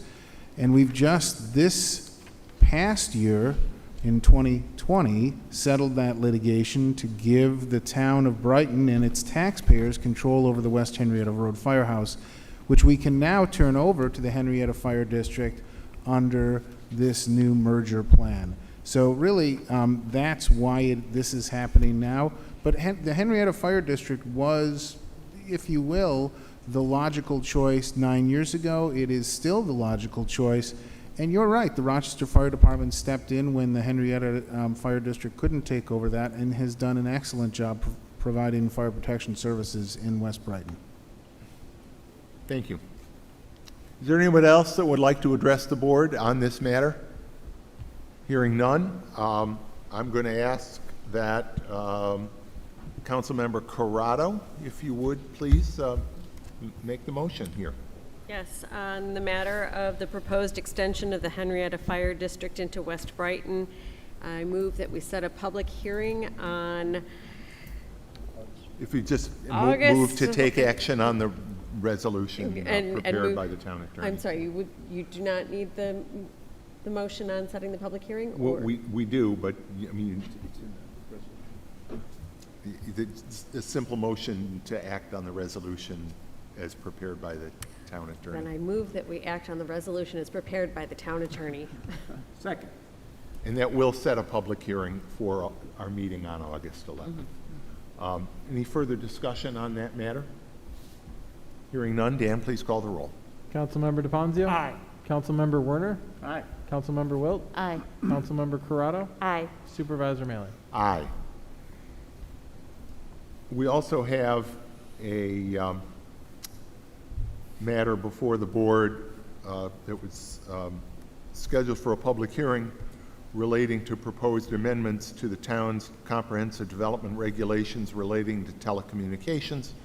Because this meeting was moved from Town Hall to this location, whereas the notice had indicated that the hearing would be held at Town Hall, we are again going to ask that we take action on a motion tonight to reset that public hearing for our meeting 2 weeks from tonight, August 11th, at Brighton Town Hall. Again, though, I would ask if there is anybody here that would like to address the board on this matter. We will take your comments and include them in the record of the public hearing for that meeting on the 11th. So is there anybody here tonight that would like to address the board on these proposed amendments to the comprehensive development regulations? Hearing none, then Councilmember Werner, can I have a motion on Yes, sir. I this move that matter? we, with respect to the proposed amendments to the town's comprehensive development regulations related to telecommunications, I move that we adopt the resolution before us. Second. Any discussion on that matter? Hearing none, then Dan, please call the roll. Councilmember DeFazio? Aye. Councilmember Werner? Aye. Councilmember Wilt? Aye. Councilmember Corrado? Aye. Supervisor Mealy? Aye. We have one item of communication tonight, a communication from Ramsey Boehner, who is the secretary to our Historic Preservation Commission, with some recommendations concerning proposed amendments to Chapter 224 of the Comprehensive Development Regulations. He is suggesting that if we would like to consider those, that they be placed on the agenda of an upcoming Public Works Committee. Obviously, we don't have to take any action to do that. We've got the Public Works Committee sitting right here, and I would encourage the committee to do that at the next meeting. But in the meantime, Robin, if you could move to receive and file the communication, please. I move to receive and file the communications. Second. Further discussion on that. Ken, obviously you're counsel to the HPC. Anything you want to add to that?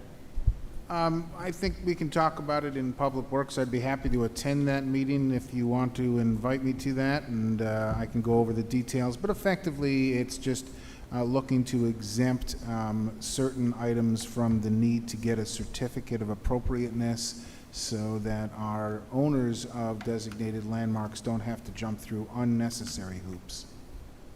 Good. All right. Then we have a motion to receive and file that communication. And I guess if I could, let's, and I'm sorry I didn't think of this, Robin, before I asked you to make the motion, but to also include items that were received during the open forum tonight. So if you would accept that as a friendly amendment. I accept that friendly amendment. And Jason, Second that good. friendly Then we'll amendment, yes. include those items in that. And with that, Dan, if you could call the roll, please. Councilmember DeFazio? Aye. Councilmember Werner? Aye. Councilmember Wilt? Aye. Councilmember Corrado? Aye. Supervisor Mealy? Aye. Committee reports. Community Services, Robin. Thanks, Bill. The Community Services Committee met on July 21st, and among the items that we discussed were under continuing business, parks issues. Our 4th of July event went extremely well despite numerous obstacles and protocol changes leading up to the event, and the event was very well attended. We thank all of our sponsors and all attendees and all the staff who helped make it such a great evening. A discussion about accessibility at the 4th of July event did lead to clarification that an additional 30 accessible parking spaces had been designated on the playground side of the parking lot, and perhaps there is a need to increase signage to identify accessible parking so everybody knows that it's there. This year, there was increased foot traffic coming in and off of the canal path for the 4th of July celebration. Right now, the Parks Department is engaged in ongoing park maintenance and also playground and trail maintenance. We are receiving increased calls regarding gypsy moths in the area. Also, invasive plants and insects were discussed among all park facilities. Unfortunately, pickup soccer games at Buckland Park have been temporarily suspended due to groups ignoring field conditions and playing in the rain, etc. And finally, a discussion of ash trees at Brighton Town Park took place. Several have been identified for removal in places immediately adjacent to gathering areas in the park. Then under items of recreation, the Brighton Town Hall pool is now open 7 days a week. That is subject to change based on staff availability. The days of summer are waning and many of our seasonal workers are headed back to school. The recreation feasibility study is underway. A draft survey is being put together by our consulting firm, and we look forward to having our public meetings seeking feedback scheduled soon. In an update to the Brighton Central School District sale of the Brookside School, the Recreation Department will continue to operate and occupy the currently leased space at Brookside. There's no immediate plan to change our normal operations or move in the near future. Our summer playground camps are all going very well. We're halfway through the summer. Through creativity, flexibility, and off-site activities, staff have been doing a great job of keeping everyone safe and healthy this summer while still having a lot of fun. We are in the process of reapplying with New York State Office of Children and Family Services to change the location of our after-school program to Console Rock School. This is a great opportunity, and we're thrilled to be able to move our operation to provide a secure home base for this much-needed resource for our community. We continue to work on fall programming and are working diligently to add more in-person programs to our lineup while keeping everyone safe. In update to our Inclusion, Diversity, and Equity Advisory Committee, there was an update from the board consultants provided to the town board at our June 23rd meeting. An area of challenge involves the website not being in place for the committee other than our splash page. There is a lot of ongoing work that we would like to share with the community, so that is an item of concern. Also, ongoing maintenance of the website is something that we're working with Gwen Inc., our consultant, to address. The Idea Board is looking at additional programming with the Recreation Department, and not just forums, but also recreational and social activities. We hope to add that. Meeting with town department head is scheduled to take place on Monday, August 9th, to share information gathered from the community and also to get feedback from department heads regarding those suggestions. In update to our community choice aggregation program, our CCA administrator, Jewel Assets, did issue an alert and sign-on letter to oppose petition 19-E-035 to the Public Service Commission by National Grid in NYSERDA. The potential impact of this petition on in-state solar credits availability at the municipal level for our community solar programs is concerning, because there is pending legislation that is awaiting a signature by the governor that would enable solar credits to be secured outside of a supplier's home region, which would thereby impact communities like Brighton that are outside of National Grid service area, and National Grid could potentially secure those credits. So over 30 members of Local Progress New York signed on to this petition from Jewel, and on June 21st, a follow-up meeting with NYSERDA, Jewel, and environmental stakeholder organizations occurred. It was clear from that meeting that stakeholders were lacking information on this petition, so in response, NYSERDA set up 2 follow-up sessions with stakeholders to discuss the future of CCA in New York. and much more stakeholder engagement is anticipated before the Public Service Commission takes takes action on this petition. And specifically, the town of Brighton Yes, and signed a letter opposing that's this correct. I'm sorry, I petition. did not mean to leave us out. Yes, No, and because I mean, yes. you really did a lot of good outreach, and Yeah. we were able to also sign on against that. Yeah. Yes, so again, hopefully the Public Service Commission will take our feedback from municipalities and local elected officials, many of them who have CCAs operating on this issue. The Brighton Safe Streets for All. Christine, did you want to give that update, or do you just want me to read through quickly? You go right ahead. All right. So questions regarding the consistency of school zone designations remain. So a survey is being conducted among all school districts within the town, both public and private, to identify what roadways school buildings occupy, both whether they be town, state, or county roads, or local roads, and if there's a consistent signage and speed zone application in those areas.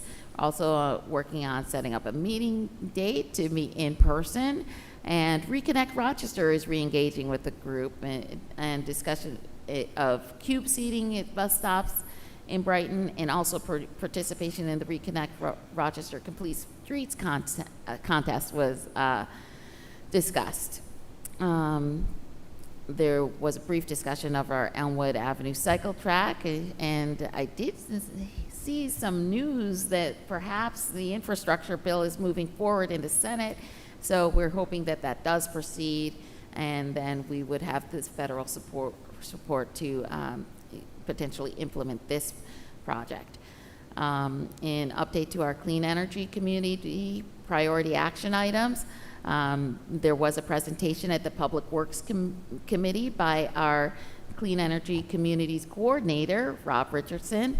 The presentation was tailored to our community, and outstanding questions are being reviewed. We're tracking and documenting progress on those items that will make us eligible for potential grant funding, and working towards earning as many points as possible to reach that level of eligibility where grant funding is made available to us. Again, would you like to do the Hopper update, Christine, or? The short version is we're hoping to sign that contract momentarily. Yeah. And then we'll see bikes hopping around town. And then under items of new business, the Sustainability Oversight Committee is planning to meet with the IDEA Board. Our grant funding guidelines require that the demonstration of incorporation of DEI principles in consideration into the climate action plan that is being developed by the SOC. There was also discussion of possible connection of the SOC with the Conservation Board in addition to the IDEA Board. And our last item of new business was a request by a resident for a development of a path at Persimmon Park. There was a discussion of the property, a review of property lines, the original property, and the additional parkland that was added from the developer who created Pinnacle Hill Development. Neighbors in the area are interested in seeing some trail development within the park and would like some sort of connection between Suburban Court to Howland Avenue. There's approximately 1,200 lineal feet of trail that is used as hoc that the residents would potentially like developed. There was some discussion about unintended consequences and parking concerns if such trail is developed. And also the discussion of the hammer turnaround because nobody knows that it is actually a turnaround. It looks more like a mown path or some place that's might contain a private residence. So there was discussion of increased signage to indicate that it could be used as a turnaround to make sure that all vehicles that might have trouble navigating that area are able to, or realize that that is available as a real resource. And that was it. Our next meeting of the Community Services Committee will be on Wednesday, August 18th, 9:30 a.m. at the Brookside Recreation Center. We do ask that you call ahead to the Recreation Department in order to let us know if you will be coming out, just so that we can make sure that we have enough space to observe our protocols and keep everyone safe. Thank you, Robin. Finance, Jason. Yes, Bill, the Finance and Administrative Services Committee met last Wednesday. Each of the items we discussed in committee appear on tonight's agenda and will be voted on in further detail. The one item that was for discussion was the request to approve the optional renewal contract for Waste Management of New York for the 2022 calendar year, which is for the refuse districts. Sure, sorry about that. The effective date of the contract is January 1, 2022 through December 31, 2022, with 2 of the original 4 additional renewal options remaining. The annual pricing will increase from the 2021 rate of $253.14 per unit to $263.11 per unit, or a 3.94% increase. The item was tabled pending discussions with Waste Management regarding sustainability and possible alternative refuse collection models, including organics and composting as an example. The next meeting will be held on Wednesday, August 4th. We will meet at 8:30 in the morning in the Town Hall Auditorium. The public is invited to attend. We would ask that you contact Town Hall in advance if you do plan on attending, so appropriate accommodations can be made to observe social distancing protocols. Thanks. Thanks, Jason. Public Safety, Christine. Public Safety has not met since the last town board meeting. The next meeting will be Tuesday, August 10th at 8 a.m. in Town Hall. Matters of public safety may be brought to my attention or the attention of any member of the committee for inclusion on the agenda. You may submit your matters in advance, and you do not need to be present for the matter to be addressed, although the public, including young members of the public, are absolutely welcome and encouraged to attend. You can find more information at townofbrighton.org/public safety committee for contacts and more information. One brief notice in relation to public safety, the annual bike rodeo is back. The date was just set. The Brighton Police Department and Brighton Rec collaborate in bringing this to the town each year. So it'll be August 8th, 10 a.m. This year located at the 12 Corners Presbyterian Church parking lot adjacent to the Brighton Farmers Market. So bring your little bicyclists and join in the rodeo, and there may be some special guests from other bicycling organizations in the community. But thanks to the good work of the police department and Brighton Rec, they pulled this all together nicely. And I think thanks to the, correct me if I'm wrong, Chief, the Police Patrol Association, which are they involved providing the helmets, and Elmer's Garage, which John there generously donated again this year 2 bikes that will be raffled off to participants. So that's right. I don't know. They both stepped up. Yep. Thanks. Thank you, Christine. Public Works, Chris. Bill, the Public Works Committee has not met since our last meeting. They are the first Tuesday of the month. August 3rd, 9 o'clock a.m. is our next meeting. The Commissioner advises, as is quite evident, that business continues as usual with paving and sidewalk installations and study of the new roof and the HVA system, et cetera, in Town Hall. But we'll have more discussions on August the 3rd, 9 o'clock a.m. And as you've heard my colleagues say, the public is welcome, but please do register ahead of time. Thank you. Moving to new business, reading and approval of claims. Jason. Yes, Bill, earlier today, I reviewed claims totaling $823,037.58. Notable claims include to the Depository Trust Company, in the amount of $144,661.26, representing payment of 2017 and 2018 serial bonds for various equipment and project purchases. Of that, $135,000 was paid toward principal. Also to Earth Tech Developers, Inc., in the amount of $26,852.37, representing partial payment for the French Road sidewalk improvements.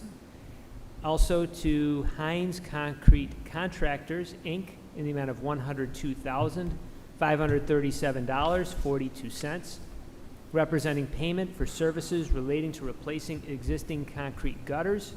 And finally, to Plant Concepts, Inc., in the amount of $32,471, representing payment for Monroe Avenue GIGP maintenance, which was in the amount of $18,500, and June Park mowing, which was in the amount of $13,971, as outlined by approved contract. The claims all appear to be in order, and I move that they be approved. Second. Mike, if I could, just because Jason mentioned them as one of the claims, the Plant Concepts work along Monroe Avenue. We've gotten to that time of year where folks are concerned because some of the greenery does grow pretty aggressively, I think, with all the rain we've been having. Are they out there at this point cutting back, particularly so that intersections will be clear? Supervisor Malley, they are. We had talked with the folks from Plant Concepts, our contractor. He's cutting back at the intersections. Great. Our crews have also been out there very actively cutting back the intersections. In all honesty, I think we should be all set out there for a little bit until Perfect. Until it rains again, until the next which is time tomorrow. It grows, right. So we should be in pretty good shape right now. Thanks, Mike. I appreciate it. We have a motion and a second on those claims. Further discussion? Hearing none. Dan, please call the roll. Councilmember DePonzio? Aye. Councilmember Warner? Aye.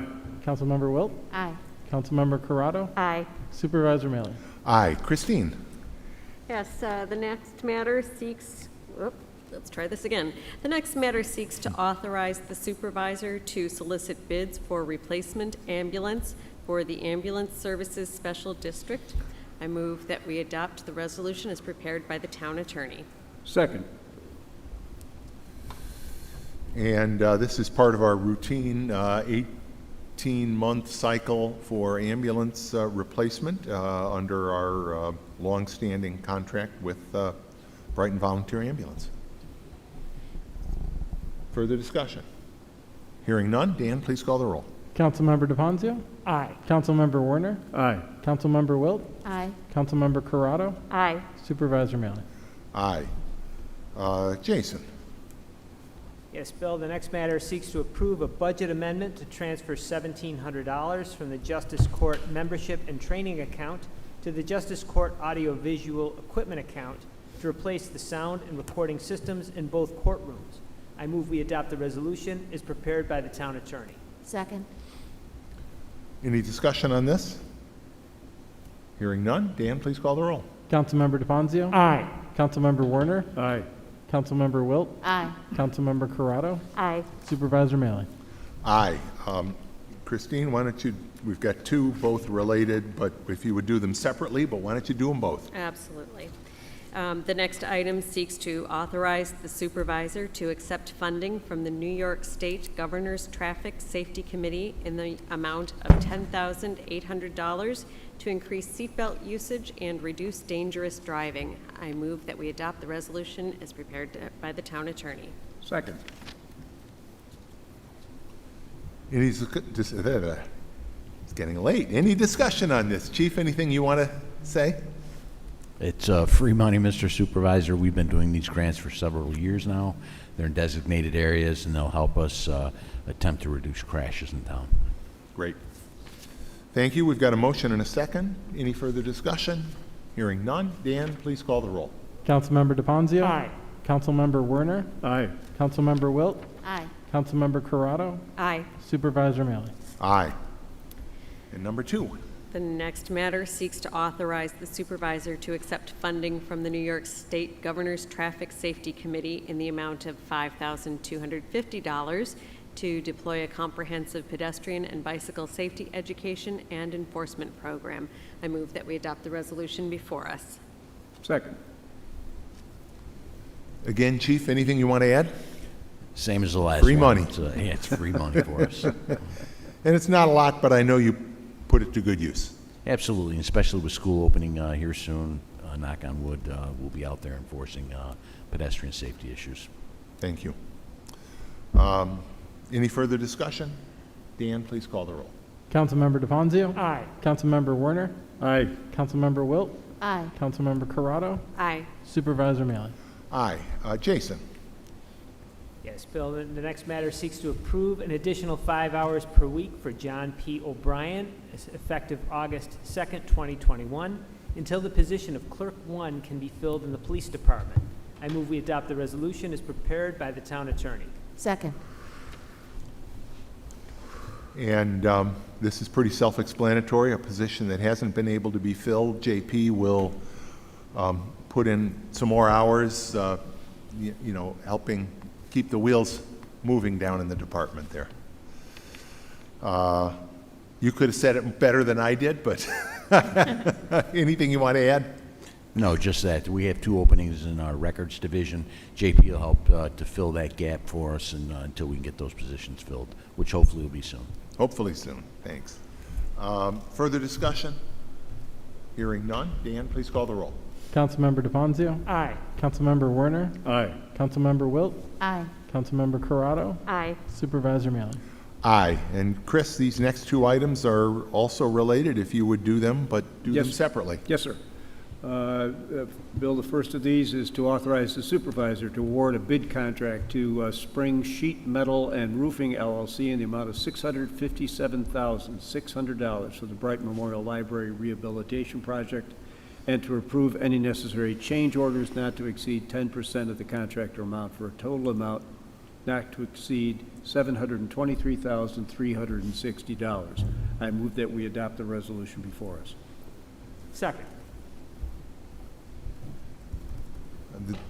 This roof project has been in the works for quite some time. Library patrons will know that all too often we've got buckets and the like when it rains, which it does a lot these days.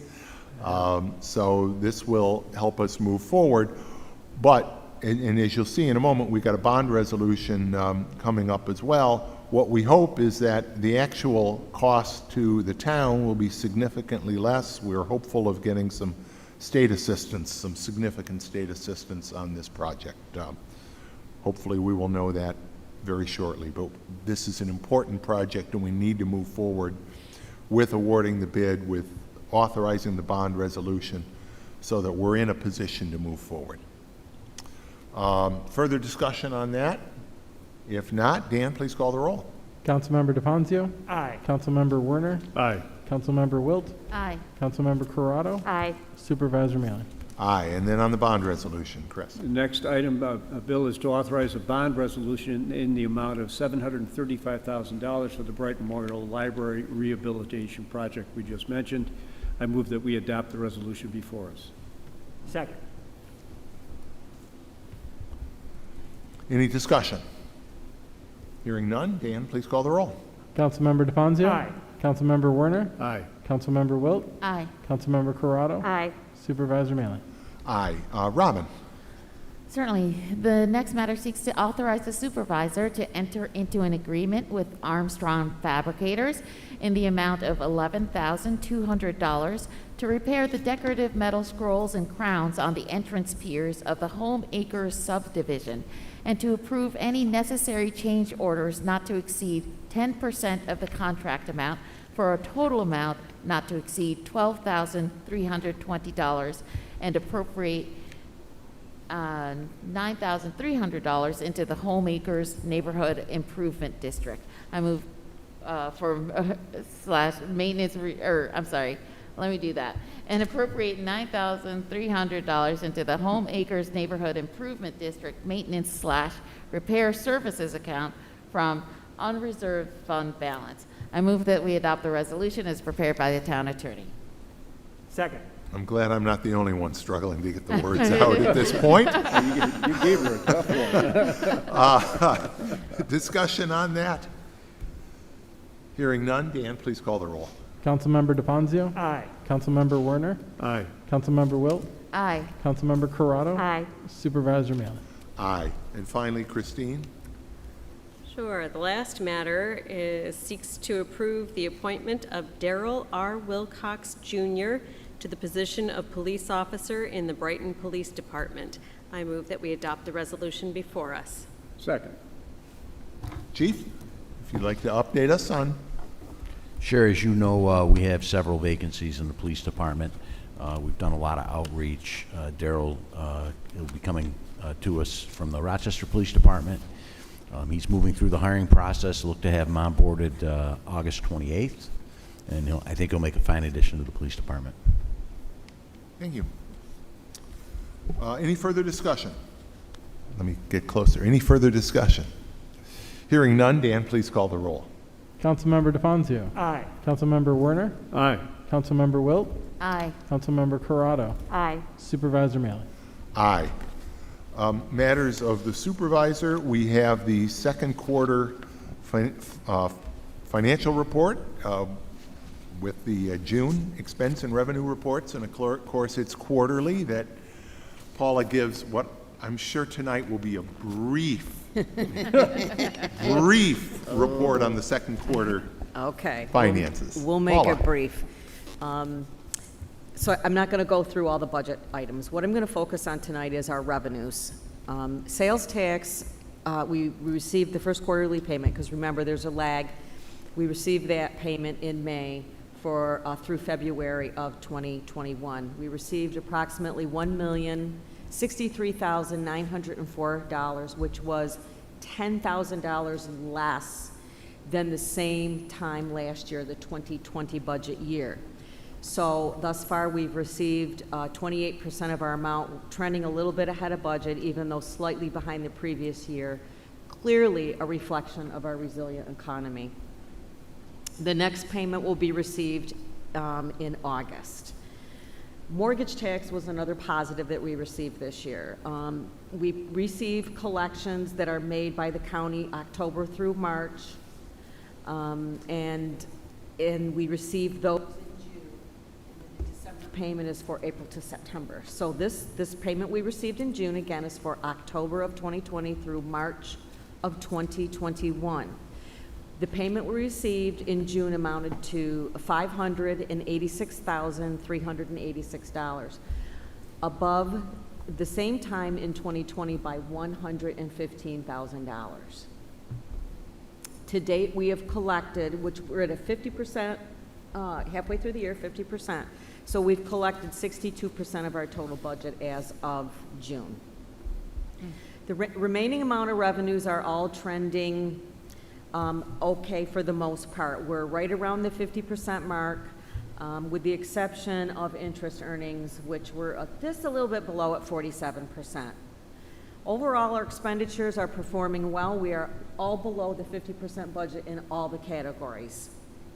Our overtime is actually surprisingly trending about where it was the last 2 to 3 years in a row. So we're right on target for all of those things.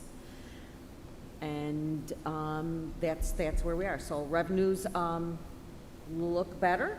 Expenses are well below, I shouldn't say well below, but they are slightly below our 50% budget mark for the year. And of course, debt service is always where it is. Thank you. Good.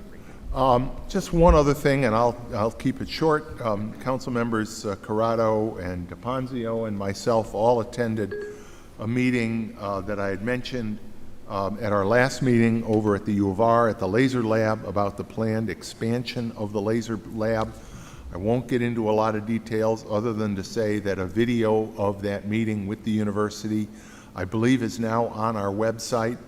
And that proposal will begin, it'll get the full normal town review. It'll go through the process, starting with concept plan review before the planning board, which will occur at their August 18th meeting, and the rest of the project review will go from there.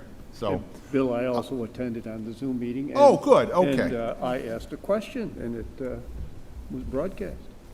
beautiful. It was a very good question. Well, thank you. All right. Oh, actually, we need to receive and file. We do have your second quarter report, don't we, Paula? We do. So we should, can I have a motion, Robin, maybe to receive and file the second quarter financial report? Sure, I move that we receive and file the second quarter financial report. I'm so sorry. Second. Discussion?